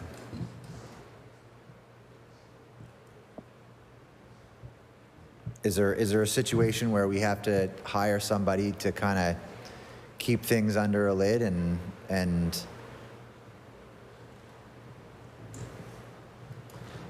we're not going to discuss the expansion of the art gallery on a go-forward basis? When do we revisit that conversation? I hope that it doesn't stop, because we're reading words like, or we're getting impressions that this is an indefinite situation. And so it makes you wonder if the control over the hiring of a new CEO is isolated to the minister's office, it makes you wonder why or what the next step is going to be. And if it's observed by the government that this move to expand the art gallery is a politically disadvantageous one, then perhaps it gives them more authority or a straighter line to control the message. And we see so many examples of the government putting their stamp on things and exercising, you know, doing a public relations exercise around everything. And it's important to communicate and it's important to brand. But when you see, you know, when you see the Premier on budget documents and when you see the colors of the Progressive Conservative caucus all over government documents, you kind of get the impression that why are they, is that a situation that should be okay? I submit that it's not. You know, they're the government. They're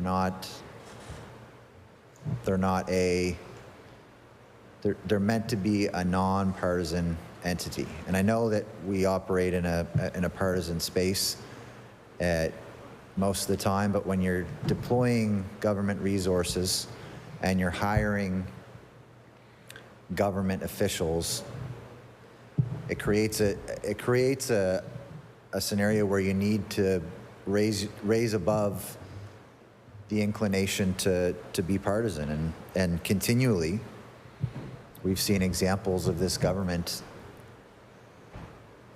We've seen examples of this government take it upon themselves to hire people with party affiliation. And it's our job to call into question when that takes place, particularly in the event as these things are continually happening.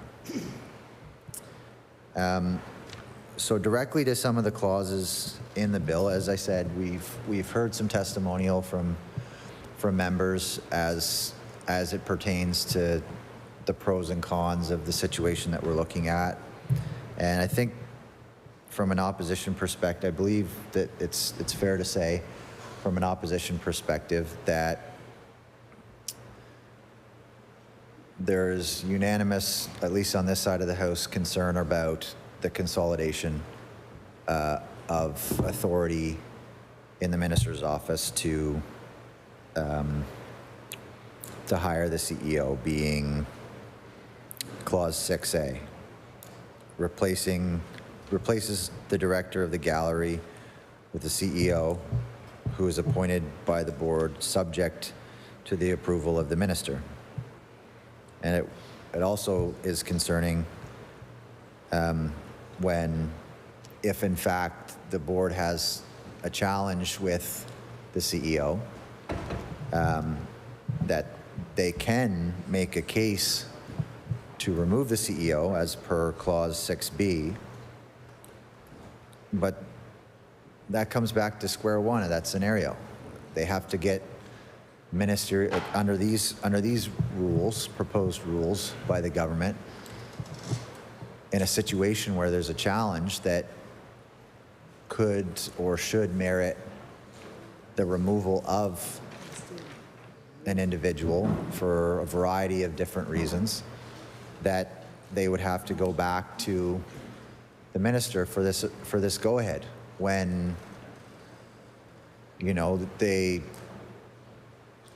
should have the authority to make those types of judgment calls as an entity, as an arm's length entity, which in this situation, I mean, we see, I mean, it must drive some people that work for government departments crazy, watching, you know, on one hand, like we made decisions to consolidate things or to move them outside of government. And it seems like the flip-flop is happening now. You know, the now government, former opposition, at one point was complaining about those circumstances. And then now they're doing the same sort of shifting of governance structures to, you know, I think of the tourism as an example.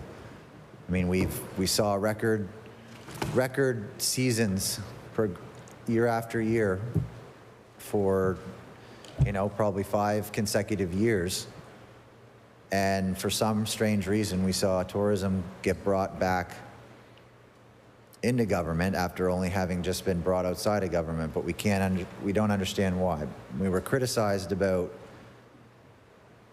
moving things out, and you know, now we're concerned about, now the government on this side of the opposition on this side of the house is expressing a concern about the consolidation of things, and it is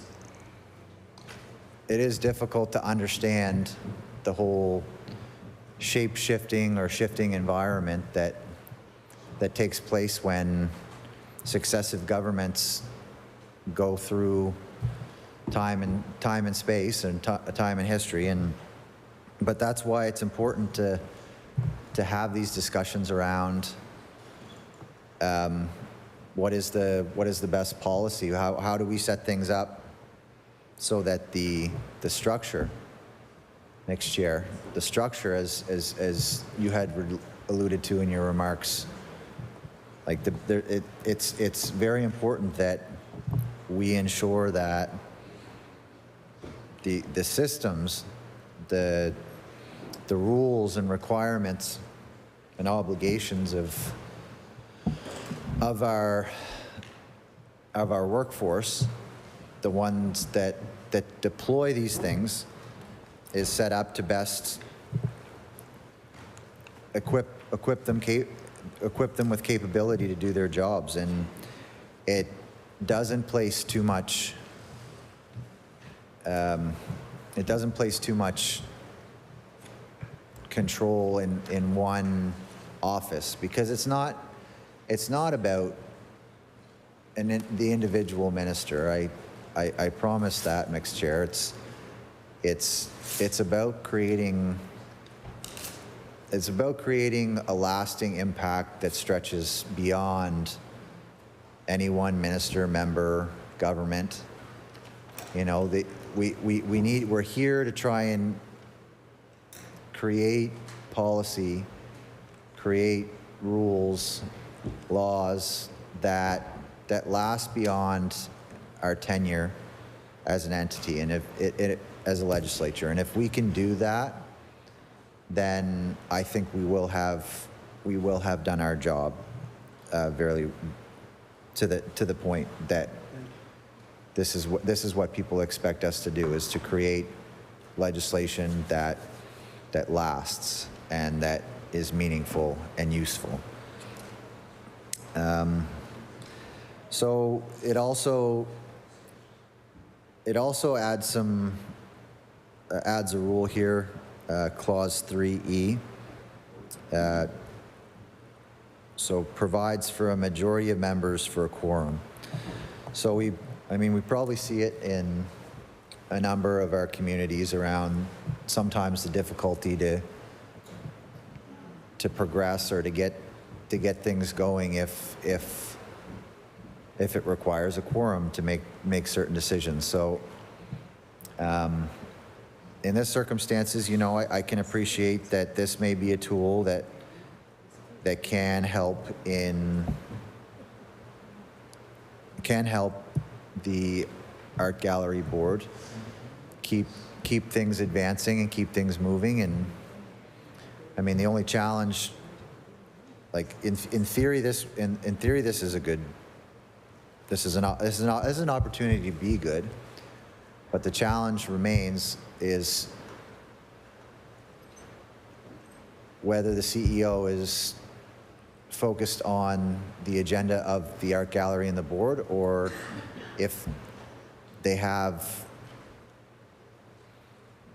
a minister, not this minister, a minister in their ear driving the agenda. So that can be a challenge.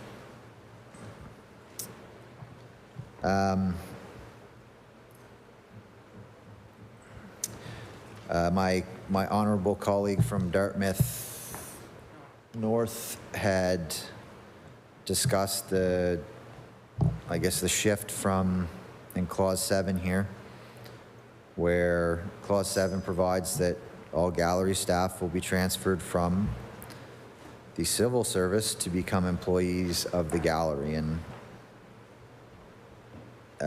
perhaps that is another example of something that gives the organization some more latitude to do things, to operate in such a way that supports their mandates.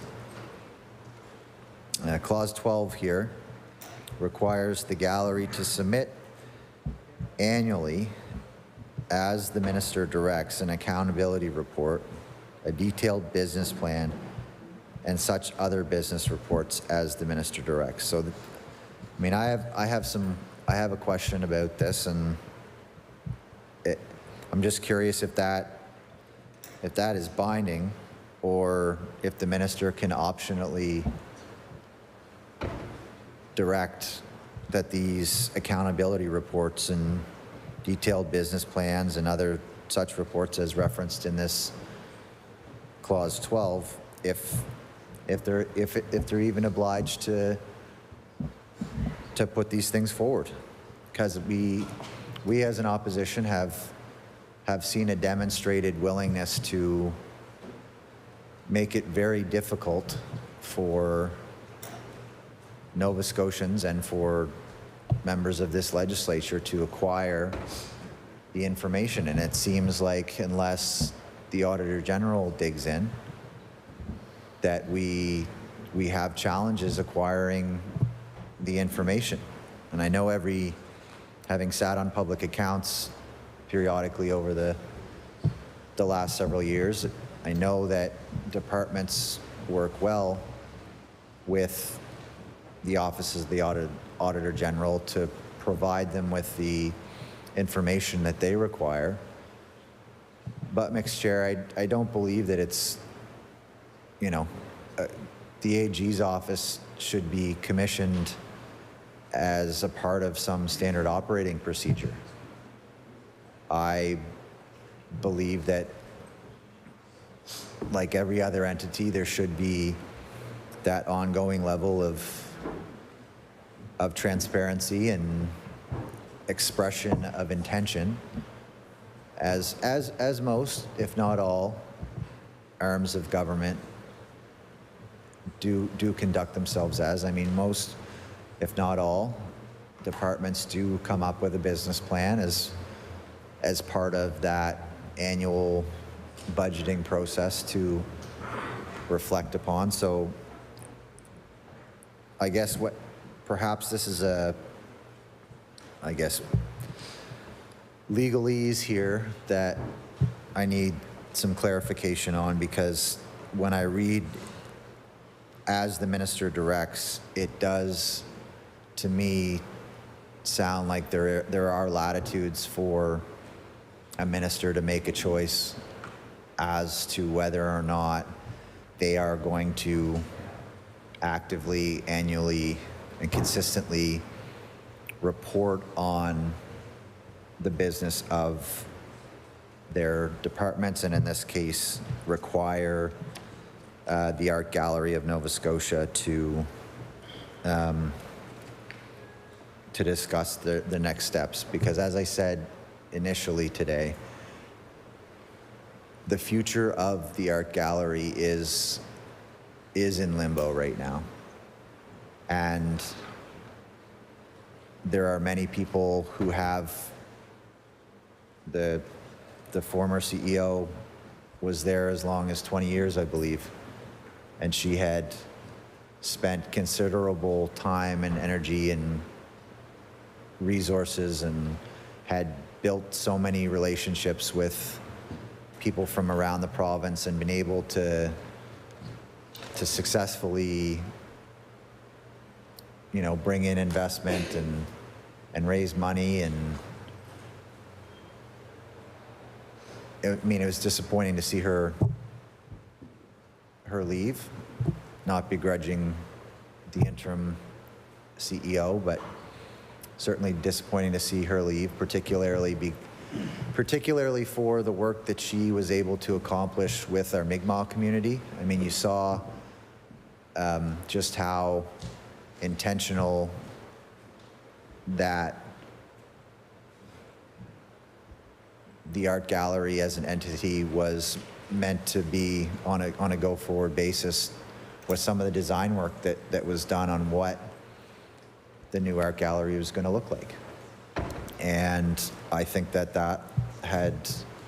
think it's fair to say that the previous CEO did have a strong hand in ensuring that was an intentional part of the next step for our art gallery. So the reporting that takes place over the next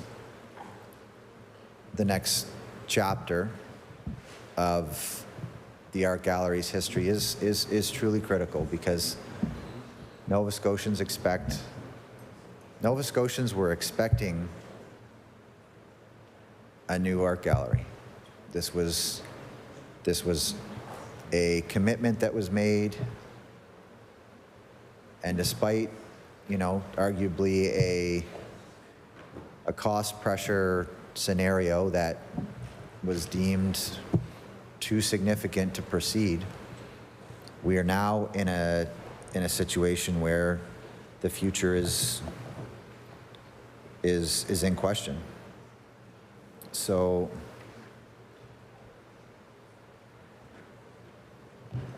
we have a hope that we'll get to hear some more about the next chapter of the Art Gallery of Nova Scotia, and I expect that over the next period of days, hours, however long it takes to get answers, we'll get some of those answers from the minister and from the government about what the next chapter is going to look like. And we hope that at some point we start to see a shift from the type of action that this government is proposing in Clause 4, whereby a minister is specifically responsible for these types of hires, and this consolidation of authority becomes something that we don't see very often, because we really don't, as much as we will exercise our role here in the House and debate within the hours that the government sets out, it's not our favorite thing to do in the world, to be here at close to 11 o'clock on a Monday night. Not a problem. We'll do it. But it's not perhaps the most exhilarating and favorite thing of any members. And I know that there are other things that we can discuss, but when we do see, as we have seen with other examples, this consolidation of authority, we have to make that a topic of conversation in this House, and we have to. I observe draw attention to matters such as this.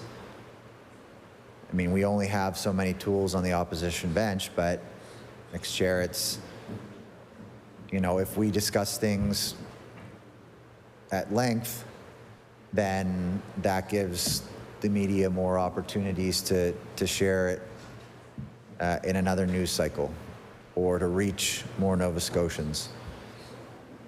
And, you know, we as an opposition have to make judgment calls on whether or not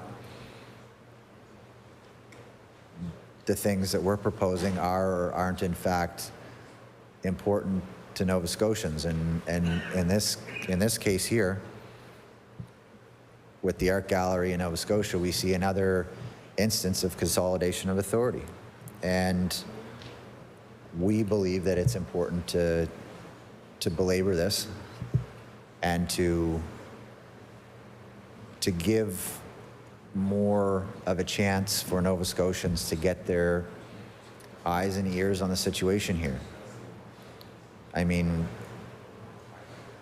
a like scenario that, like if you're just tuning in and you hadn't heard the example of another example of consolidation of authority, when there was a direct ask for something to be, a process to be done arm's length, look no further than the circumstances that happened around the new housing authority. It's very consistent with this particular situation where the best case scenario is independence and is enabling the people that are closest to the situation to make those decisions. And an example that has been cited tonight, you know, we had an independent panel of housing experts come to the table and make a very clear statement that the next step, or the first step, in fact, in terms of all those recommendations, was in fact an independent arm's length entity. So, and in this case, that I make that point to try and add an example of a similar circumstance whereby the government has done something similar in another neck of the woods. And they're not, of course, apples to apples for sure, but it is important that we draw those lines and acknowledge on the floor that these things are happening consistently, and it is our job as opposition members to bring these things up.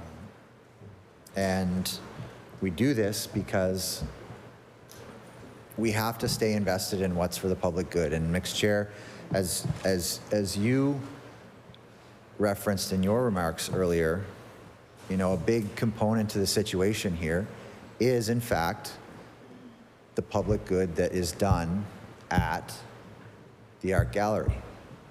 So it is mission critical that we ensure that the governance structure for the Art Gallery gives this entity, these folks operating within the entity, the strongest ability possible to continue to do important things for the public good.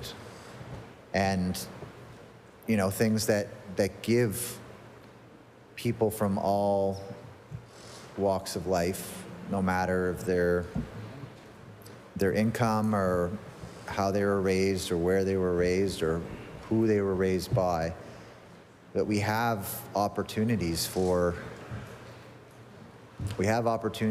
people from everywhere and all different shapes and sizes to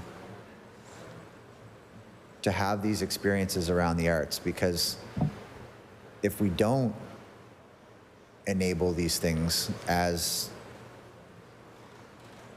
the people who make up the rules and the laws, then we're doing a significant disservice to Nova Scotians, as I said initially, because arts and culture, whether it is specifically in your house or not, your community is touched by the arts. So if we're not enabling that, what is for the social good, what is for the public good scenario in pieces of legislation like this, then, you know, maybe there is a child that doesn't get the opportunity to express themselves or to see an exhibit that could have truly inspired them to take a different path, or, you know, when you think about it in that context, Mixed Chair, it really, that's a scenario that really does hit home, because even if you're not a household that may be, you know, specifically or traditionally a participant in the arts, or perhaps the art gallery is a place that you don't necessarily always frequent, you know, that doesn't preclude any household from a situation where, you know, you see something in the paper, you perhaps go, maybe the class that your child is in has a scheduled visit to the art gallery, and, you know, they have an interaction with an artist or with, you know, someone, curator from the gallery, or another staff member, volunteer maybe at the gallery, that inspires them to go down a road that can be a big part of the next chapter of their lives. So I think that it's incumbent on us as an organization here at Province House to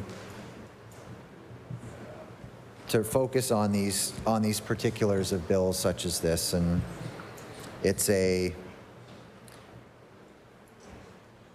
responsibility that we certainly in the opposition do take seriously. And, you know, perhaps we have been given a hard time by the Premier for conducting ourselves ridiculously, as the words that he's used. But I submit that, you know, we have a responsibility to try and garner attention to situations such as this. And part of that means trying to make the next news cycle, trying to make the next day, trying to reach more people. And that can sometimes take time. So maybe, you know, as I said, we're unapologetic for taking this time to do this. You know, however, perhaps, as the Leader of the Opposition used the word innocuous, a bill may or may not be. When we see something that begs a further look, if in fact it is our only option to delay things to try and garner some more attention to the matter, then that's what we'll do. But for now, Mixed Chair, I move that you do now rise and report progress on this bill.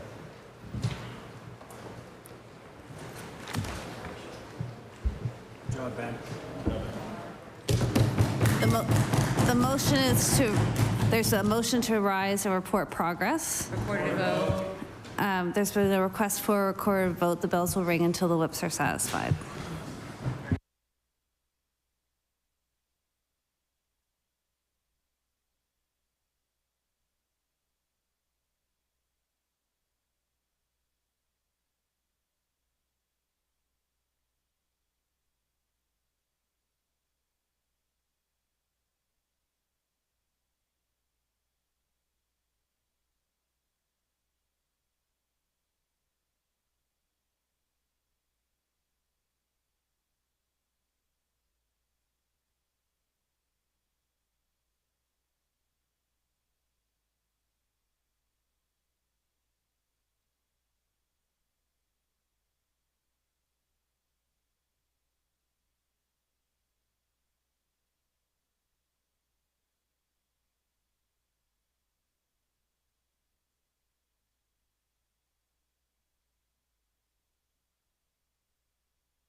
Order.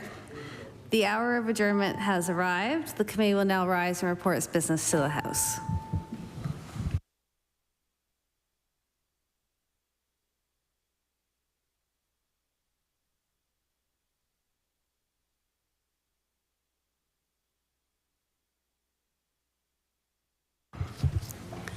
Order. The committee will report its business. The committee has made most significant progress on Bill 196 and begs leave to sit another day. The hour of adjournment has arrived. The House will stand adjourned until 11 a.m. tomorrow morning.